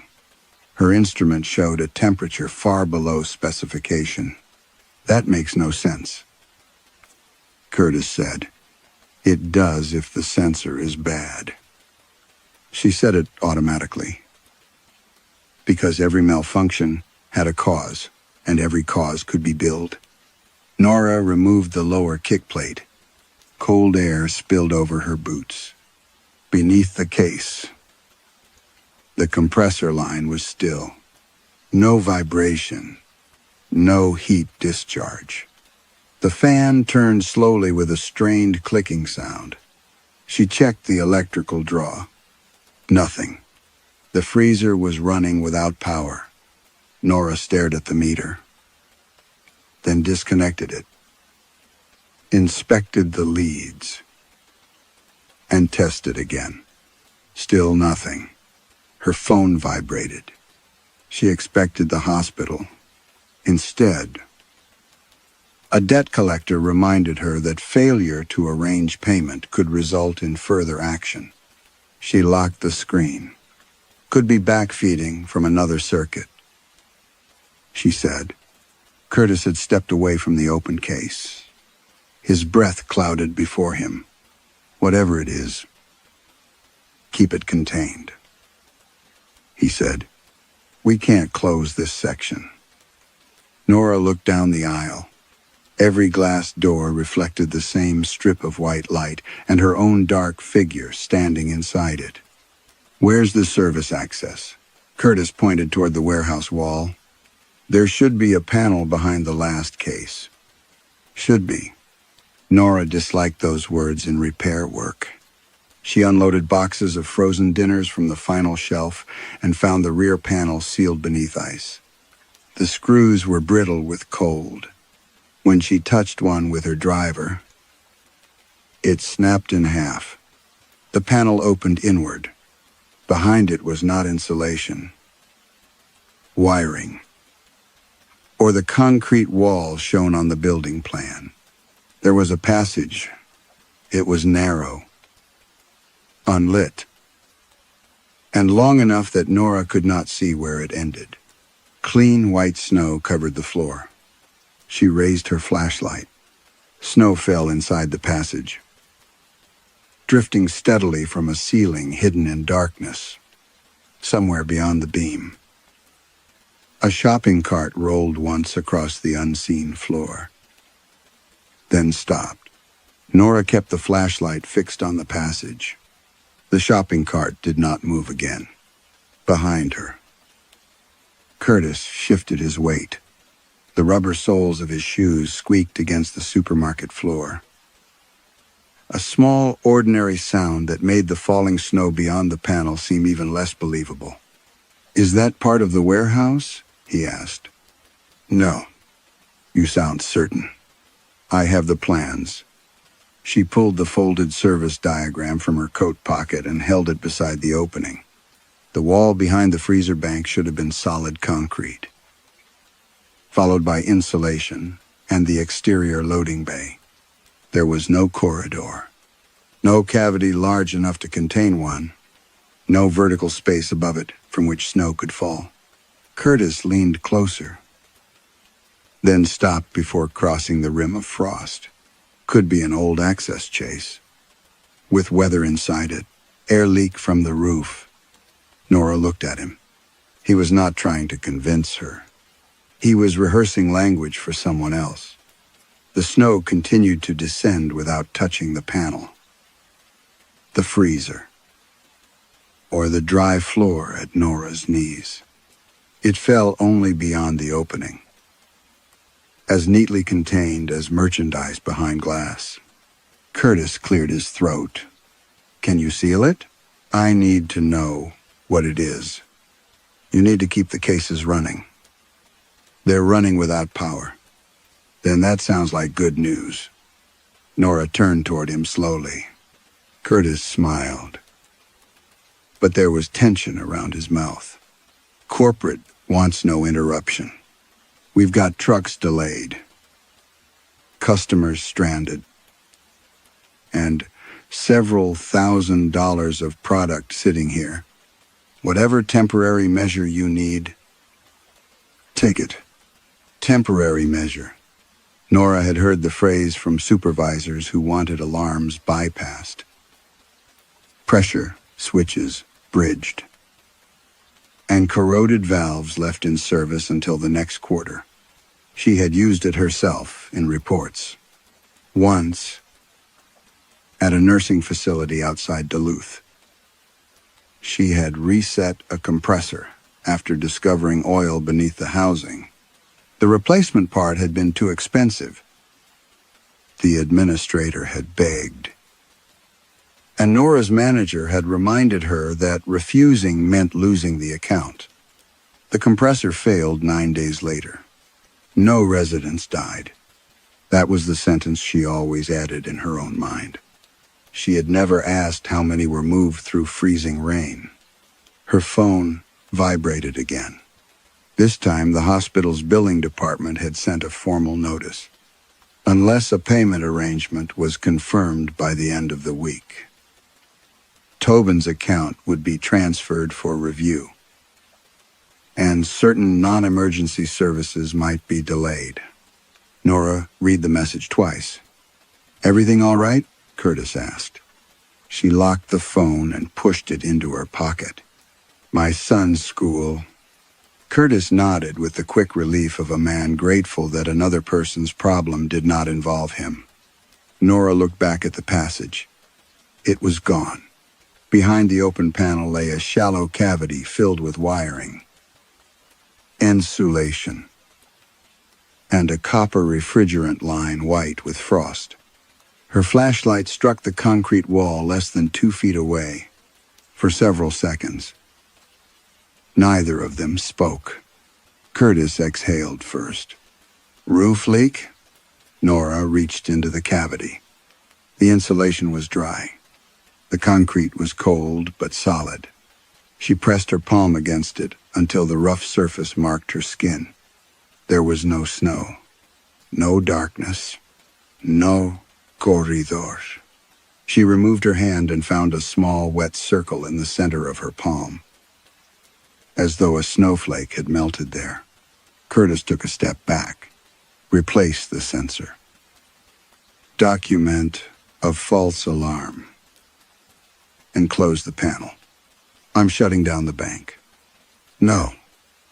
If there's an undocumented cold source behind this wall, I'm not signing off on it. You already signed plenty of things." The words came too quickly. Nora stared at him. Curtis's expression became bland and managerial again. "I mean your company. Hearthway has years of service reports. Corporate knows your people understand the system." "My people?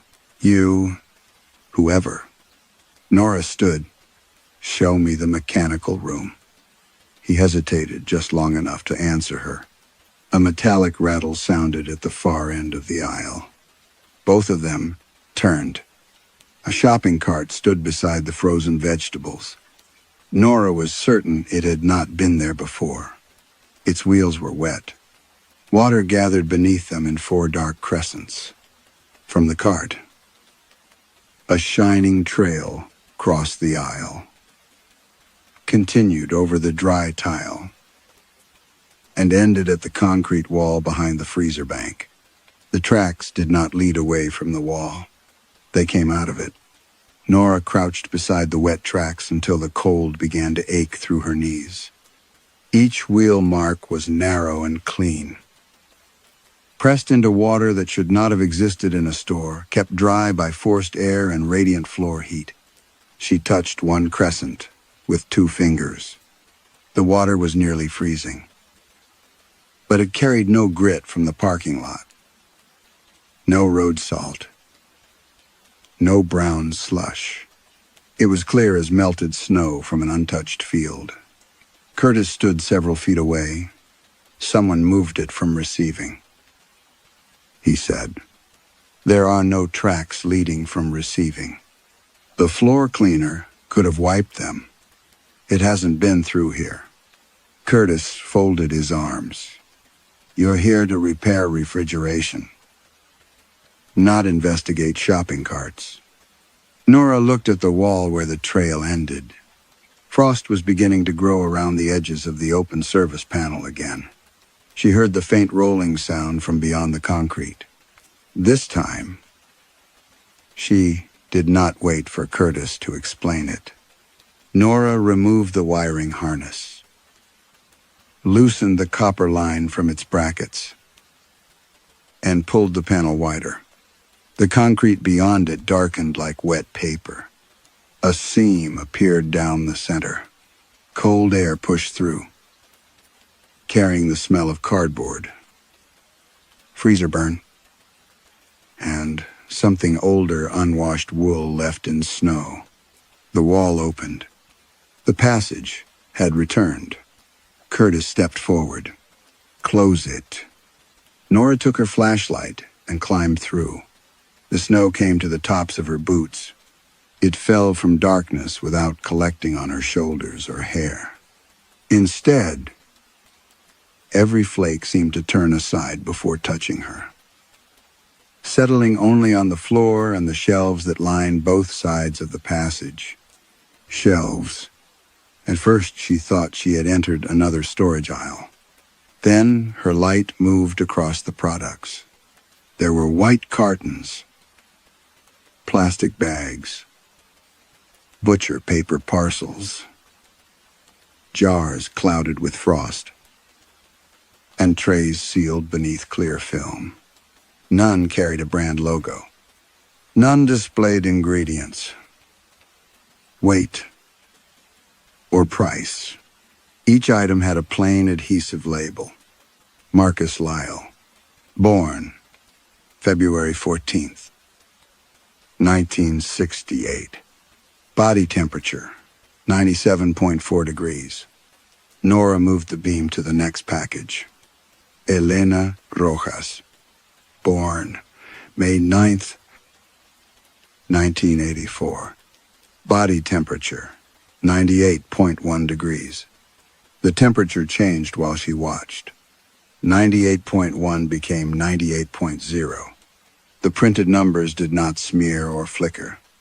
The ink simply rearranged itself. Behind her, Curtis called her name, but his voice sounded distant, as though he stood outside during heavy snowfall. Nora picked up a bag of frozen peas. The label read Dale Harker. She knew the name. Everyone in Wexler did. Dale drove one of the county plows and complained about potholes on local radio. He had once pulled Nora's service van from a ditch without charging her. His listed temperature was 96.8 degrees. As she held the bag, the number dropped. 96.6, 96.3. The plastic hardened beneath her glove. Nora put it back. The temperature rose by 1/10. She lifted it again. The number fell. Jesus, she whispered. A crackle sounded from the radio, clipped to Curtis's belt beyond the opening. The store's weather broadcast had interrupted its music. Nora carried the bag toward the panel. The announcer warned that visibility on County Route 9 had fallen to almost nothing. A snowplow had left the road near Bell Creek. Emergency crews had found the driver conscious, but severely disoriented, with signs of sudden hypothermia, despite the vehicle's functioning heater. The announcer gave the driver's name: Dale Harker. Nora stopped with one boot on the supermarket tile and the other buried in the passage snow. The temperature on the package had fallen to 94.2 degrees. "Put it back," Curtis said. He was no longer pretending not to understand. Nora looked at him. "How do you know?" Curtis's face had gone pale, but his eyes were fixed on the bag rather than on her. "Put it back before it notices you're shopping." Nora held Curtis's gaze for 1 second longer, then climbed back into the passage. The cold deepened around her as though the aisle had been waiting for a decision. Snow brushed past her face without melting. The shelves seemed farther apart than before, their white packages fading into darkness on either side. She returned Dale Harker's peas to the exact place she had found them. The label shivered beneath the flashlight beam.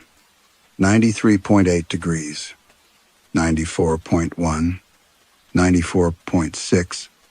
The numbers continued to rise. From the supermarket, the weather broadcast crackled again.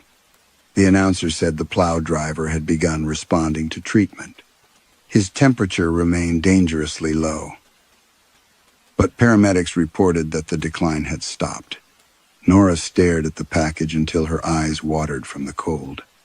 "That is not stress," she said when she climbed out. Curtis pushed the panel shut with both hands. The concrete returned behind it, solid and ordinary, except for a fringe of frost around the screws. "You handled an unfamiliar product during an emergency," he said. "Then you heard a name on the radio. Your mind made a connection. The package changed when I touched it. You were cold. I watched the temperature fall. Your meter told you a freezer was operating without electricity. Maybe your instruments aren't the only things malfunctioning." Nora stepped close enough to smell coffee on his breath. "You knew I had to put it back." Curtis glanced toward the front registers. "I knew you were panicking." "No. You said it would notice me." "I said whatever would get you out of there." He lowered his voice. "Finish the repair report. Mark the sensor faulty. Seal the access and leave. I'm shutting down the cases. If you do, I'll report that no repair was completed. The system isn't safe. Then neither is your premium." The words struck harder than Nora expected. Curtis saw it. His expression softened with professional sympathy, the kind used by people who had already decided not to help. "Road conditions are severe," he said. "Your company may decide you abandoned the call. Double pay becomes no pay. Towing, travel, after-hours dispatch, those costs might come back to you." Nora thought of Tobin beneath the hospital blanket, his hands too thin around a paper cup. She thought of the payment notice on her phone and the prescriptions waiting behind a counter she could not afford. Curtis watched her calculate. That was when a woman in a red parka turned into the aisle. She pushed a cart containing milk, batteries, canned chili, and a child's box of cereal. A little girl walked beside her, dragging one mitten along the freezer doors. "Are these on sale?" the woman asked. Nora turned. The final freezer door stood open. Inside, where branded vegetables had been stacked moments earlier, lay a row of plain white packages. "No," Nora said. "Don't touch those." The woman frowned. "They're in the store." She reached past Nora and took a paper-wrapped parcel from the shelf. The fluorescent lights dimmed. For an instant, every freezer door reflected the snow-filled passage. Nora seized the parcel. The woman tightened her grip. "Let go," Nora said. "What is wrong with you?" The paper crackled between them. Nora saw the label. Harold Bream. Born October 22nd, 1971. Body temperature 95.9 degrees. The number dropped. The cashier's phone began ringing at the front of the store. Once, twice. The silver-haired woman answered. Her voice carried through the empty aisles. Polite at first, then confused. "My brother?" The customer released the parcel. Nora shoved it back into the freezer. But the white packages were already gone. Brand-name dinners filled the shelf again. Their cardboard boxes rhymed with ordinary frost. At the register, the cashier gripped the counter. "No. He has heat," she said into the phone. "I paid the bill myself." Silence spread across the supermarket. The cashier listened, her face collapsing. Then she whispered, "How can someone freeze to death inside a heated apartment?" Behind Nora, a shopping cart rolled out from the solid wall. A new white parcel rested in its child seat. The label bore the cashier's name. The parcel bearing the cashier's name lay in the cart like something selected for collection. Nora stepped toward it, but Curtis caught her arm. "Don't," he said. The cashier was still on the phone, listening to someone describe the impossible condition of her brother's apartment. Her name tag read Margaret Bream. The same name appeared on the parcel, followed by her birth date and a body temperature that had already begun to fall. Margaret looked up. "What is that?" Before Nora could answer, the supermarket's entrance locks slammed shut. Metal bolts drove into place along the glass doors. The automatic shutters over the pharmacy dropped halfway and stopped, somewhere in receiving. A loading bay alarm began to pulse, though no siren sounded. The storm pressed white against every window until the parking lot vanished. Curtis released Nora and hurried toward the entrance. The doors would not open. "They lock during pressure loss," he said. "There is no pressure loss." Storm protocol. Then, Nora looked at the control panel beside the doors. Every indicator was green. Behind them, the abandoned shopping cart began to roll. It moved without anyone touching it, carrying Margaret's parcel past frozen foods and toward the darkened bakery. Nora followed. But the cart turned a corner and disappeared. She reached the intersection seconds later. The aisle was empty. Only its reflection remained in the polished doors of the refrigerated dairy cases. In the glass, the cart continued moving.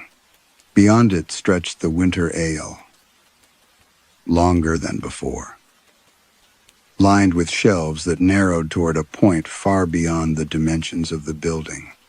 Snow fell under fluorescent fixtures buried high in darkness. White packages stood in ordered rows, each label facing outward. Nora turned from the reflection. There was only yogurt and milk behind her. When she looked again, a figure stood at the distant end of the reflected aisle. It wore a heavy coat and held one hand against the shelves as though searching for balance. Then, the dairy lights flickered, and the figure was gone. Nora ran to the mechanical room. Curtis followed, demanding that she stop. But she forced the door with her shoulder and entered a concrete chamber crowded with compressors, control boxes, and overhead pipes. The room should have been hot from waste heat. Instead, frost covered the floor in branching white veins. The main controller displayed no active faults. Someone had disabled them. Nora opened the cabinet and found a jumper installed across the low-temperature safety circuit. Another bypassed the pressure shutdown. Both had been fitted cleanly, with labeled wires and insulated crimps. Work she recognized. "No," she said. A plastic document sleeve hung inside the cabinet. She pulled out the service authorization folded within it. Hearthway System, Efficiency Modification. The form approved extended compressor operation. Suppression of nuisance alarms. And remote override of emergency shutdowns. The language was broad, written to make deliberate blindness sound like improved performance. At the bottom was her signature, Nora Pike, dated 3 winters earlier. Memory returned in fragments, her supervisor sliding forms across the dashboard, snow tapping the windshield. Tobin, newly diagnosed, the company promising a retention bonus if technicians cleared an overdue stack of corporate modifications. She had signed dozens between service calls, trusting that engineering had reviewed them. She had not visited Hearthway. She had not inspected the system. She had not even read the second page. Curtis stood in the doorway. "You knew," Nora said. "I knew corporate had authorization. You used my name. You provided it." The words settled more heavily than accusation. Nora examined the controller. A secondary cable ran from the bypassed safety terminals into the wall, where it disappeared beneath frost. It was not shown on any diagram. As she touched it, the compressors stopped. The silence was immediate. Then came a sound from inside the walls. Hundreds of people inhaling through clenched teeth. Every reflective surface in the mechanical room darkened. The metal cabinet doors, the pressure gauges, even the black screen of Nora's phone showed the winter azle. It had reached the mechanical room. In each reflection, shelves extended behind Nora, and every package carried a name she could not yet read, all except the one directly over her reflected shoulder. Its label bore Nora Pike. Beneath her name, the words body temperature were still blank. Then the first number began to print. The first number beneath Nora's name appeared as 98.6 degrees. Then it vanished. A second figure replaced it, 98.4. The package in the reflection was not recording her temperature. It was testing how quickly she could lose it. Nora tore her eyes from the cabinet door and followed the secondary cable where it disappeared into the wall. Frost had gathered around the opening, but the crystals pointed inward, their white branches growing against the direction of the cold. She pried away the metal conduit cover. Behind it, 3 refrigeration pipes descended through a hole cut into the floor. Curtis blocked the doorway. "There's nothing below us. The plans show a utility crawl. The plans are old. So is whatever is feeding these cases." She took a service wrench and struck the padlock on the floor hatch until its corroded shackle broke. The hatch opened with a breath of air so cold it seemed to pull warmth directly from her lungs. A ladder descended beyond the reach of her flashlight. Curtis did not try to stop her again. That frightened her more than his threats had. Nora climbed down. The concrete walls soon gave way to brick. The ladder ended in a corridor beneath the warehouse. Its ceiling low and crowded with pipes wrapped in rotting insulation. Frost covered each pipe in reverse patterns, thickest near the floor and thinning as it climbed, as though the cold below were being drawn upward into the supermarket. Her boots landed on wooden boards. They creaked beneath her weight. This was not a utility crawl. It was a dormitory. Rusting bed frames stood in 2 rows along the walls. Some still held collapsed mattresses, blankets stiff with age, and boots placed neatly beneath them. Tin cups sat on shelves beside combs, prayer cards, sewing needles, and letters tied with string. A child's red mitten lay on one pillow. Nora touched it. The wool cracked like thin ice. The air smelled of coal dust, damp cloth, and the sweet mineral scent of old blood. She moved deeper. Names had been scratched into the brick in several languages. Some were accompanied by dates. Others ended halfway through a letter. The grooves shallow at first, then deep enough to expose pale mortar. Handprints covered the wall near a sealed iron door. Not painted handprints. Scratches. Hundreds of fingernails had dragged downward across the bricks, leaving parallel marks where people had tried to climb through solid stone. Nora heard breathing behind her. She spun around. No one stood in the corridor. The sound came from the heating pipes overhead. Each one contracted with a dull metallic knock, followed by another long inhalation. She followed the pipes into a larger chamber. At its center stood an industrial boiler almost twice her height. Its steel shell was blistered with rust, and the manufacturer's plate had been chiseled away. 4 heavy ducts rose from its crown and disappeared into the ceiling directly beneath Hearthway's freezer bank. A faded warning had been stenciled across the access door. Do not extinguish during winter operation. Nora placed her hand near the boiler. It radiated cold. The pressure gauge showed an impossible reading below its lowest marking. Frost crawled beneath the glass, circling the needle like a white pupil. Beside the boiler sat a ledger swollen with damp. The first pages listed coal deliveries and worker housing assignments. Later entries recorded fuel reductions, heater shutdowns, and names marked absent without explanation. The same handwritten note appeared after each cluster of deaths. Loss accepted. Production maintained. Nora turned another page. The paper cracked. A more recent entry referred to refrigeration recovery, annual winter quotas, and authorized commercial transfer. Her signature appeared in the margin beside a modern service code. The boiler groaned. Its access door opened by itself. Inside there was no furnace chamber. A block of black ice filled the entire cavity. Suspended within it were hundreds of metal identification tags, overlapping like scales. Some were factory badges.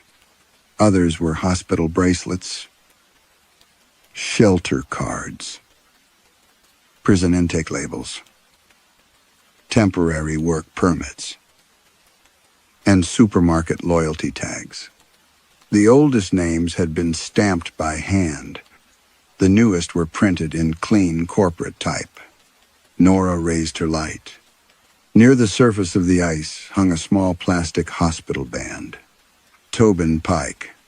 The black ice cracked around it, from somewhere inside the boiler. Her son began knocking. The knocking inside the boiler came in groups of 3. Tobin had done that since he was small. 3 knocks on his bedroom wall when he needed water. 3 against the hospital rail when medicine made speaking difficult. A private signal Nora had believed no one else could know. She reached toward the black ice. The identification tag shifted beneath the surface, turning slowly until Tobin's hospital band sank deeper among the older names. Nora. Curtis stood in the dormitory doorway, outlined by cold haze. "Get away from the boiler," he said. "You put my son in there. I didn't put anyone anywhere. You knew what was below the store. I knew there were legacy systems. People are not systems." Curtis looked at the ledger in her hands. For the first time, his confidence gave way to something older than fear: obedience. Nora opened the book again. The earliest section belonged to North Star Packing Works, a meat processing factory that had occupied the site nearly a century before Hearthway.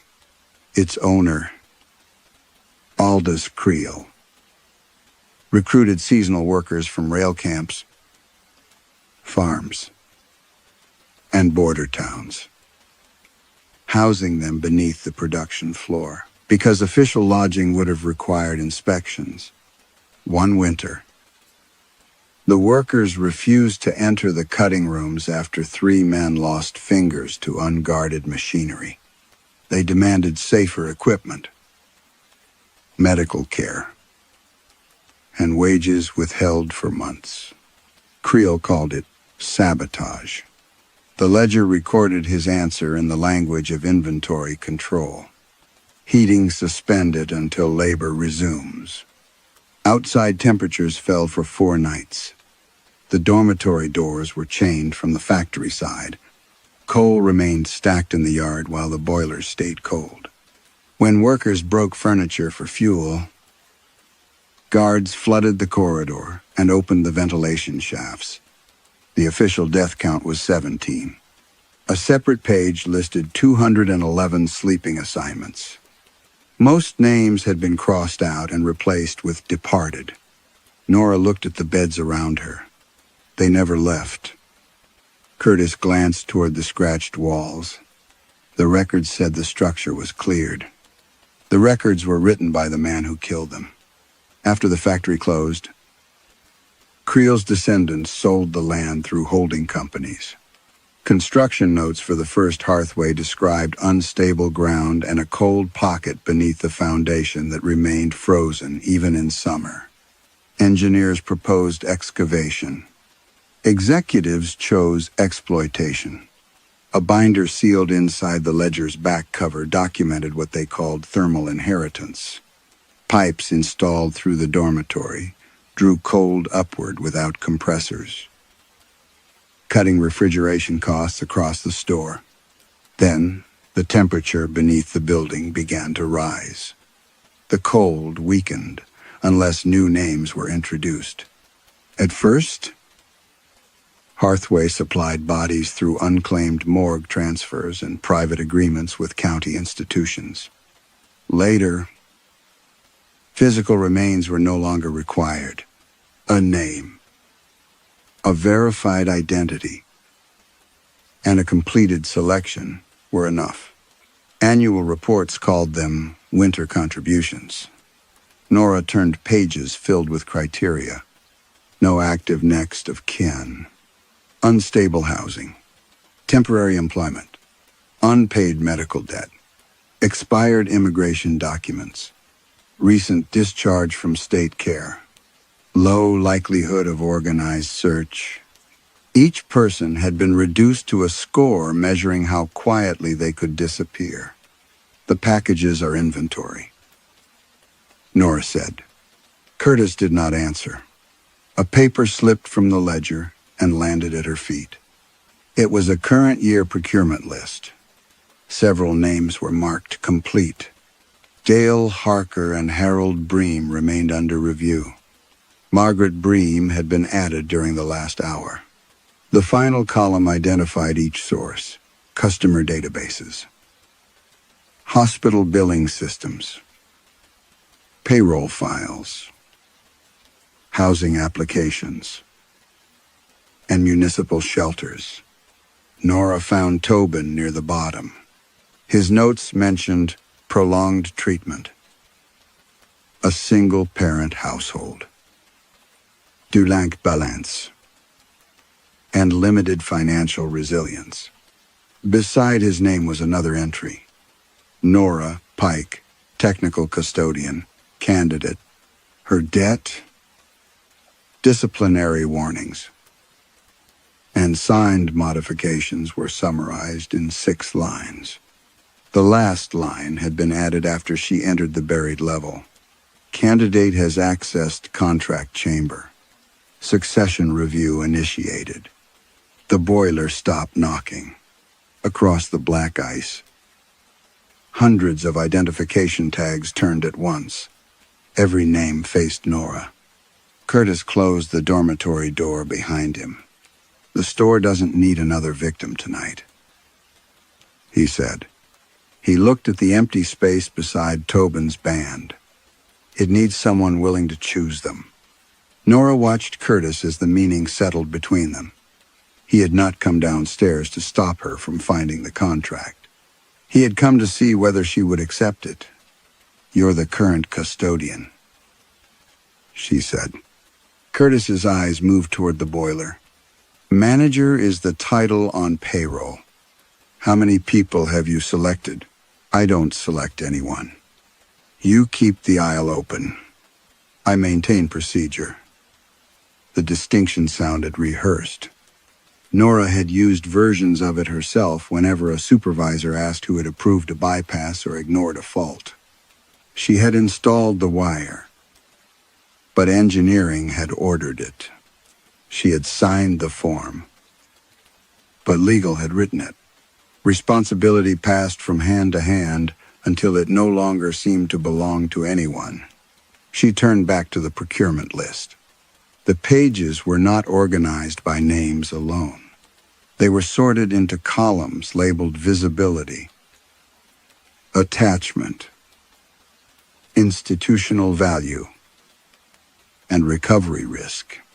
Beside each person, decimal scores estimated whether anyone would report them missing, whether police would investigate, whether an employer would notice an absence, and whether unpaid bills made their disappearance financially convenient. The data came from everywhere. Hearthway loyalty cards recorded who shopped alone, who bought single portions, who visited during holidays, and whose emergency contact had not changed in years. Pharmacy accounts revealed chronic illnesses and missed prescriptions. Payroll files showed temporary status, workplace disputes, and workers paid through subcontractors. Hospital billing systems identified families already overwhelmed by debt. Shelter databases marked people without stable addresses. Immigration screening reports noted those unlikely to contact authorities. The store did not search for people without value. It searched for people whose value could be denied. Nora found a column labeled Defense Network. Most entries contained phrases such as no active family, estranged sibling, recently evicted, undocumented household, or transient employment. Tobin's entry read, one dependent parent, parent financially compromised, high compliance probability. They chose him because of me, Nora said. Curtis shook his head. The system identified leverage. He is a child. The contract doesn't distinguish age. Nora looked at the black ice. But you do, for a moment. Something in Curtis's face tightened. Then he said, "Last winter, the store chose a man sleeping behind the bus depot. No family, no fixed address. He froze 3 blocks from a warming center, and the police called it exposure. The winter before that, a woman from a packing crew disappeared after her shift. Her employer said she had probably moved on. You knew their names. I knew the criteria. That isn't different. It is if you want to keep the doors open." The pipes above them shuddered. From the dormitory came the faint scrape of metal wheels. Nora lifted the current year list again. Her own file continued beyond the section she had first read. Technical competence. Demonstrated willingness to authorize unverified modifications. High dependent care burden. Documented financial desperation. Elevated tolerance for institutional risk when family survival is threatened. Recommended for custodial succession. The contract had not chosen her because she was cruel. It had chosen her because she could turn cruelty into necessity. Nora remembered every shortcut she had defended as temporary. Every warning she had silenced because a client threatened to call another company. Every machine she had left running because shutting it down might cost her overtime. Health insurance. Or the job that kept Tobin in treatment. No one had died. That was the sentence she had used to keep herself warm. The dormitory door opened by itself. Beyond it, the corridor had vanished. The winter easel stretched upward toward the supermarket. Though no stairs remained, snow fell beneath rows of fluorescent lights, and hundreds of white packages faced Nora from the shelves. A shopping cart rolled toward them. Curtis stepped aside. The cart crossed the threshold without leaving tracks. Only one item rested inside, a small white package secured in the child seat by a red plastic strap. Nora did not need to read the label. She recognized the hospital identification band frozen beneath the wrapping.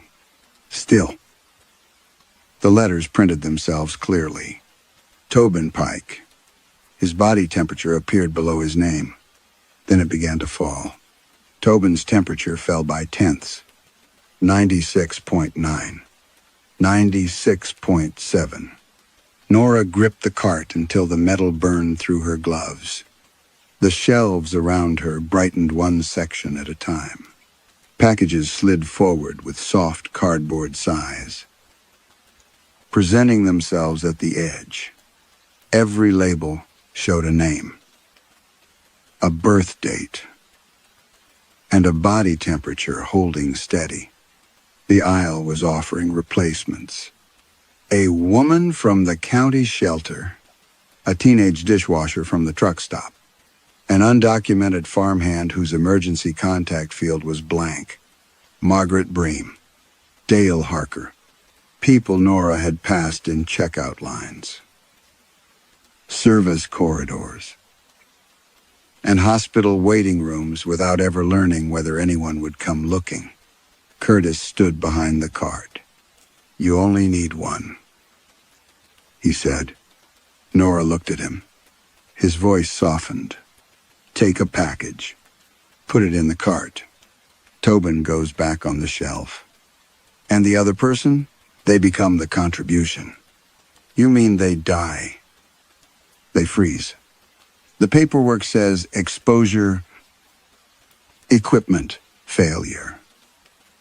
Medical complication. Sometimes no one finds them until spring." Tobin's temperature dropped again. Nora reached toward the nearest package. Curtis exhaled. Her fingers stopped an inch from the label.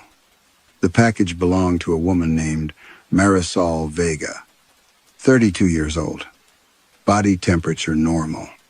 Beneath the printed information, smaller words appeared. 2 children. temporary housing.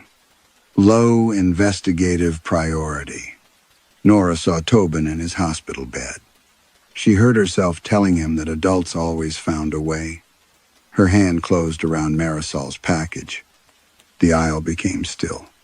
Curtis whispered, "That's it." Nora lifted it from somewhere above. A child began crying in the supermarket. Not Tobin. Someone else's child. The sound passed through the shelves and black ice until it seemed to come from every package at once. Nora looked at the label again. 2 children. The store had reduced them to leverage just as it had reduced Tobin to hers. She put the package back. Curtis's expression collapsed. "You don't understand what happens if the quota isn't filled." "I understand exactly." Nora pulled her service wrench from her belt and struck the pipe feeding the boiler. The first blow dented the metal. The second split the frost. Curtis lunged. But Nora drove her shoulder into his chest and sent him against the cart. Tobin's package rocked in the child's seat. "Stop," Curtis shouted. "You'll release all of it." "That's the point." She followed the pipe to the secondary cable linked to the bypassed alarms. Her work, her signature, her permission. Carried downward into the dead. Nora clamped the wrench around the coupling and pulled. The metal refused. She pulled again until something tore in her shoulder. The coupling broke. Black vapor erupted from the pipe. It spread across the floor like water, swallowing Nora's boots. The boiler screamed with hundreds of voices.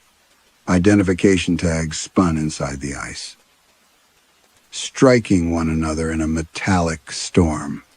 Curtis crawled toward the ladder. Nora reached into the conduit and seized the bypass cable. The insulation cracked beneath her fingers. For one instant, she felt every freezer above them, compressors cycling, fans turning, glass doors humming beneath fluorescent light. She felt the winter ale threaded through each circuit, using every silenced alarm as a doorway. Then she tore the cable free. The supermarket went dark. A white force exploded upward. The ceiling split with a roar of wind. Snow blasted through the dormitory and carried Nora into the boiler. Shelves overturned. Packages burst open, releasing breaths, names, and fragments of voices. Above them, hearthway filled with winter. The automatic doors sealed beneath clear ice.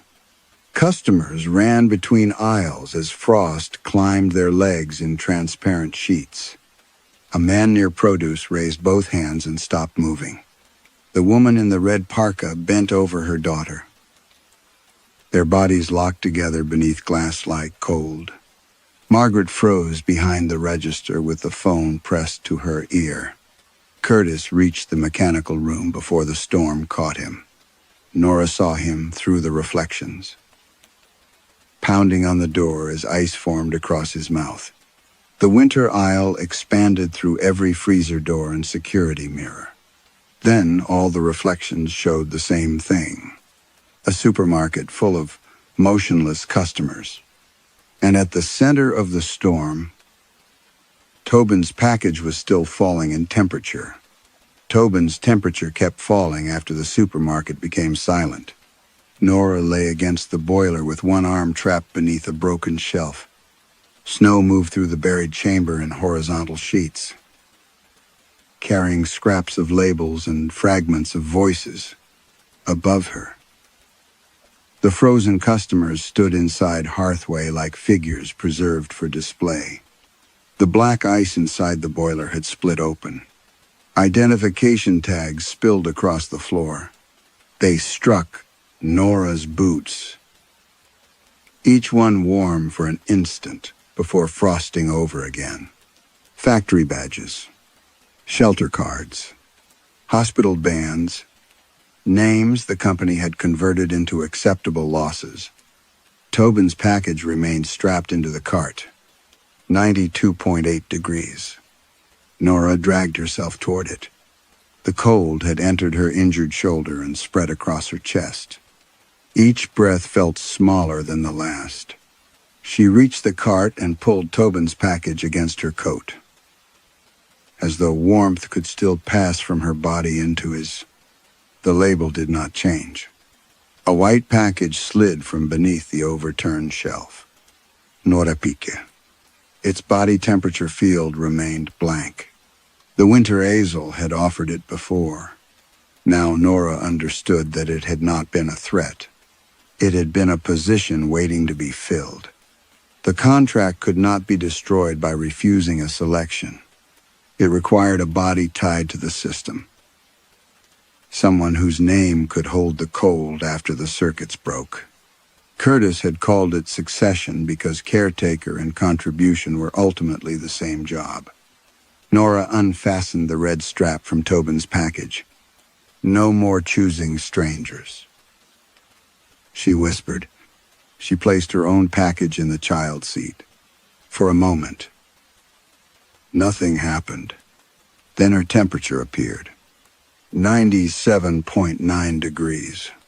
Tobin's label rose by 1/10. Nora pushed his package onto an empty shelf. The snow stopped touching it. Its wrapping softened. The hospital band beneath the paper cleared of frost. Her own number began to fall. The knocking inside the boiler returned. But this time it came from hundreds of hands. The tags on the floor turned toward her. The storm folded inward, drawing itself through the ducts, the broken pipes, and the package bearing her name. Nora held the cart until her fingers could no longer close. Above her, emergency lights returned. The frozen customers did not move. When rescue crews entered Hearthway after the storm weakened, they found 31 people encased beneath transparent ice. Some had frost-filled mouths. Others still held groceries against their chests. Margaret Bream remained behind the register with the telephone at her ear, while the woman in the red parka had curved herself around her daughter so completely that the ice preserved them as a single shape. Security footage showed Nora entering the mechanical room with tools before the refrigeration system failed. Company representatives described her as financially distressed, professionally unstable, and responsible for unauthorized modifications. They did not mention that those modifications had carried her signature for 3 years. For several days, the floor beneath frozen foods remained open to investigators.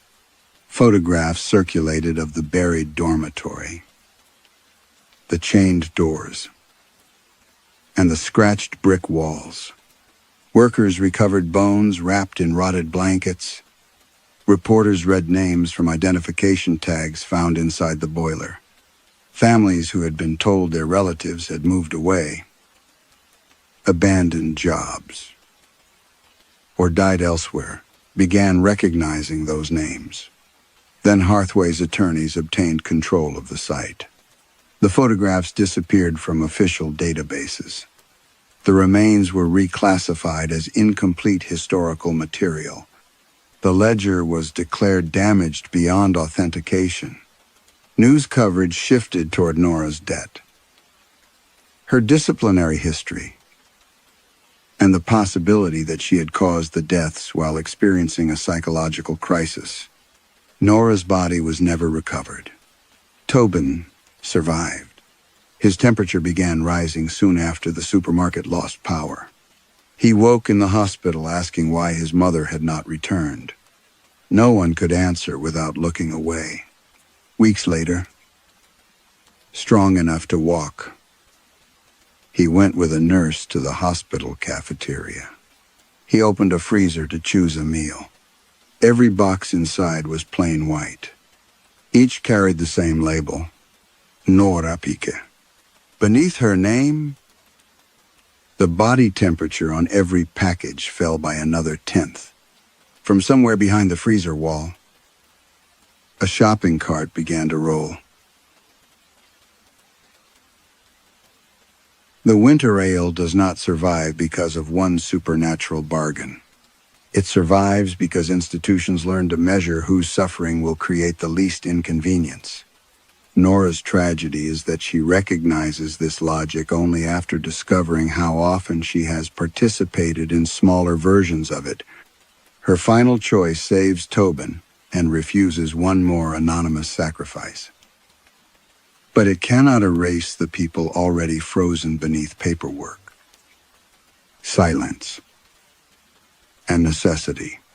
Perhaps the coldest places are not those without heat, but those where human lives have been reduced to costs that someone else has agreed to pay.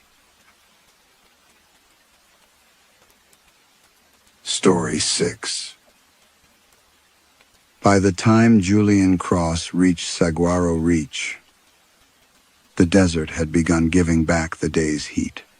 The development stood 12 miles beyond the last working gas station. A crescent of pale stucco houses arranged around streets too new to have dust in their cracks. Every driveway was empty. Every front yard held the same gravel. The same shrubs. The same mesquite tree tied upright with green straps. From a distance, the neighborhood looked finished.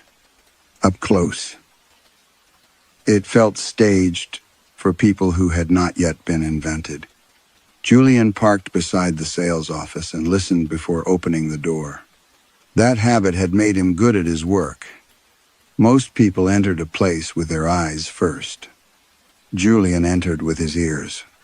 He noticed the refrigerator compressor inside the office, the buzz in the security light, the ticking of roof panels cooling above him. Beyond those sounds lay the desert. Insects whined through unfinished fencing.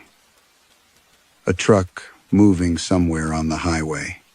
No birds. He wrote that down. His contract was simple. Ardenvoss Development wanted an acoustic profile of the neighborhood before the model homes opened to buyers. Traffic noise. Mechanical vibration. Air conditioning resonance. Plumbing knock. Wall transmission. Julian would place microphones inside 6 houses. Record each room overnight. Then produce a report proving that Saguaro Reach was quieter than developments closer to Phoenix. Quiet sold well. That was how Mara Venn, the development's compliance director, had put it. Julian carried his cases into House 14. A 2-story model with blank cream walls and furniture rented by the week. The rooms smelled of sawdust, synthetic lemon polish, and plaster that had not fully dried. A bowl of green apples sat on the kitchen island, each waxed to the same artificial shine. He set one microphone beneath the dining table, another at the foot of the stairs, and a third in the upstairs hallway. While testing levels, he heard a soft dragging sound above him. He stopped. The second floor was empty except for a staged bedroom and a locked utility closet. Julian climbed the stairs, moving slowly so his own footsteps would not contaminate what he was hearing. The dragging came again, not from the ceiling, from inside the wall beside the landing. He placed his palm against the plaster. It was warm from the day. For several seconds there was nothing.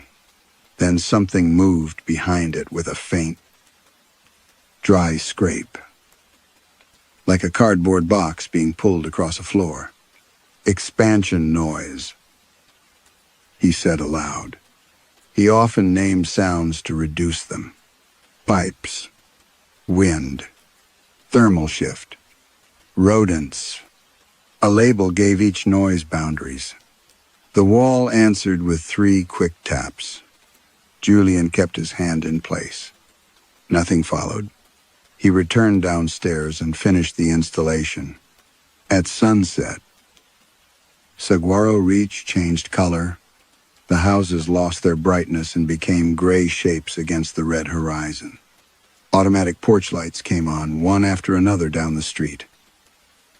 Although no one had arrived to need them, Julian sat in the kitchen with headphones on and monitored the microphones.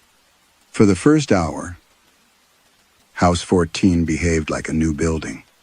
Ducts creaked, wood settled, air moved through vents with the soft breath of an empty throat. Then the dining room channel picked up cutlery. Julian leaned closer to the recorder. A fork touched a plate. A glass was set down. A chair shifted beneath someone's weight. He removed one side of the headphones. The room before him remained empty. The polished table held 4 place settings that had never been used. Through the headphones, a child laughed. A woman said something too low to understand. A man replied with weary irritation. The sounds were not loud, but they had depth and position. 4 people appeared to be sitting around the table, their voices softened by food, a fatigue, and the private carelessness of family. Julian checked the other channels. The stair microphone captured running feet. The upstairs hallway held the muffled rhythm of a door opening and closing. He walked through the house while listening to it being occupied. Every room was empty. In the dining room, the invisible meal continued. Then the woman's voice became clear. "Julian," she said. His name passed directly into both ears. He froze beside the untouched bowl of apples. The recording continued with the sounds of a family eating. But now there was another noise beneath them, the metallic click of a front door lock turning from the outside. The lock sound lasted less than a second. Julian replayed it 6 times before he moved. Each pass contained the same details. The compression of the dead bolt, metal entering the frame, and a small vibration through the door. It was not a stock effect. It had the weight and distance of a real mechanism recorded from inside the house. He removed the headphones and crossed the foyer. The front door opened easily. Outside, the street lay empty beneath white security lamps. Identical porches faced one another in patient rows. Nothing moved except landscaping plastic caught against a curb. Julian stepped onto the porch and looked toward the sales office. Its windows were black. Mara had left before sunset, and the nearest security guard was stationed almost a mile away. He locked the door himself, unlocked it, and recorded both sounds on his handheld microphone. Neither matched. Back in the kitchen, the bowl of green apples seemed unnaturally bright. Julian moved it to the counter, then copied the dining room file onto his laptop and opened the waveform. Interference usually betrayed itself. It flattened voices, clipped frequencies, or carried some mechanical signature from the device that produced it. The meal in House 14 behaved differently. Chairs occupied distinct positions around the table. The child's voice reflected from the wall behind Julian. The woman sat near the kitchen doorway. When the man leaned back, the recorder caught fabric tightening across his chest. No wireless contamination could invent a room it had never entered. Julian isolated the moment when the woman spoke his name. Beneath her voice, almost hidden by cutlery, someone whispered a sentence. He amplified it. "You'll say it's only the materials." Julian listened twice. The words irritated him because they sounded like an accusation designed for him. He closed the file, wrote probable cross-channel contamination in his notes, and moved to the next house.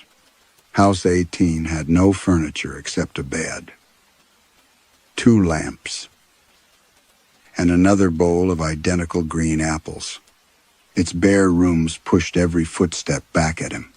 He installed the microphones and inspected the walls. Reclaimed framing, recycled insulation, mixed source floorboards. Arden Voss had advertised the development as environmentally responsible. Old material behaved unpredictably. It clicked, shifted, and carried vibration along nails and pipes. "It's only the materials," Julian said. The sentence left his mouth before he understood why it felt familiar. He stood motionless in the empty living room, on his laptop. The recording from House 14 remained paused on the woman's voice. He played the whisper again. "You'll say it's only the materials." Julian shut the computer. For a while, he concentrated on the survey. He measured vent resonance, checked wall transmission, and marked the electrical hum near the upstairs bathroom. Work steadied him when thought became unreliable. Yet Delia kept entering his mind. Not her face at first. The sound of her.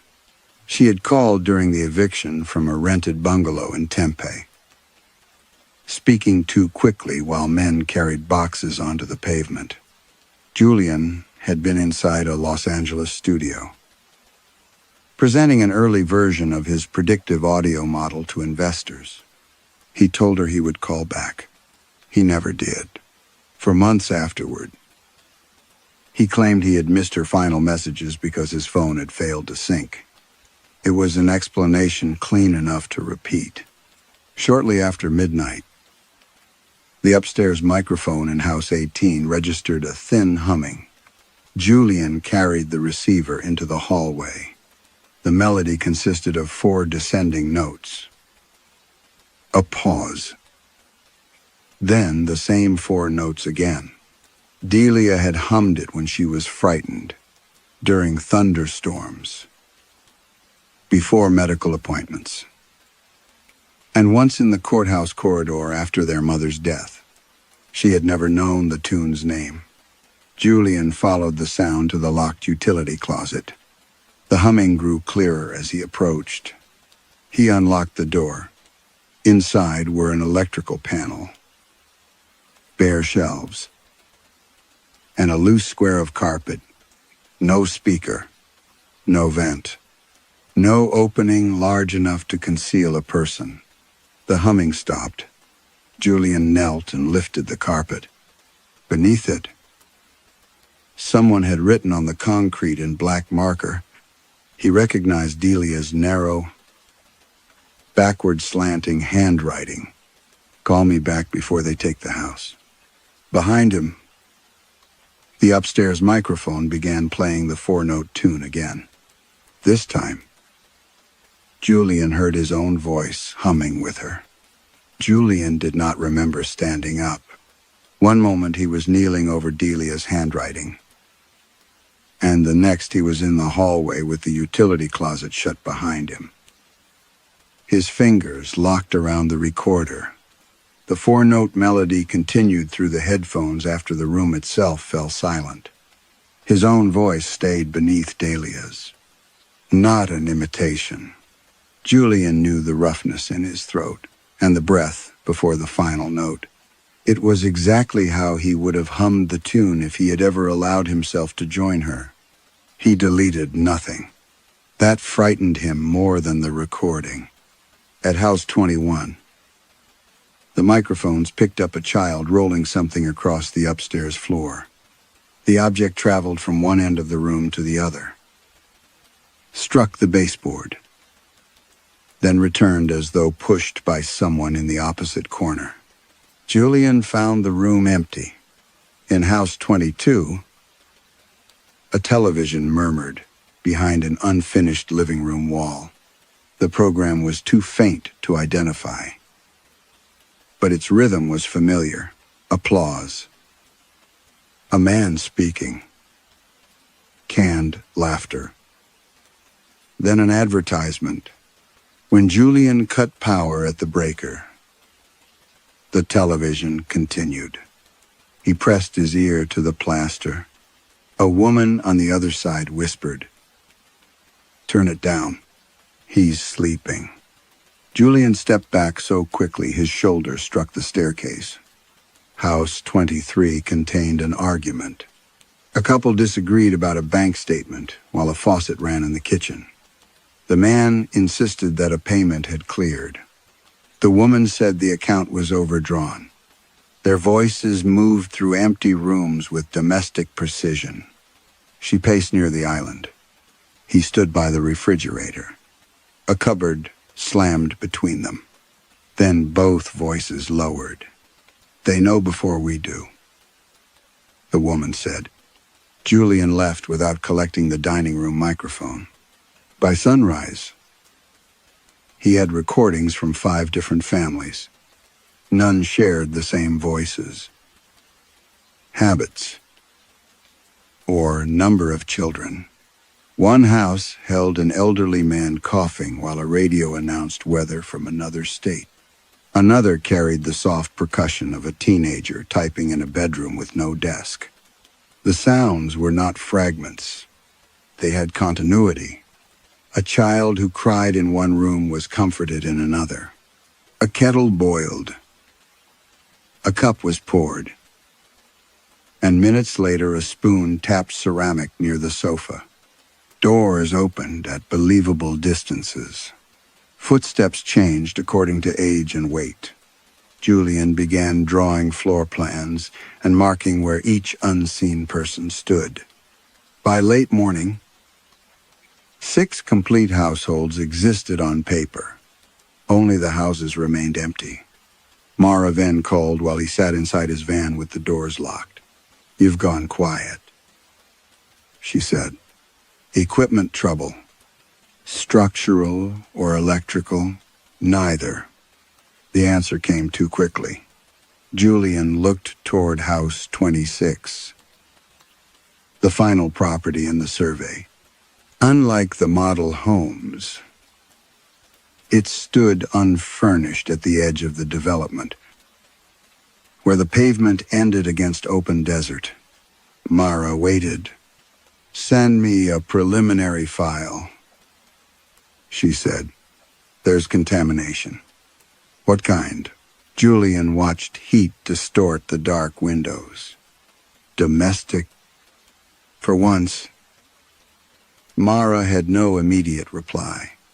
Then she said, "Do not upload anything until I arrive." The line went dead.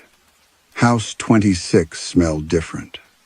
Beneath the dust and new paint was something older, cooking oil, damp cardboard, and the floral detergent Delia used because it was the cheapest brand at her local store.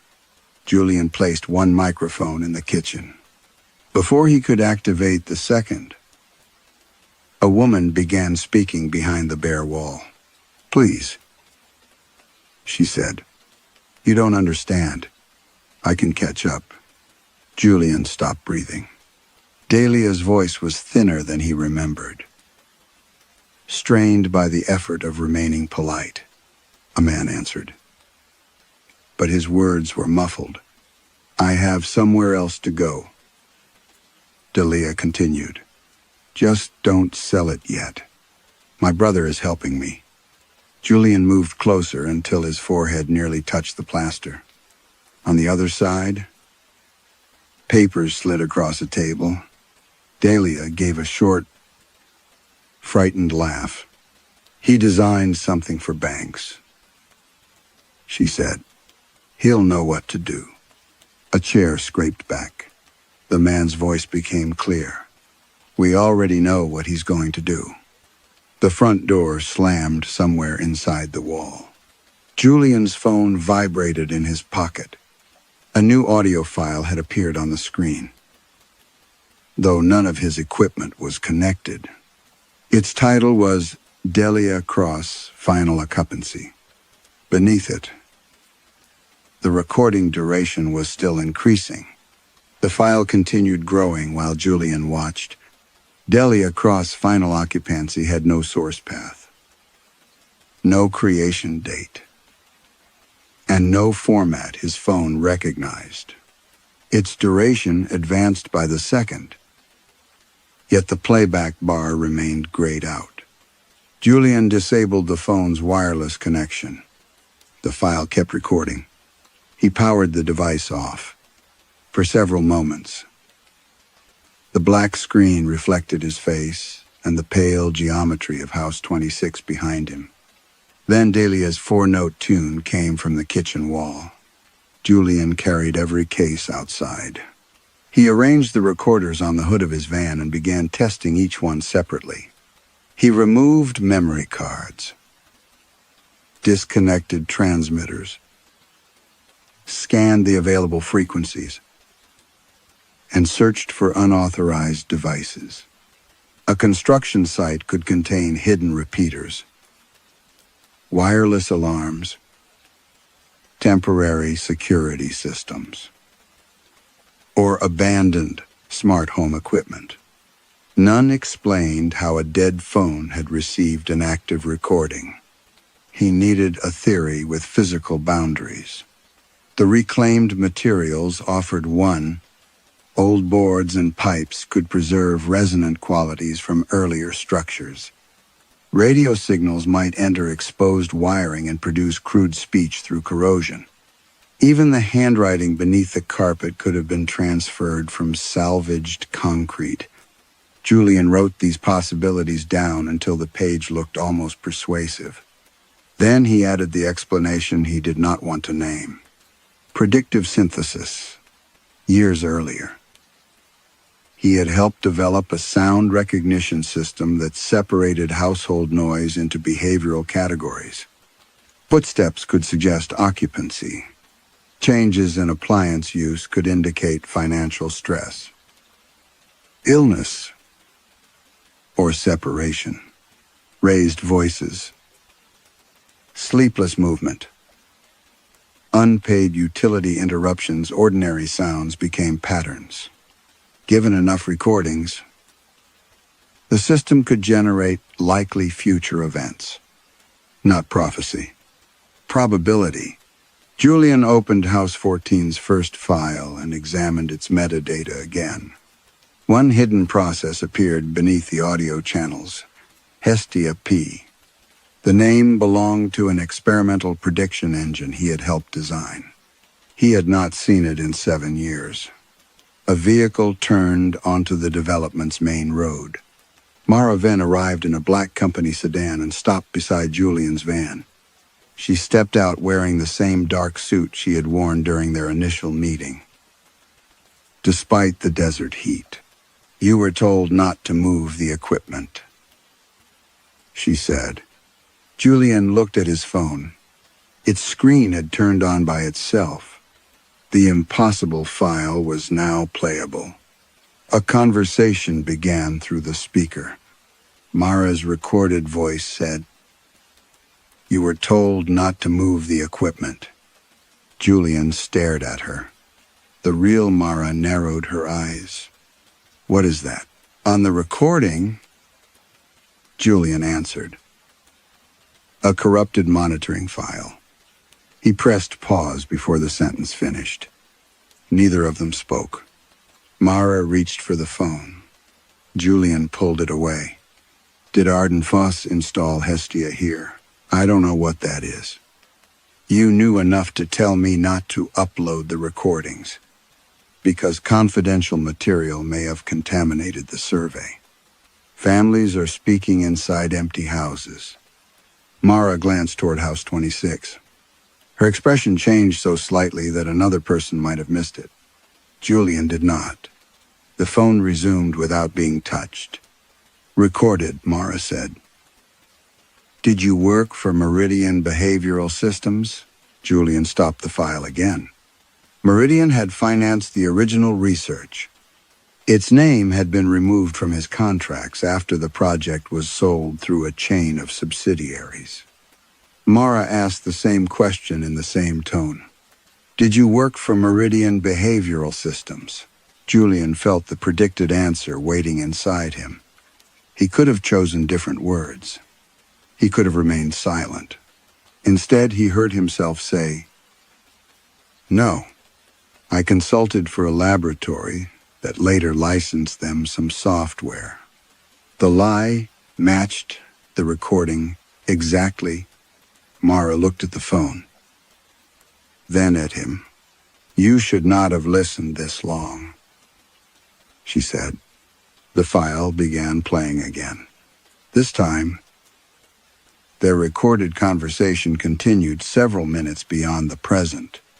Julian heard himself demand access to the development's network.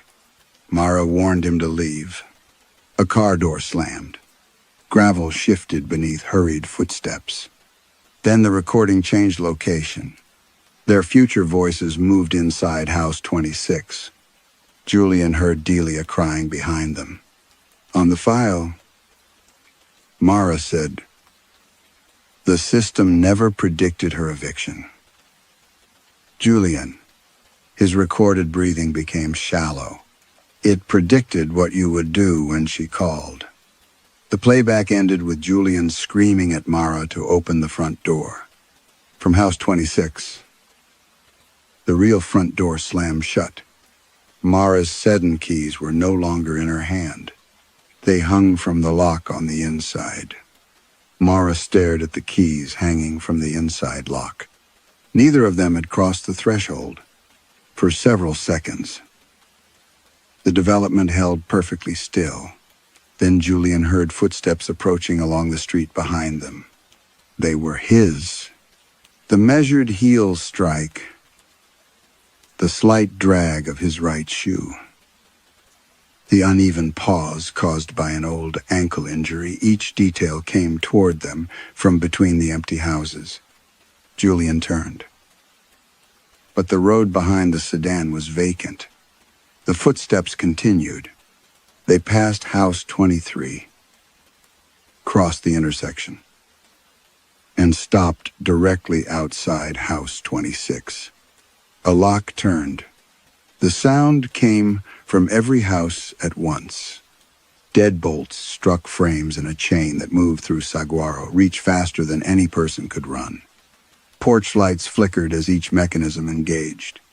The final click sounded beneath Julian's palm where it rested against his van. Mara stepped back. "We need to leave." Julian looked toward the development entrance. The gate stood less than a quarter-mile away. Yet the sound of the highway had vanished. No engines. No wind passing over open land. Even the insects seemed sealed behind glass. He shouted toward the security post. His voice returned immediately from the houses across the street. The echo should have taken longer. He shouted again. Softer this time. The answer came from behind him before his mouth had fully closed. The streets were shortening acoustically. Distance no longer behaved according to space. Mara took the keys from House 26 and tried them in the sedan.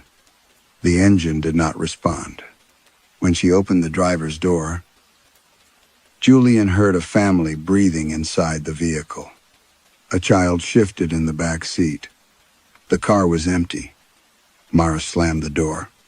Julian lifted his headphones. Every active microphone now carried occupancy before he entered the corresponding house. House 14 contained dishes being cleared. House 18 held someone bathing upstairs. House 21 carried the murmur of a bedtime story spoken to two children. The development was not replaying isolated memories. It was continuing them. He selected House 23 and listened past the argument about the bank account. The couple stopped speaking. A clock ticked somewhere upstairs. A child asked whether they would have to leave. Then came footsteps. Julian's footsteps. They crossed the porch, climbed the steps, and paused outside the front door. The family fell silent. A key entered the lock from outside. The recording ended. Julian opened another file. An elderly man coughed, while a weather report murmured from a radio. Footsteps approached. The man whispered, "Not yet." A lock turned. Silence. Another house. Another family. Another approach. In every recording, Julian arrived last. Mara watched him move from file to file. "Stop listening. You knew." "I knew the model produced behavioral projections. These aren't projections." "No," she said. "Not anymore." The admission seemed to change the air. Behind the nearest walls, voices lowered as though the unseen residents had heard her. Julian walked toward House 26. The front door remained closed, but Delia's crying traveled through the frame. Mara caught his arm. "Once a house completes its sequence, the system marks it ready." Ready for what? For sale. The words were so ordinary that Julian almost laughed. Inside the house, a chair scraped. Delia said his name, not pleading now, warning him. Julian pulled free and entered. The hallway was bare, yet its acoustics belonged to a furnished home. His footsteps softened against a rug that was not there.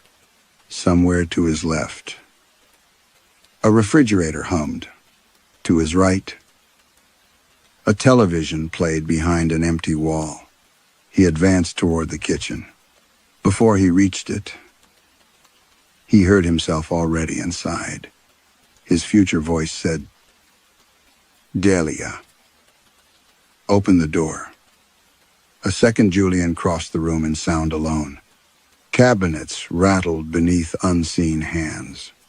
Breathing filled the narrow space. Then Delia answered from inside the pantry. "You were always outside." The pantry door stood open. There was no one within it. Only shelves and darkness. Behind Julian, his own footsteps approached through the hallway. They stopped at the front entrance. Mara screamed his name from outside. A key entered the lock. Julian turned in time to see the deadbolt slide into place by itself. Across Saguaro Reach, every unseen family began pounding on their doors. The pounding did not come from the doors. It came from inside the walls. Julian stood in the sealed foyer of House 26 while hundreds of fists struck plaster.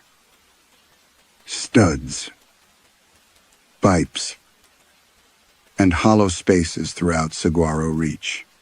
The blows did not overlap randomly. They moved from house to house in waves, as if each unseen family were passing a warning through the neighborhood. Mara shouted through the front door, "The utility panel. Kill the local circuit." Julian crossed to the closet beneath the stairs.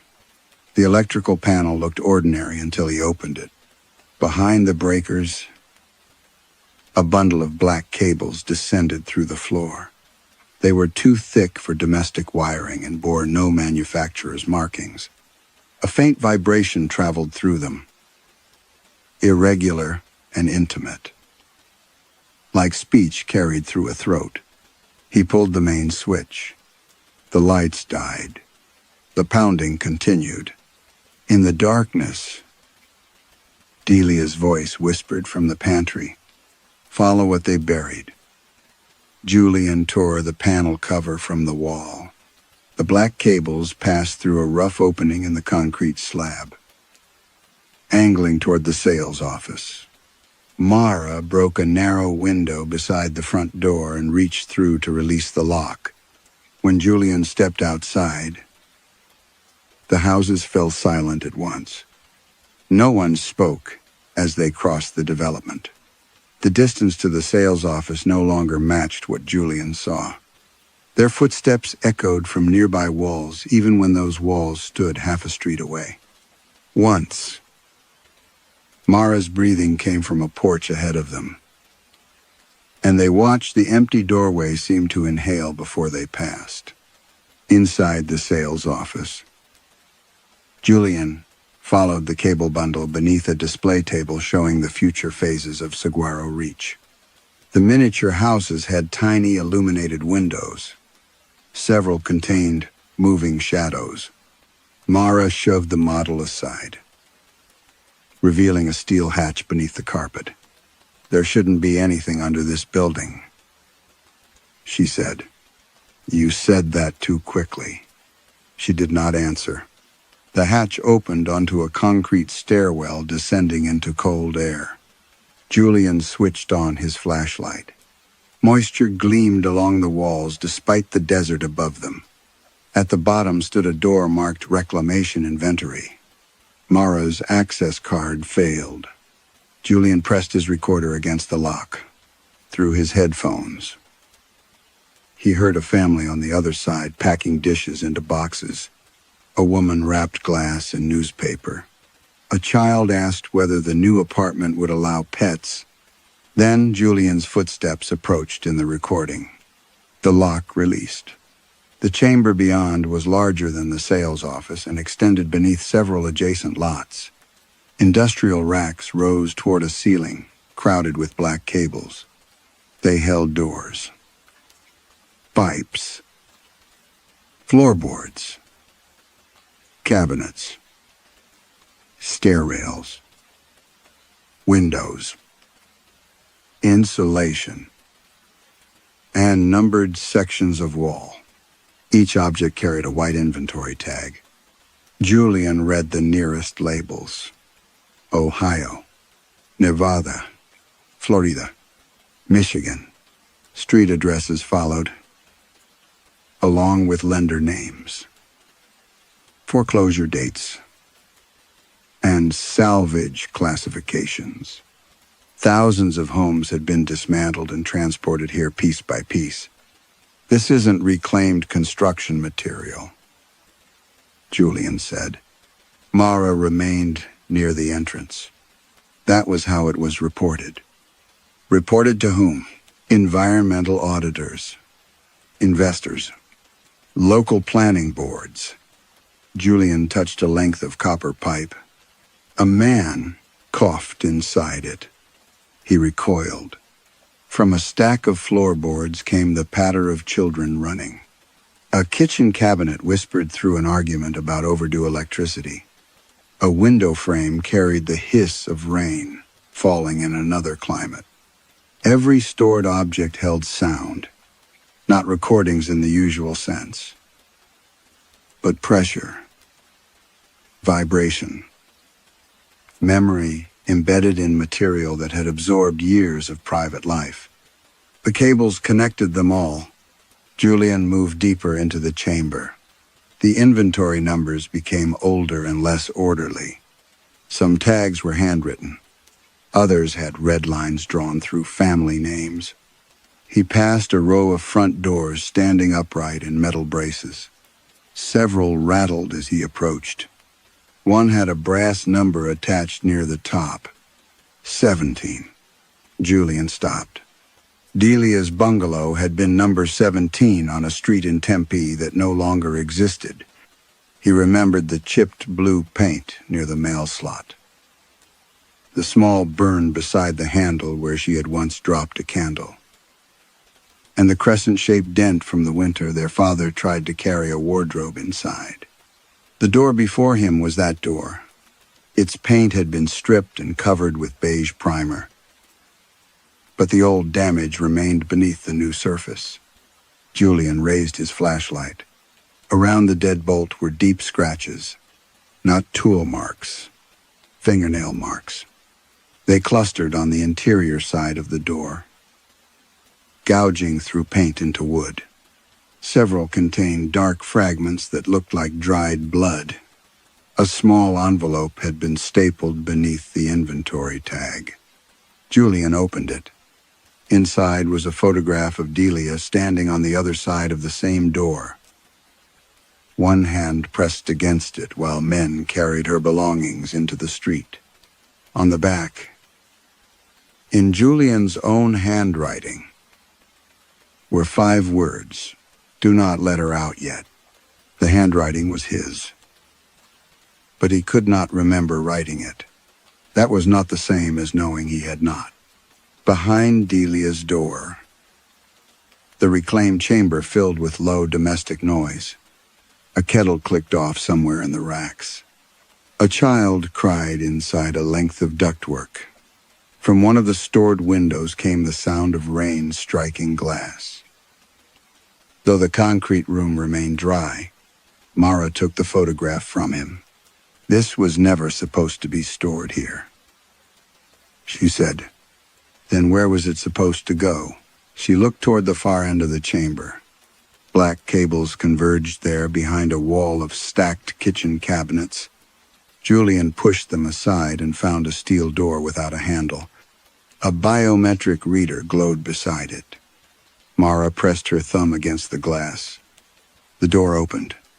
Inside was a server room, cooled to near freezing.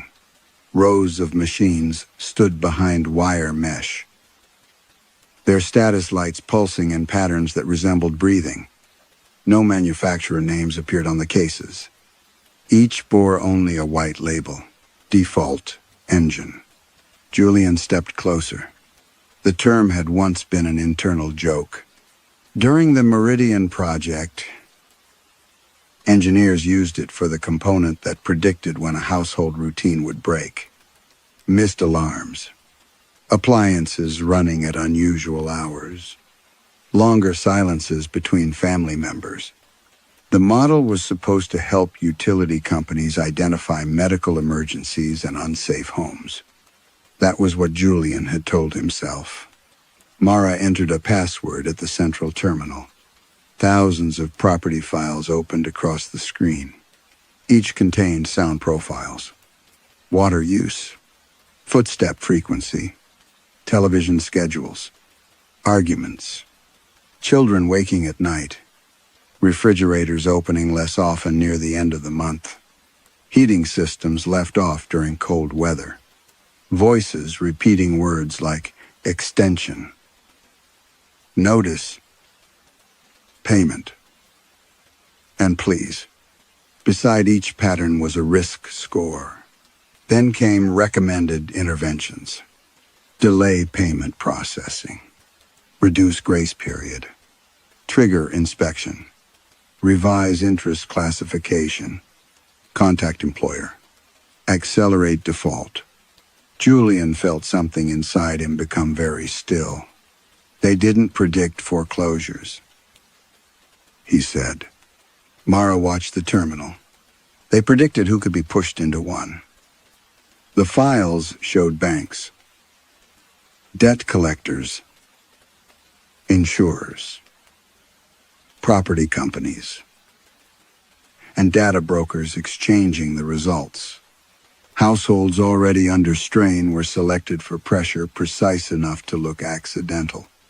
A delayed deposit, a sudden fee, a repair demand, an insurance cancellation. Small blows applied where the sound model showed the family was least able to absorb them. Julian opened one of the older files. Cross. Delia. The system had classified her as isolated, underemployed, sleep-deprived, and dependent on one unreliable family contact. Julian. Audio clips appeared beneath the assessment. Delia humming in her kitchen. Delia crying in the bathroom with a tap running. Delia leaving messages for Julian and deleting them before sending. Then came an internal transcript from Meridian. She had discovered the microphone embedded in a smart electrical meter. She had traced the data requests through a subcontractor and contacted a journalist. 3 days later, her mortgage account was transferred.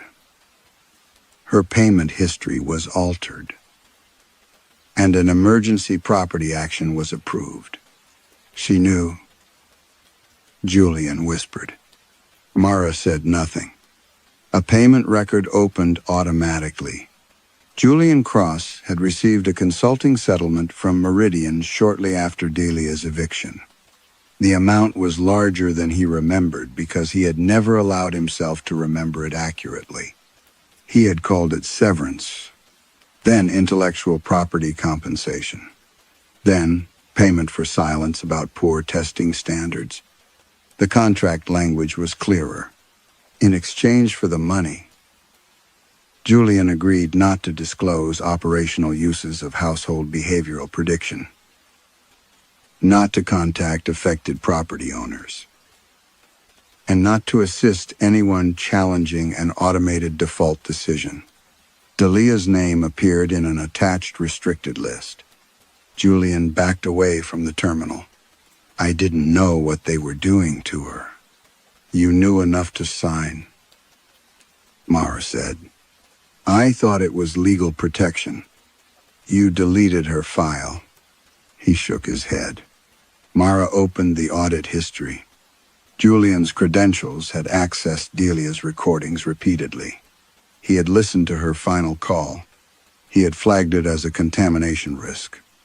Then, he had approved a command preventing the system from releasing the property until Meridian technicians recovered the embedded hardware. Do not let her out yet. Not the house. The data.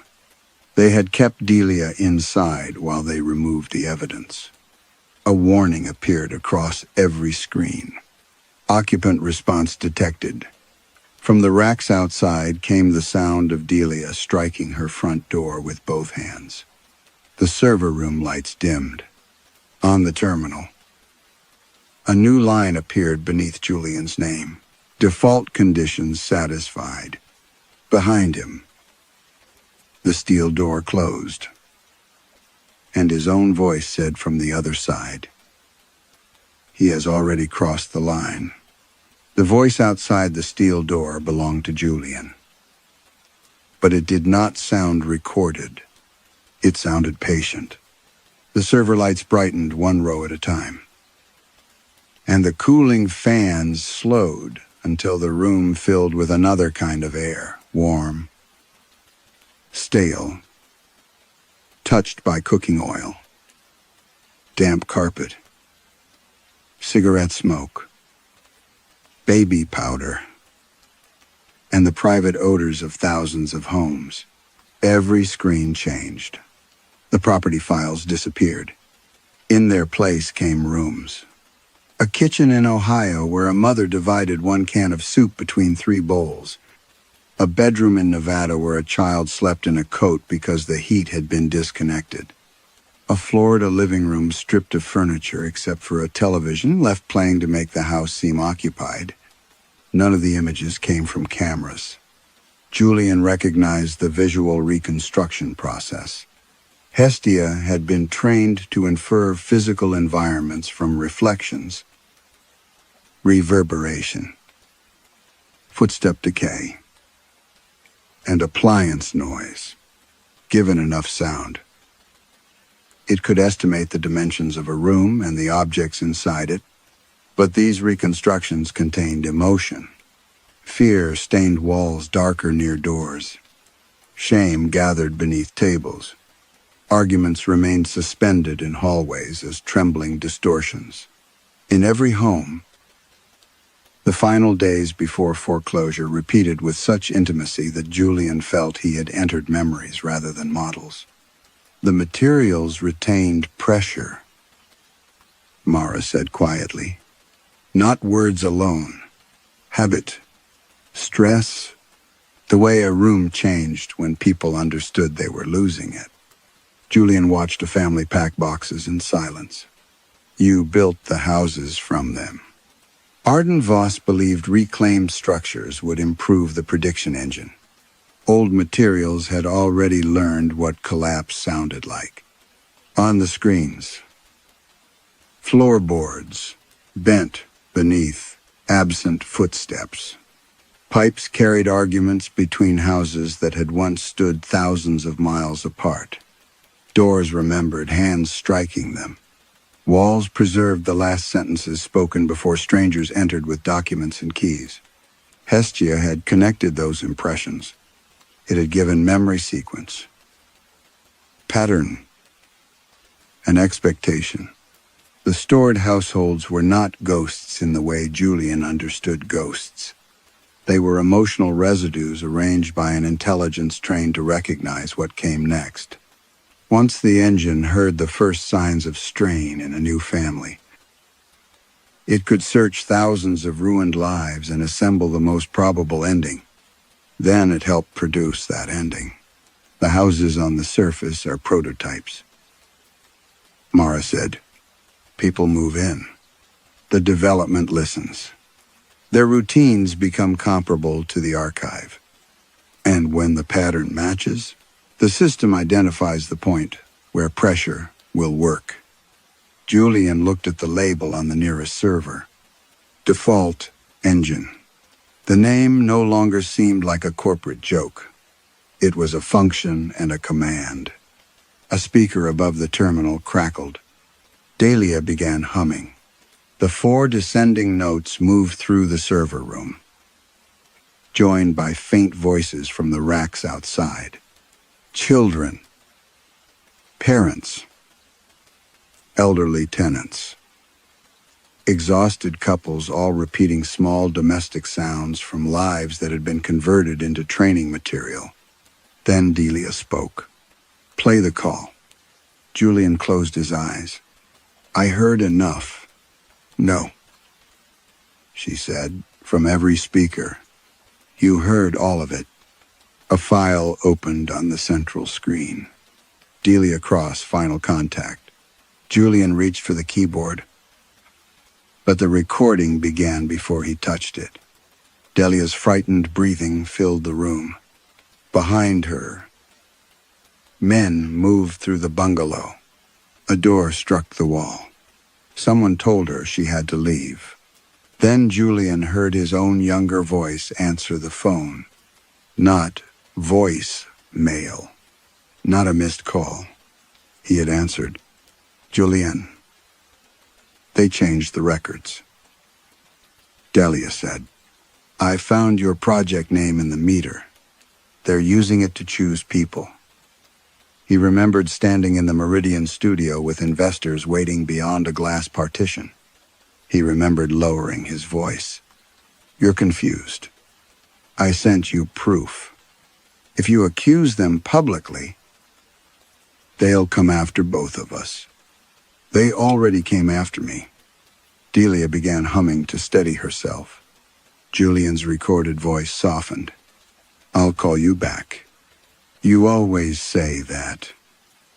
The call continued after Julian had told himself it ended. Delia begged him to contact the journalist, to release the source code, to admit that Hestia could do more than detect emergencies. Julian listened without answering.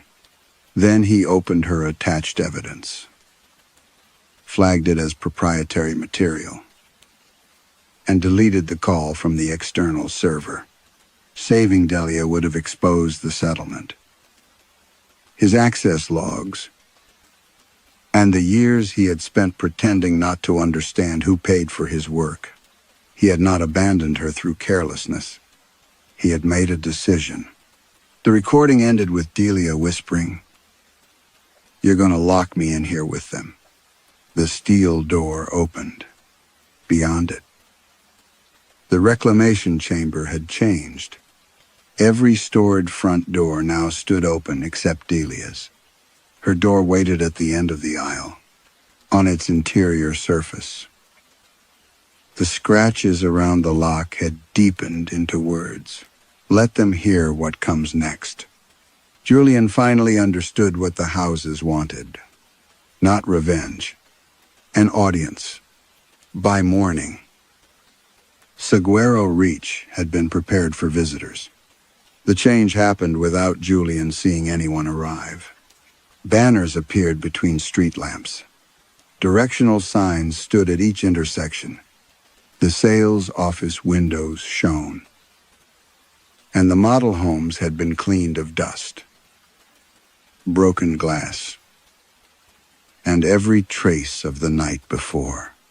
Only the houses remembered. They murmured behind their fresh paint as Julian climbed from the reclamation chamber carrying a portable server drive. It contained the property files, the intervention orders, the payment records, and Delia's final call.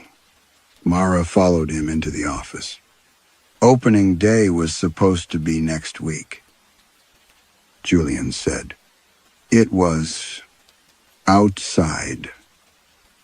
Vehicles were already turning through the gates. Families stepped into the heat wearing sunglasses and hopeful expressions. A young couple carried an infant beneath a white canopy.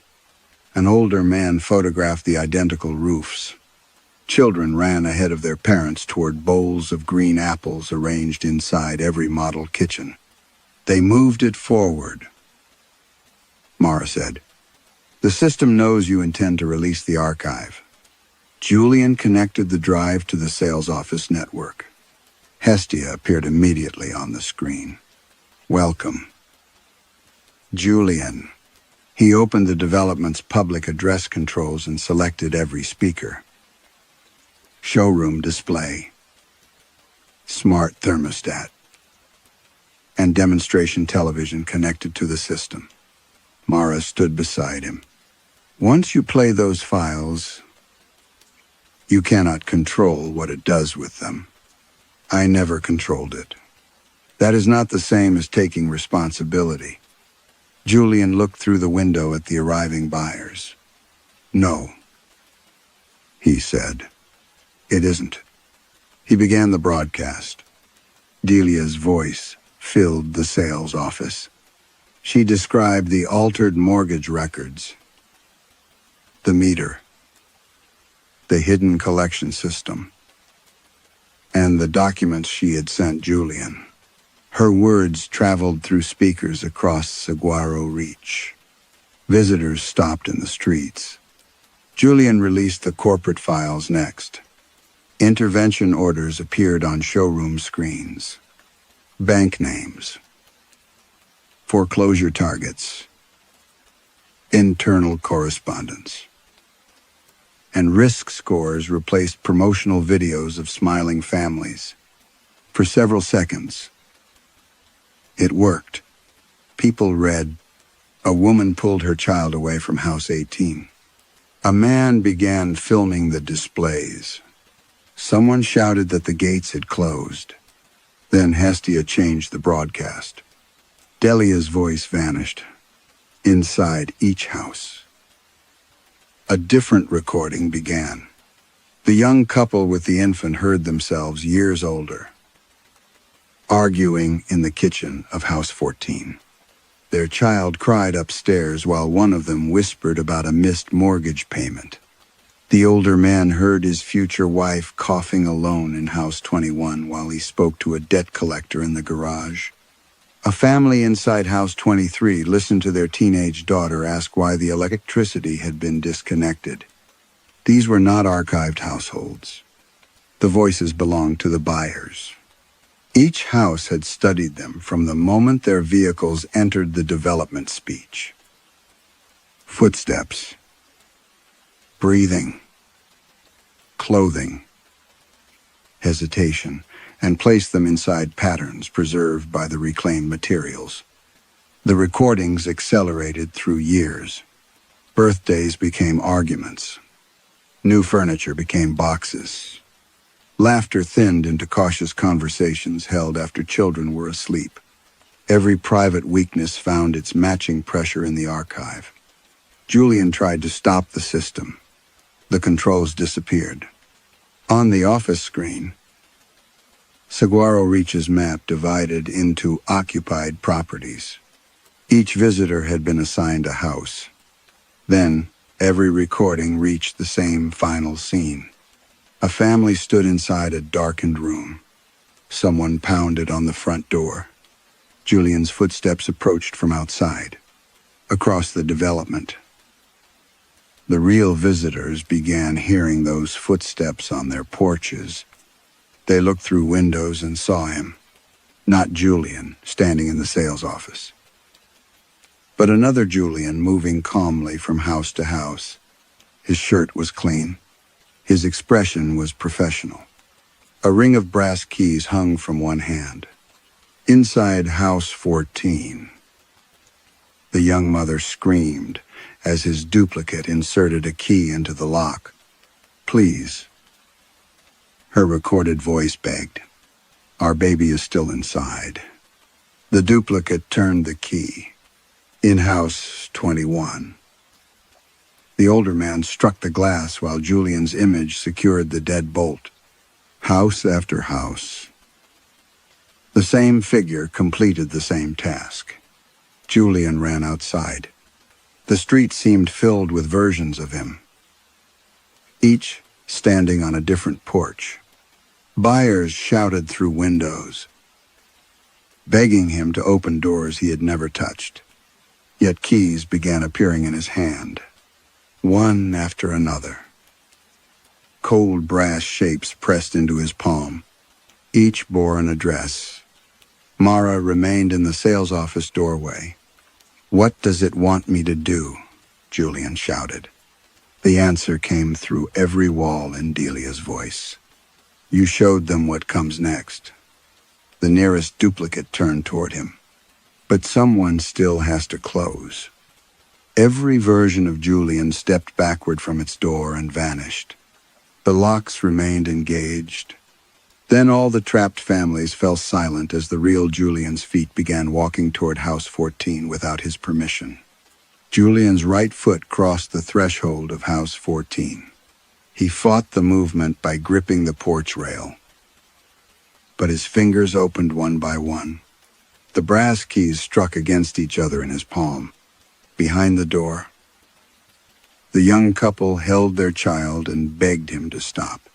"I'm not doing this," Julian said. His voice came from the wall beside them. "You already did." The key entered the lock. Julian tried to turn it left. His wrist turned right. The deadbolt slid into place, and the family's cries vanished, as if the house had swallowed the final sound and sealed it beneath the plaster. A new key warmed in his hand. House 21. He crossed the street while every remaining buyer watched through glass. Some held phones toward him, but their screens showed empty porches and closed doors. The development recorded only the version of events it required.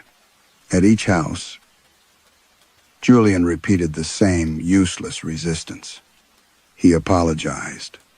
He shouted for Mara to cut the network. He pressed his shoulder against doors while his own hands locked them. Each closure added something to his body. A child's sob entered his breathing. An old man's cough roughened his throat. A woman's final plea moved behind his teeth. By the fifth house, Julian no longer knew whether the pounding came from the walls or his chest. Mara followed at a distance. "You can still interrupt the sequence," she called. "How?" "The archive needs a closing agent. It chose the person whose behavior completed the most predictions." Julian looked at the keys. "My behavior?" Every model required someone to ignore the warning. Sign the paper. Delay the call. Or decide that another person's loss was not their responsibility. House 26 waited at the end of the street. Its door stood open. Julian entered alone. The rooms were no longer empty. Delia's furniture had returned in fragments reconstructed from sound. The sagging sofa, the kitchen table with one uneven leg. The boxes she had never finished unpacking. Their edges trembled whenever Julian breathed. Delia stood beside the pantry. She looked as she had in the photograph from the reclamation yard. One hand injured from striking the door. "I can release the files again," Julian said. "You released evidence because it was finally dangerous to you. I can tell them everything." "You did." Her voice softened. "They will rename it." The walls played corporate meetings that had not yet happened. Lawyers discussed equipment malfunction, manipulated recordings, unauthorized software, and collective panic caused by desert heat. Arden Voss would dissolve. Its assets would pass to a new company. The houses would be repainted and returned to the market. Julian heard his disappearance described as proof of guilt. "What do you want from me?" he asked. Leanh looked toward the open front door. "What you gave everyone else." The final key bore no address. It bore Julian's name. He walked outside and faced the house.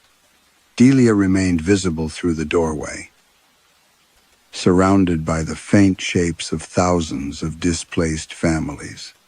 For the first time, Julian did not ask the system to distinguish his intention from his action.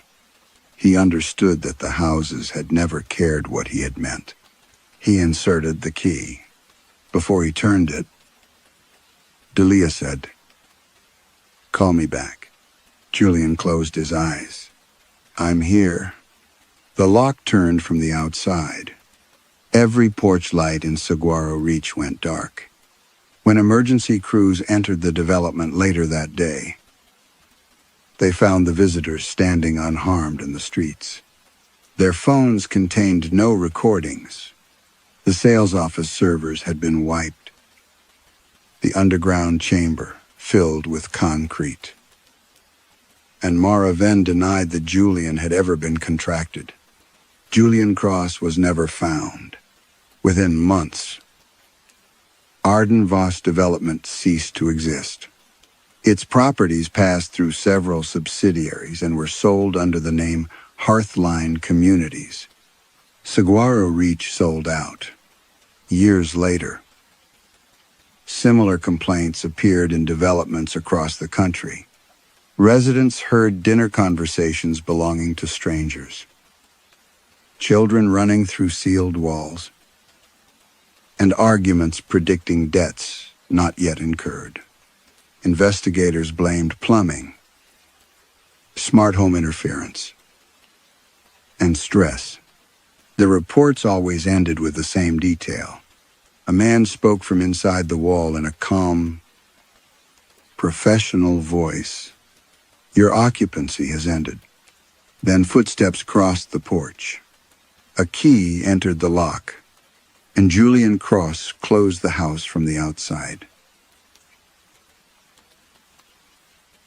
Some homes are said to remember the people who lived inside them, but perhaps memory is not the most frightening thing a house can preserve.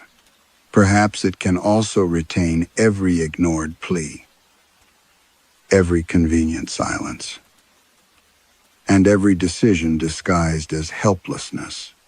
Julian believed responsibility ended when he stopped asking how his work was used. In the end, the houses judged him only by what his choices allowed to happen. If knowing the truth would destroy the life you built, how long would you keep calling your silence innocence? Story 7. The sea was too quiet for November. From the western windows of Bellwether radio station, May Kavana could see the Atlantic flat beneath low cloud. The color of tarnished pewter, no whitecaps struck the black rocks below. No rain rattled the aerials. Even the gulls had withdrawn inland, leaving the headland without movement, except for the station lamp turning above the roof. May distrusted calm water. Storms announced themselves through pressure, wind, static, and the blunt honesty of waves. Calm allowed the sea to pretend it had no intentions. She set her thermos beside the emergency console. The control room smelled of hot dust, old wiring, and Colin Rourke's wool coat. He stood near the door with his cap already on, impatient to leave before the road iced over. Nothing moving beyond the harbor, he said. 2 trawlers due south before dawn. Coast Guard test came through clean. May signed the handover sheet without looking at him. This was her final night at Bellwether and, officially, her last shift within Maritime Rescue Atlantic. The suspension order had used softer terms: administrative reassignment, procedural review, fitness assessment, but everyone knew what it meant. After tonight, her access card would stop working. Her name would remain in the system only where the inquiry had placed it. Colin glanced at the signature. You could appeal again. May capped the pen. Drive carefully. For a moment, he seemed ready to say the name neither of them had spoken in 11 months. Instead, he opened the door. Cold air entered, carrying the smell of kelp from the cove below. Old 12 has been chirping, he said. May looked up. The buoy? Probably battery decay.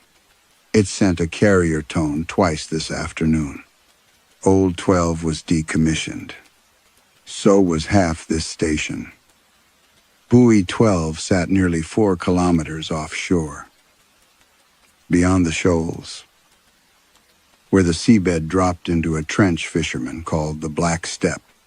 Its lamp was dark, its weather instruments removed, its radio license canceled. The harbor authority had postponed retrieval so many times that the rusted yellow buoy had become part of the coast. Colin left. His tail lights shrank along the ridge road until darkness took them. May locked the outer door and began her checks. She tested the distress frequencies, logged barometric pressure, confirmed the generator, and listened to routine traffic from cargo vessels farther east. Voices came and went inside the headphones, clipped reports, engine noise, coded positions, men laughing at something she could not hear. Each transmission ended in static that seemed unusually deep, like breath drawn through water. She removed the headphones. Silence pressed against the glass. On the shelf above the console stood a framed photograph of the Bellwether crew, taken 6 years earlier. May was near the center, younger and heavier, one hand raised against the sun. Her father, Declan Kavanagh, stood at the edge in his old commander's coat, although he had already retired. Someone had written "First Watch" beneath the image in black marker. May turned the frame face down, a little after midnight. The inactive receiver, assigned to Buoy 12, illuminated. A single green indicator appeared on the console, steady as an open eye. May checked the routing panel. Then the diagnostic screen. No test was running. No station farther up the coast shared that frequency. The signal strength was weak but stable, originating offshore. She put on the headphones. At first, she heard only metallic tapping. 3 knocks. A pause. Then 3 more. Behind it moved a wash of sound that might have been surf. Except the sea outside remained flat. May keyed the microphone. Unidentified transmission on retired beacon channel. This is Bellwether Radio. State your vessel and situation. The tapping stopped. A man inhaled sharply. Somewhere behind him, people were screaming. The voice that followed was calm, formal, and close enough to seem inside the room. Bellwether. Record the vessel North Star Mercy. May's hand tightened around the microphone. The North Star Mercy was a medical supply ship tied securely in St. John's Harbor.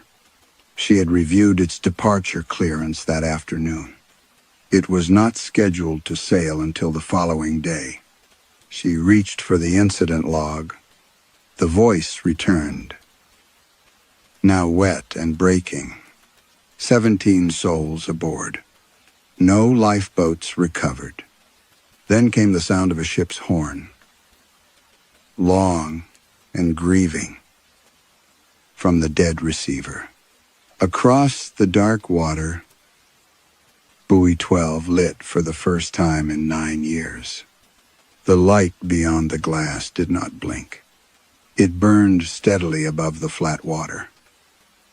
Too white for an old navigation lamp and too still to belong to anything floating. May kept one hand on the microphone while the other moved across the console, checking signal strength, channel origin, and the station's automated recording status. The transmission had ended, but a thin residue of static remained in her headphones. Beneath it, she thought she could still hear people coughing. She replayed the captured audio. 3 knocks. A man naming the North Star Mercy. 17 souls aboard. No lifeboats recovered. May opened the emergency reporting line and called Regional Supervisor Elaine Vardy at home. Vardy answered after several rings, her voice thick with sleep and irritation. Bellwether? It's Kavanaugh. I received a distress forecast on the retired beacon channel. There was a pause. A what? May disliked the word as soon as she heard herself say it. A transmission naming a vessel and reporting casualties before the vessel has departed. Vardy exhaled slowly. Send me the recording. I already have. Then log it as interference. The source triangulated offshore. Buoy 12. That buoy has no functioning transmitter. It has power now. Another pause followed. Longer than the first. May pictured Vardy sitting upright in the dark, deciding whether concern would expose her to responsibility. You are not to contact the vessel. Vardy said, it reported 17 deaths. It reported words. That is not the same thing. The Mercy is scheduled to sail tomorrow. And you are suspended because the last time you treated an uncertain signal as actionable, you disrupted 2 rescue routes and delayed a verified emergency. May's fingers tightened around the receiver. That inquiry is still open. No. May. The paperwork is still open. Everyone else has reached a conclusion. Through the western windows, Buoy 12's light went out. The darkness left behind seemed larger than before. Vardy continued. Log the event. Forward the audio. Do not create another false alarm on your final shift. Is that understood? May looked at the face-down photograph above the console. Understood. She did not sleep when her shift ended. At dawn, she drove to a diner outside St. Brides and sat beneath a heater that clicked without warming the room. Fishing crews came and went around her, carrying the smell of diesel, wet rope, and cigarettes. May opened the public port manifest on her phone. The North Star Mercy was listed as a coastal medical supply vessel bound for 3 northern communities. Departure was scheduled for late afternoon. Its registered complement showed 9 crew members, 6 medical contractors, and 2 transport inspectors. 17 people. May counted them twice. A waitress refilled her coffee and asked whether she wanted breakfast. May shook her head. On the drive back to Bellwether, the ocean had regained its ordinary winter violence. Wind dragged white lines across the water.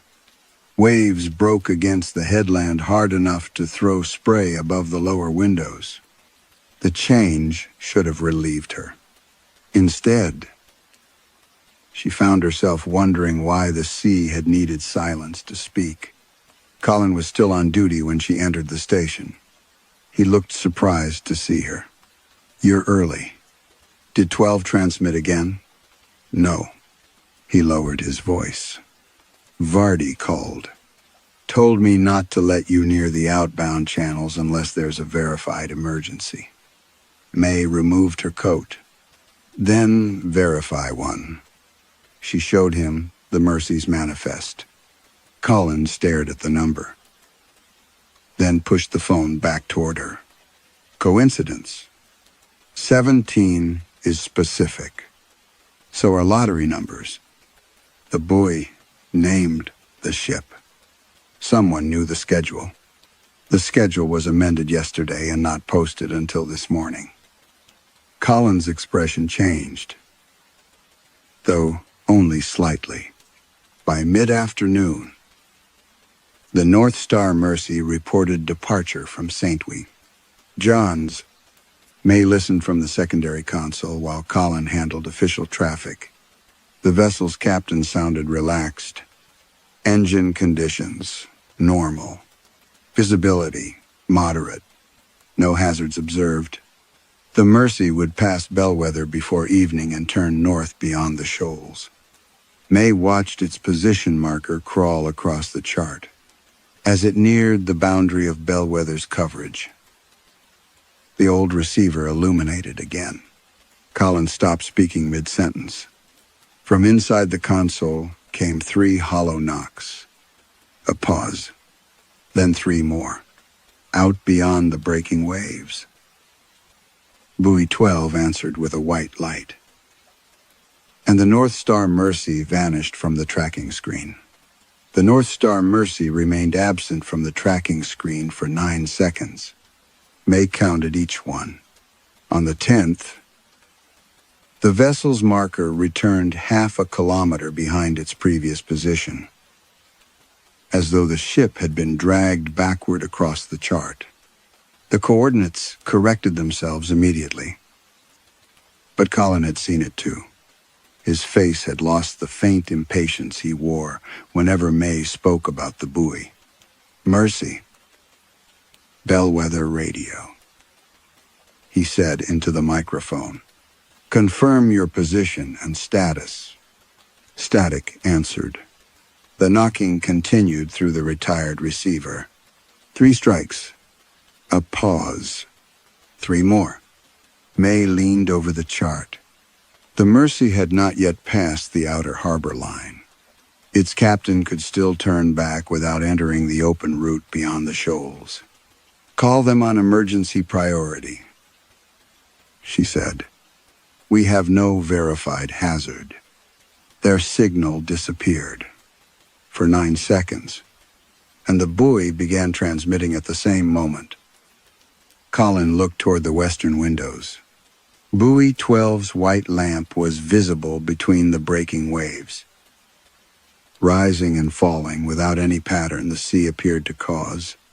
The Mercy's captain finally answered. "Bellwether. This is North Star Mercy.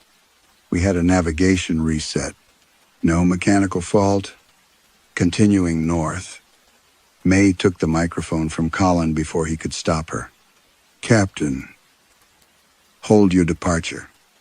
A silence followed. "Identify yourself." "May Kavanaugh." "Rescue coordination." Colin reached for the microphone, but May moved away. "You have an unverified failure in your tracking system," she continued.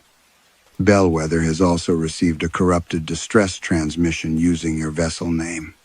Return to harbor until the source is identified. The captain's irritation came through clearly. Our systems are operational. You lost position reporting. For less than a minute. Return to harbor. Colin whispered.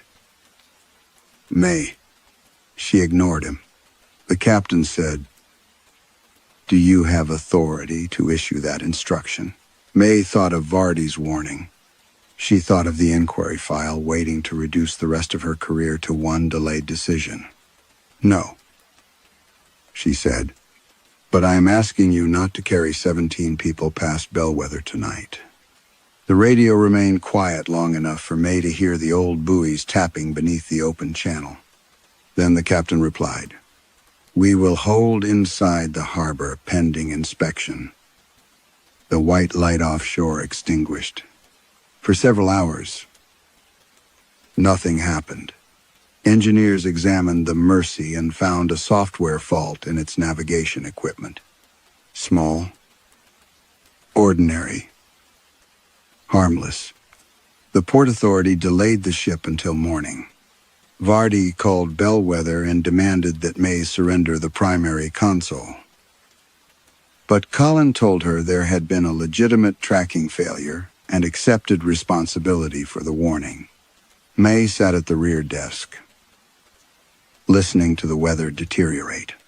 Wind pushed rain against the windows. The sea became a field of broken black ridges. On the chart, vessels changed speed and direction to avoid the thickening weather east of the shoals. Shortly before midnight, the cargo ferry Abernethy Vale requested permission to divert through the route assigned to the North Star Mercy. Its captain wanted shelter from the eastern wind. The abandoned route offered the shortest path along the coast. May stood so quickly that her chair struck the wall. Deny it. Colin covered the microphone. On what grounds? That route was meant for the Mercy. The Mercy is in harbor.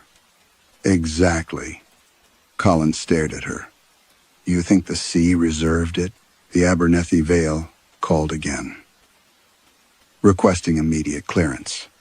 Colin approved the diversion. May watched the ferry's marker enter the Mercy's abandoned route. Nothing changed at first. The vessel reported rough water, then reduced visibility. Its lights appeared beyond the rain as two pale points traveling north. The distress call came 12 minutes later. Bellwether. Abernethy Vale. Collision. We have struck another vessel. Colin seized the microphone. Abernethy Vale. No other traffic is present in your sector. We can see it beside us. May moved toward the glass. The ferry's captain was shouting now. Behind him came the shriek of bending metal and water pouring through a confined space. Describe the vessel. The reply broke apart beneath static. Yellow hull. No deck. No crew. It came up underneath us. Outside. Buoy 12's dead lamp rose above a wave. The Abernethy Vale disappeared from the chart. Rescue crews found fragments of the ferry before dawn. They found life jackets, medical crates, and a section of railing folded inward as though struck by something enormous from below. No survivors were recovered. May stood in the control room while Colin opened the vessel manifest with shaking hands. 11 crew members, 4 passengers, 2 relief engineers. 17 souls. From the retired receiver came a new voice, quietly reading the name of another ship. The new voice belonged to a woman. It came through the retired receiver with the strained patience of someone trying not to frighten a child. Record the vessel St. Bridget's Wake. May knew the name. A 40-year-old fishing trawler out of Petty Harbor.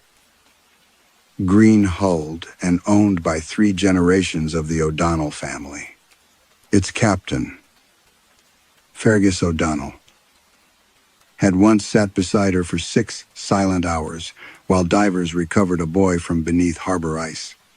The receiver hissed. Then other voices surfaced behind the woman's. A man repeatedly asked whether the engine room door had been sealed. Someone coughed until the coughing became bubbling. Another voice recited the names of his daughters.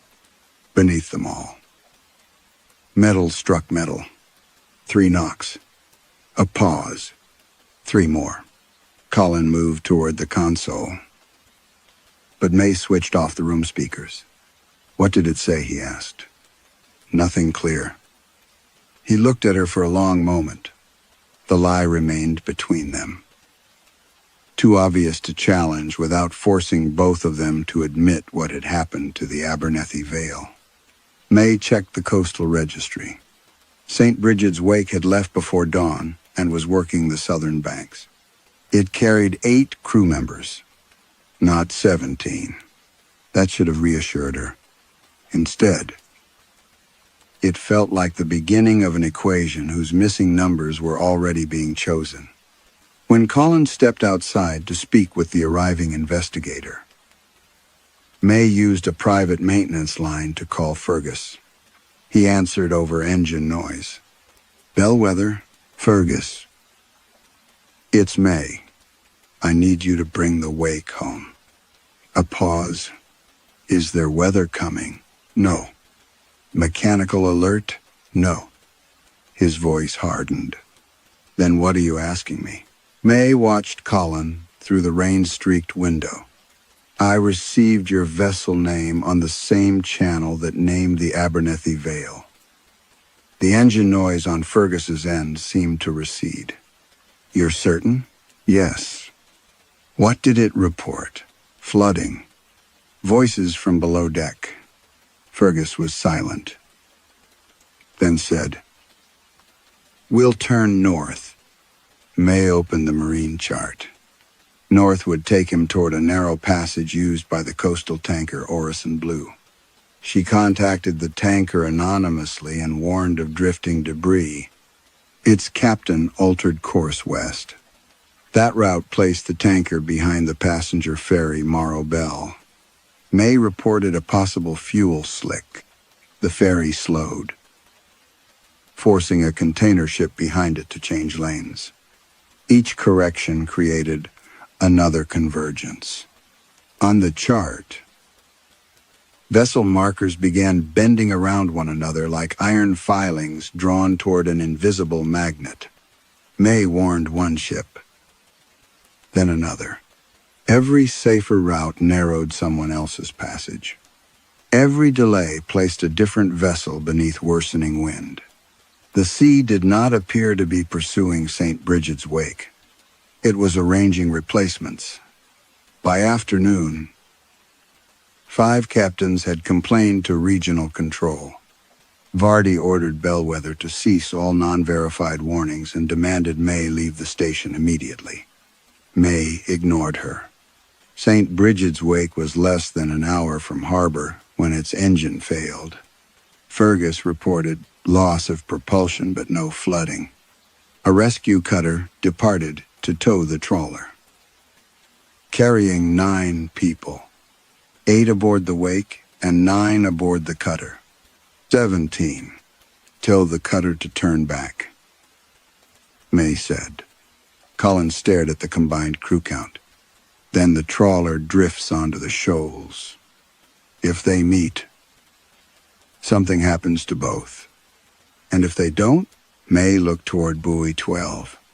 Its lamp was dark, but the water around it had become perfectly smooth. Waves broke on every side without crossing the circular patch of calm. The retired receiver activated again. This time Colin heard everything. The woman's voice described the trawler rolling beneath a wave.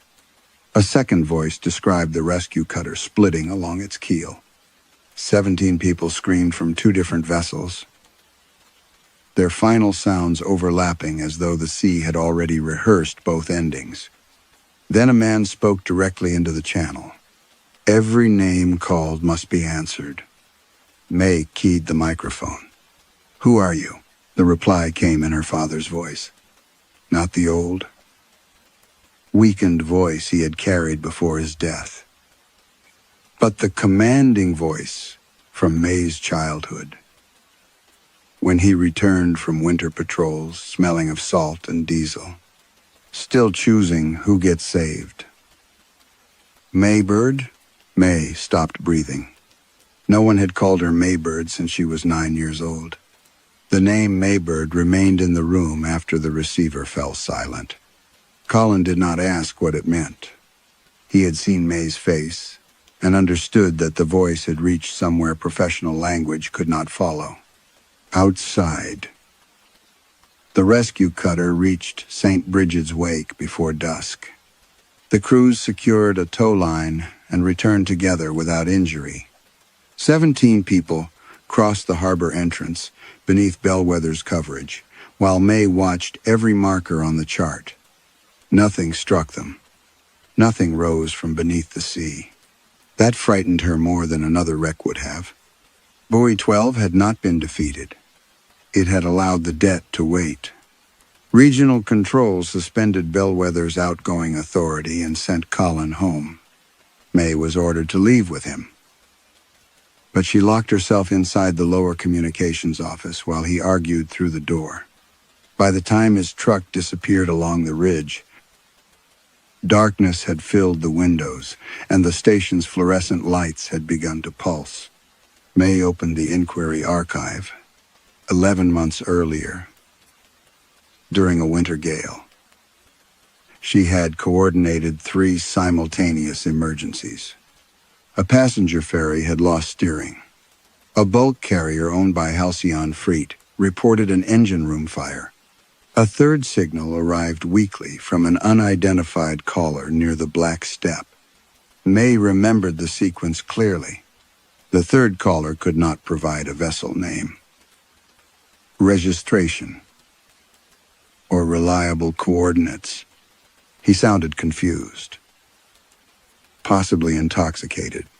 She marked the signal low priority and assigned the nearest cutter to Halcyon's carrier, whose crew and cargo were valued in the millions. The unidentified caller waited 43 minutes. When a patrol boat finally reached the position, it found an empty life raft and one frozen body in the water. That was the memory on which May had built her defense. She loaded the official recording. Static filled the headphones, followed by the Halcyon captain shouting about smoke.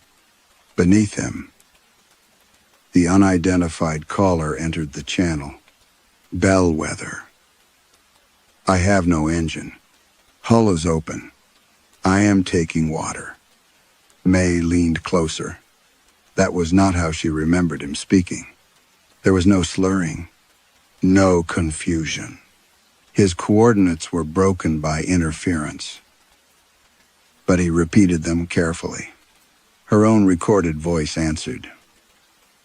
Distant and controlled. Unidentified vessel. Remain on channel. Higher priority traffic is in progress. The man replied. I am alone. May stopped the file. She remembered him saying there were others aboard. She had written probable multiple casualties in her private notes. Yet the recording held only one voice. She played it again. This time, after May instructed him to wait. 3 metallic knocks sounded behind his words. A pause. 3 more. Her skin tightened along her arms. She opened the written transcript. The knocks were not noted. Several sentences she could hear clearly had been marked unintelligible. The casualty report listed the dead man as August Rill, age 68. Nationality undetermined. May searched the name. No maritime employment record appeared. No family claim. No immigration file. His photograph showed a narrow-faced man with white hair and a scar along his jaw. Something in his expression felt familiar, though she was certain she had never seen him alive. The retired receiver clicked on upstairs. May carried the laptop into the control room. Static breathed through the speakers, not the sound of wind or electrical noise, but the labored inhalation of someone whose mouth kept filling with water. Then her old distress call began playing through Buoy 12. Bellwether. I have no engine. May listened to herself answer. Remain on channel. The sequence repeated. Each time. Her voice sounded colder. Each time, the man's breathing grew weaker. Between repetitions came other noises. Boots crossing a metal deck. A bell ringing underwater. Pages turning somewhere close to the microphone. May opened the audio waveform from the official archive and compared it with the buoy's transmission. They were not identical. The buoy contained words missing from the record. She increased the volume. After May assigned the cutter to Halcyon Freight, August Real whispered, "Of course you chose them." Then, more softly, "He did too." May keyed the microphone. "Who did?" The static contracted into a single wet breath. Rill answered with sudden clarity. "Commander Declan Kavanagh left us to drown before you were born." May gripped the console. The voice continued. "And now his daughter has finished the rescue." For several seconds, May could hear nothing but the blood moving inside her ears. "Commander Declan Kavanagh left us to drown before you were born." The sentence had not sounded like an accusation. It had sounded like a fact preserved too long beneath pressure. May replayed the transmission twice. On the second pass, the final word changed beneath the static. Rescue became refusal. On the third, it became inheritance. She shut down the receiver. The speakers continued breathing. A maintenance diagram hung beside the generator controls, yellowed at the folds. Bellwether's modernization plans showed 2 occupied levels, a cable trench, and a sealed foundation chamber beneath the western wall. May had worked at the station for almost 7 years and had never heard anyone call that chamber a room. She found the access door behind storage cabinets in the old battery corridor. Its paint had fused to the frame. A brass plate read, "Lauer equipment decommissioned." Though the final word had been scratched repeatedly, the station master key did not fit. May used a fire axe. The first blow loosened rust. The second split the swollen wood. On the third, cold air escaped through the gap, carrying the smell of salt, oil, and something organic left too long in darkness. Water covered the steps below. She took a torch, tied a rescue line around her waist, and descended. The flooded level was deeper than the plans allowed. The staircase continued past the foundation line, turning once into black water that reached May's knees. Pipes sweated overhead. Each step stirred flakes of rust and pale threads of marine growth. At the bottom stood a room full of obsolete receivers. Some were wooden cabinets older than Bellwether. Others were military sets with cracked dials and corroded switches. All had been connected by new copper wire to a junction box on the far wall. The box was labeled Buoy 12. May followed the cables. They disappeared through the stone toward the sea. A receiver clicked alive beside her. 3 knocks sounded from its speaker. Another unit answered. Then another. The rhythm passed from cabinet to cabinet like a message traveling through a line of prisoners. May pulled the main cable from the junction box. The knocking did not stop. She moved between the machines, shining her torch over damaged rescue equipment. torn flotation collars, signal mirrors blackened by fire, emergency blankets stiff with salt, and a child's red life jacket whose buckles had been cut through rather than opened. None carried modern identification tags. Instead, metal discs had been wired to them, each stamped with a ship's name: Merciful Dawn, Anselm, Daughter of Grace. May knew none of them.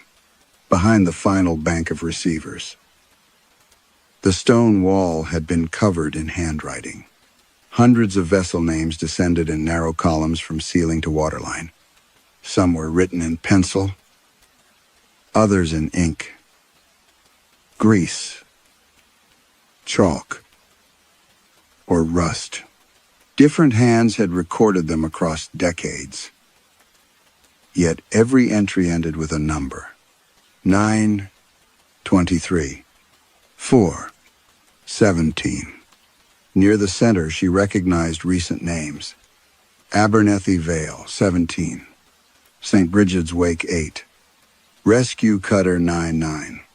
Beside those entries, someone had drawn a line joining the final two numbers, then written 17 beneath them.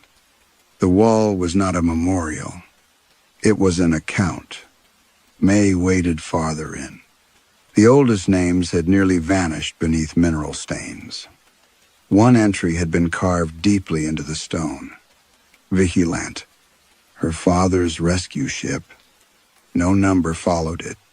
Below Vigilant appeared another name, written so many times that the letters had cut through paint, plaster, and stone. Solemn Return. May had never heard of the vessel. She photographed the wall and searched the maritime registry on her phone. No result appeared. She checked archival databases, casualty records, insurance filings, and immigration reports. Nothing. The ship did not exist. A receiver at the back of the room began ringing like a telephone.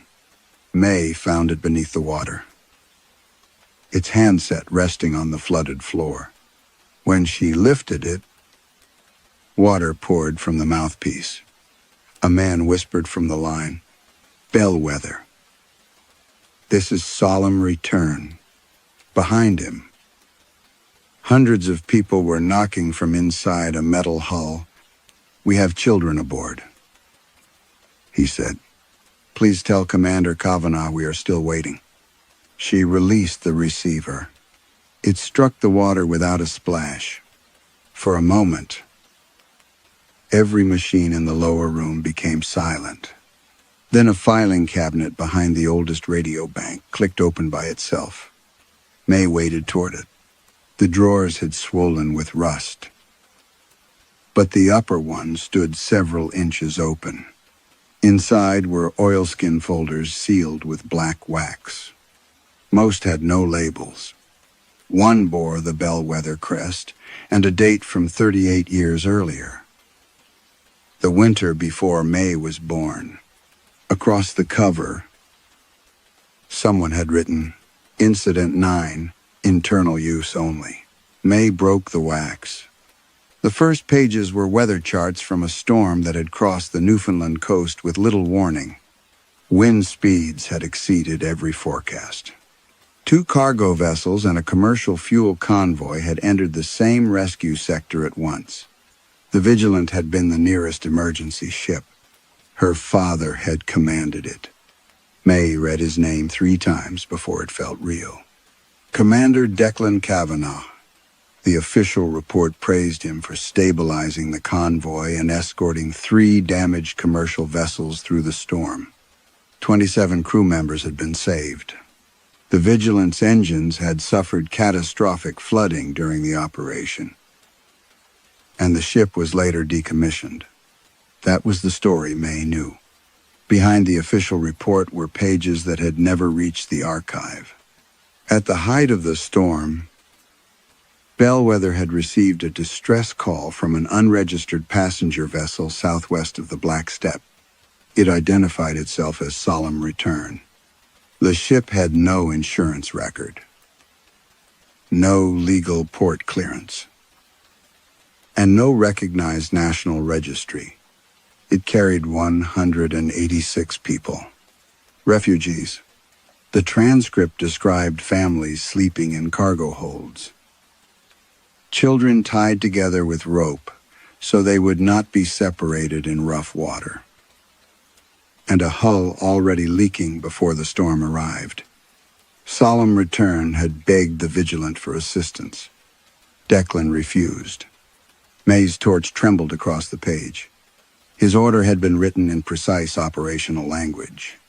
The refugee vessel was classified as unstable, undocumented, and likely to compromise the rescue capacity required to protect the commercial convoy. The Vigilant was instructed to maintain course. Solemn Return was told to wait. The same words May had used 11 months earlier. Remain on channel. Higher priority traffic is in progress. May turned the page. The next transcript contained no sentences, only repeated distress calls. Partial coordinates, children crying, and the notation of 3 metallic knocks heard before every transmission failed. Near dawn, the Solemn Return disappeared. No bodies were officially recovered because no search was authorized. A handwritten statement from a bellwether operator recorded that one survivor had been found 2 days later clinging to a section of timber beyond the shoals. He gave his name as August Rill. May stopped reading. The water around her legs seemed to rise. She reopened the casualty file from her phone. The photograph of the dead caller appeared on the screen.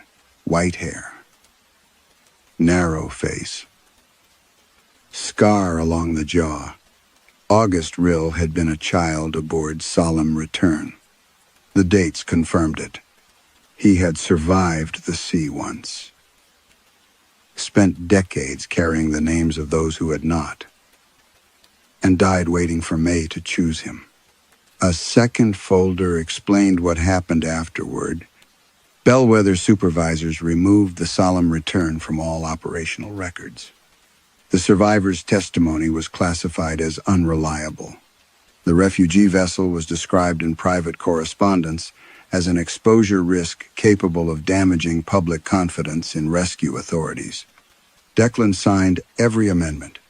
When the Vigilant was dismantled, its steel was distributed among coastal navigation projects.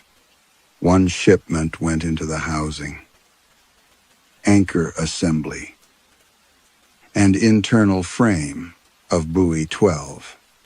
May looked toward the copper cables running through the stone. The buoy had been made from the rescue ship that abandoned them. At the bottom of the folder lay a final document, written in her father's hand. The sea remembers weight. He had written, "We saved the greater number." That must remain the truth. Beneath the sentence, someone else had added a reply in faded blue ink.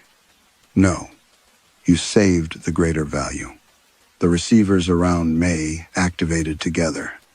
Hundreds of drowned voices filled the lower room, reading the names from the wall.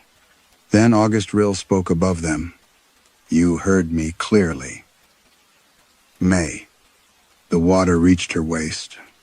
On the wall, beneath Solemn Return, fresh handwriting began to appear. It formed one new entry. May Kavanaugh 1. The fresh letters shone black against the salt-stained wall. When she touched them, the ink was warm. The lower room had stopped flooding. Water held at her waist as if waiting for a decision. She opened the remaining folders. August Rill had written to Bellwether for 36 years. His first letter was careful and formal. He named the dead, described the storm, and requested that the solemn return be restored to the official record. Bellwether returned it unopened. The next letters went to newspapers, churches, immigration offices, maritime courts, and the families of men who had served aboard the Vigilant. Some replies expressed sympathy. None accepted responsibility. Several warned him that public accusations against rescue authorities could expose him to legal action. As the years passed, his handwriting changed. The sentences became shorter. Names replaced arguments. 185 names. Again and again. May found photographs of vigils attended by 6 people. Then 3. Then only August standing beside the harbor with a cardboard sign. She found cassette recordings, rejected petitions, and copies of interviews that had never aired. In one photograph, August was holding a corroded fragment of yellow painted steel. Buoy 12. A note on the back read, "They built the warning out of the refusal." The final folder contained records from the year before his death. August had discovered that Bellwether still retained the original abandonment files.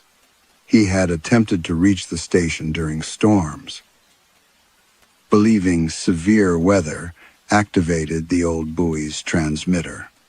Then, 11 months earlier, he had taken a small boat toward the Black Step, not to kill himself, not because he was confused. He had carried copies of every name, sealed inside a flotation case, intending to force Bellwether to receive them while the rescue channels were open. May remembered his voice differently because she had needed to. Unstable caller, no confirmed vessel, low priority. Those phrases had protected her from hearing a man who had spent his entire life asking the same institution to admit that abandoned people were still people. The receiver nearest her clicked. August spoke without static. "You did not make your father's decision." May looked toward the flooded handset. "No, you made it possible again." The wall lights flickered. Vessel names began appearing across the wet stone. Too quickly to read. Fishing boats, ferries, cargo ships, private yachts, rescue craft. Beside each name formed a number. May understood. When she had warned the North Star Mercy, the Abernethy Vale had entered its route. When she had protected St. Bridget's Wake, the rescue cutter had supplied the missing lives. The buoy did not foresee a fixed accident. It preserved a choice. A valuable vessel was identified. May intervened. The danger shifted toward whoever remained less protected, less visible, or easier to explain away.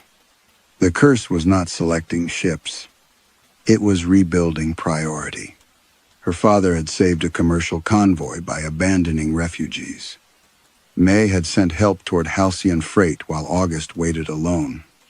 Each attempt to defeat the buoy repeated the same arithmetic. One vessel spared. Another offered. "What happens if I warn no one?" May asked. The drowned voices answered together. "Then you choose silence. If I warn everyone, then they choose for you." A bank of receivers illuminated one after another. Paper began feeding from an old printer above the waterline. May tore off the first sheet. It carried a list of coastal rescue stations, patrol boats, harbor crews, and emergency dispatchers. Beside every name was the word one. Colin Rourke, Elaine Vardy, men and women May had trained with, argued with, and trusted to answer when the radio opened. At the bottom was an empty line. The station microphone activated. Outside, Buoy 12's white lamp burned through the rain. August said. The solemn return called for help. The vigilant answered with a list of lives worth more. A second page emerged from the printer. Now Bellwether will answer. May backed away from the microphone. The speakers filled with the sounds of approaching water, not waves. Footsteps. Hundreds of wet feet climbing the stairs from below. The empty line on the page began to fill with May's handwriting. August's voice softened. Read the names. Maybird. The red transmission light came on. And choose who answers first. The red transmission light waited. May stood before the microphone with the list in her hand while wet footsteps climbed from the lower level. They stopped outside the control room door. She looked at the names again. Cullen, Vardy, harbor crews, dispatchers. People whose work depended upon answering before doubt became permission to wait. The empty line had finished forming. May Kavanagh. She tore the page in half. No. The station speakers erupted with overlapping distress calls. Some were recent and clear. Others came warped by age. Carried through obsolete frequencies and languages May did not understand. Beneath them, August Rill repeated the same instruction. Choose who answers first. May opened every active channel instead.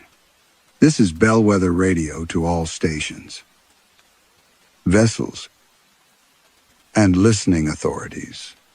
The following transmission concerns the loss of the solemn return and the falsification of rescue records. The wet footsteps resumed. May placed the hidden files beneath the document camera and began reading.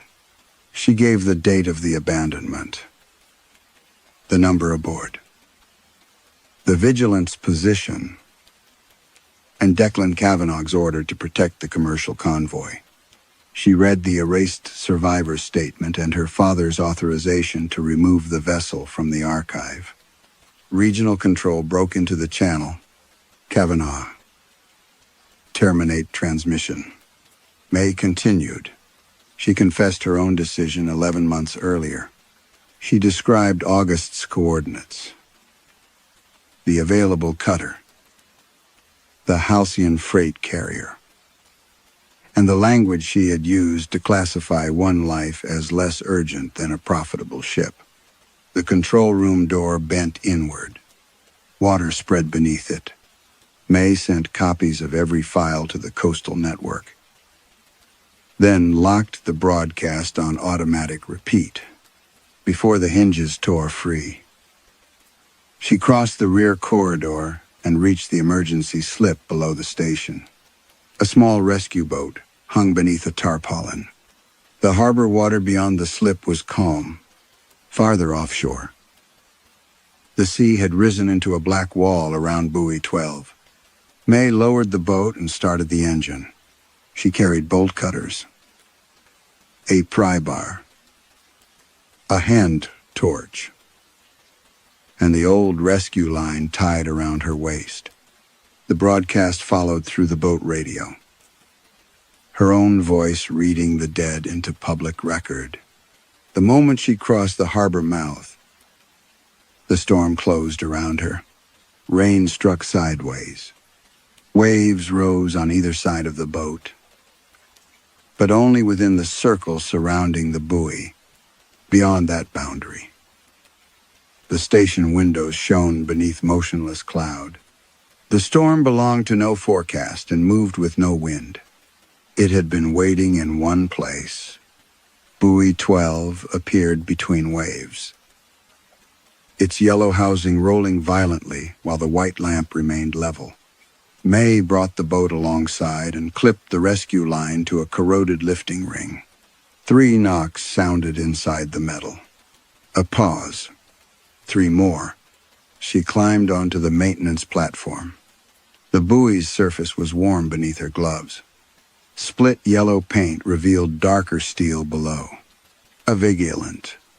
May drove the pry bar beneath the transmitter panel.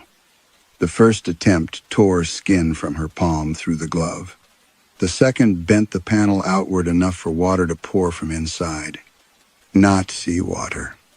It was warm and smelled of oil, smoke, and crowded bodies. The storm vanished from May's hearing. For one impossible moment, the ocean became silent. Then voices began speaking beneath the water. Thousands of them. They rose through the buoy's frame, anchor chain, and the hull of May's boat. Distress calls ended before coordinates could be completed. Mothers named children. Captains reported fires no rescue ship ever reached. Men whispered from overturned rafts. Operators told them to remain calm, remain visible, remain on channel. Every call stopped while someone was still speaking. May pulled harder. The transmitter housing opened like a metal rib cage. Inside was no battery or modern radio assembly. Coils of black wire surrounded a corroded ship's bell. From its clapper hung hundreds of narrow metal tags, each stamped with a name. At the center hung one blank tag. May touched it. Her own voice came from beneath the water. Bellwether. Record the vessel. The boat radio answered behind her, though no one was aboard. State the name. May looked toward shore. Every light in Bellwether went out. Then, one by one, emergency lamps along the coast answered with the same white glow as Buoy 12. The blank tag warmed beneath her fingers. From every rescue frequency came 3 approaching knocks. The knocks came through every open frequency at once. May felt them in the buoy beneath her boots, in the rescue line around her waist, and inside the bones of her hands. 3 impacts. A pause. 3 more. Each set traveled toward shore as though the seabed itself were carrying the message from station to station. The blank tag remained warm between her fingers. State the vessel. Her own voice said from the boat radio. May looked into the opened housing. The bell inside had no rust where the names struck it. Each metal tag moved without wind, touching the rim softly enough to resemble teeth. She understood what the buoy wanted. Not another ship. An answer. Her father had answered suffering with priority. May had answered it with delay. Every list, every substitution, every predicted wreck had forced the same question into new mouths. Who would be left waiting so someone more valuable could be saved? May wrapped the rescue line twice around the buoy's central brace and clipped the other end to the boat's towing hook. Then she climbed down, started the engine, and pushed the throttle forward. For several seconds, nothing moved. The anchor chain tightened beneath the water. The storm rose around her in a single vertical wall. Through the rain, May saw shapes standing on the waves, children tied together by rope, women holding bundles against their chests, men lifting empty hands toward a rescue ship already turning away. Her father stood among them in his commander's coat. He did not accuse her. He only watched. May increased the engine power. The boat shuddered. Metal screamed below the surface. The buoy leaned toward her, dragging the stern backward until black water climbed over the rail. The radio repeated. State the vessel. May seized the microphone. This is May Kavanagh, she said. One soul aboard. The anchor chain broke. Buoy 12 rose unnaturally high, exposing a length of black cable and a mass of corroded steel shaped like the ribs of a drowned ship. The white lamp shattered. For one moment, thousands of voices spoke clearly over the water. Not cries, names. May turned the boat toward open sea and towed the buoy beyond the breakers. Bellwether's automatic broadcast continued behind her, sending the abandonment files across every maritime channel. The storm followed May alone. From shore, witnesses later reported seeing a circle of rain moving east across calm water until both the boat and buoy disappeared inside it. No wreckage was recovered. No body was found. By dawn, the predicted accidents had stopped. St. Bridget's wake returned safely to harbor. The North Star Mercy completed its northern passage 2 days later. Search crews found no trace of the impossible collision that had destroyed the Abernethy Vale. Though deep surveys recorded a fresh groove across the seabed leading toward the Black Steppe, May's transmission could not be erased. Copies of the abandonment log reached journalists, maritime unions, refugee organizations, and families connected to the solemn return. The government opened an inquiry. Declan Kavanagh's commendations were suspended, and Bellwether's archived decisions became public. May's own confession was released with them. Authorities accepted the documents as evidence of institutional misconduct. They rejected every account of speaking buoys, moving storms, and voices traveling through dead equipment. The official report concluded that May, exhausted and psychologically unstable, had stolen an emergency boat and been lost at sea while attempting to damage obsolete navigation infrastructure. Bellwether radio station closed during the investigation. The lower equipment room was found dry. The wall of names had been painted over. The following morning, rescue stations from Newfoundland to Labrador received an unscheduled transmission on channels no longer in use. Operators heard May's voice, calm and professionally precise, reading the names of dispatchers, pilots, harbor crews, radio coordinators, and volunteers assigned to answer emergency calls. She did not threaten them. She did not describe their deaths. After each name, she said only, "Listening." The transmission lasted until every person on duty had been named. Then 3 metallic knocks sounded across the network. A pause. 3 more, far beyond the breakers, where no buoy appeared on any chart. A white light came on beneath the water. Some disasters begin with weather, mechanical failure, or bad luck. Others begin when a human life is converted into a priority level and placed beneath something considered more valuable. May could expose the truth, but she could not undo the arithmetic inherited from her father or the choice she later repeated. Her final act did not silence the dead. It changed who had to listen. Perhaps the buoy was never calling ships toward death. Perhaps it was calling rescuers back to the moment before refusal, where responsibility still existed and every unanswered voice remained a choice.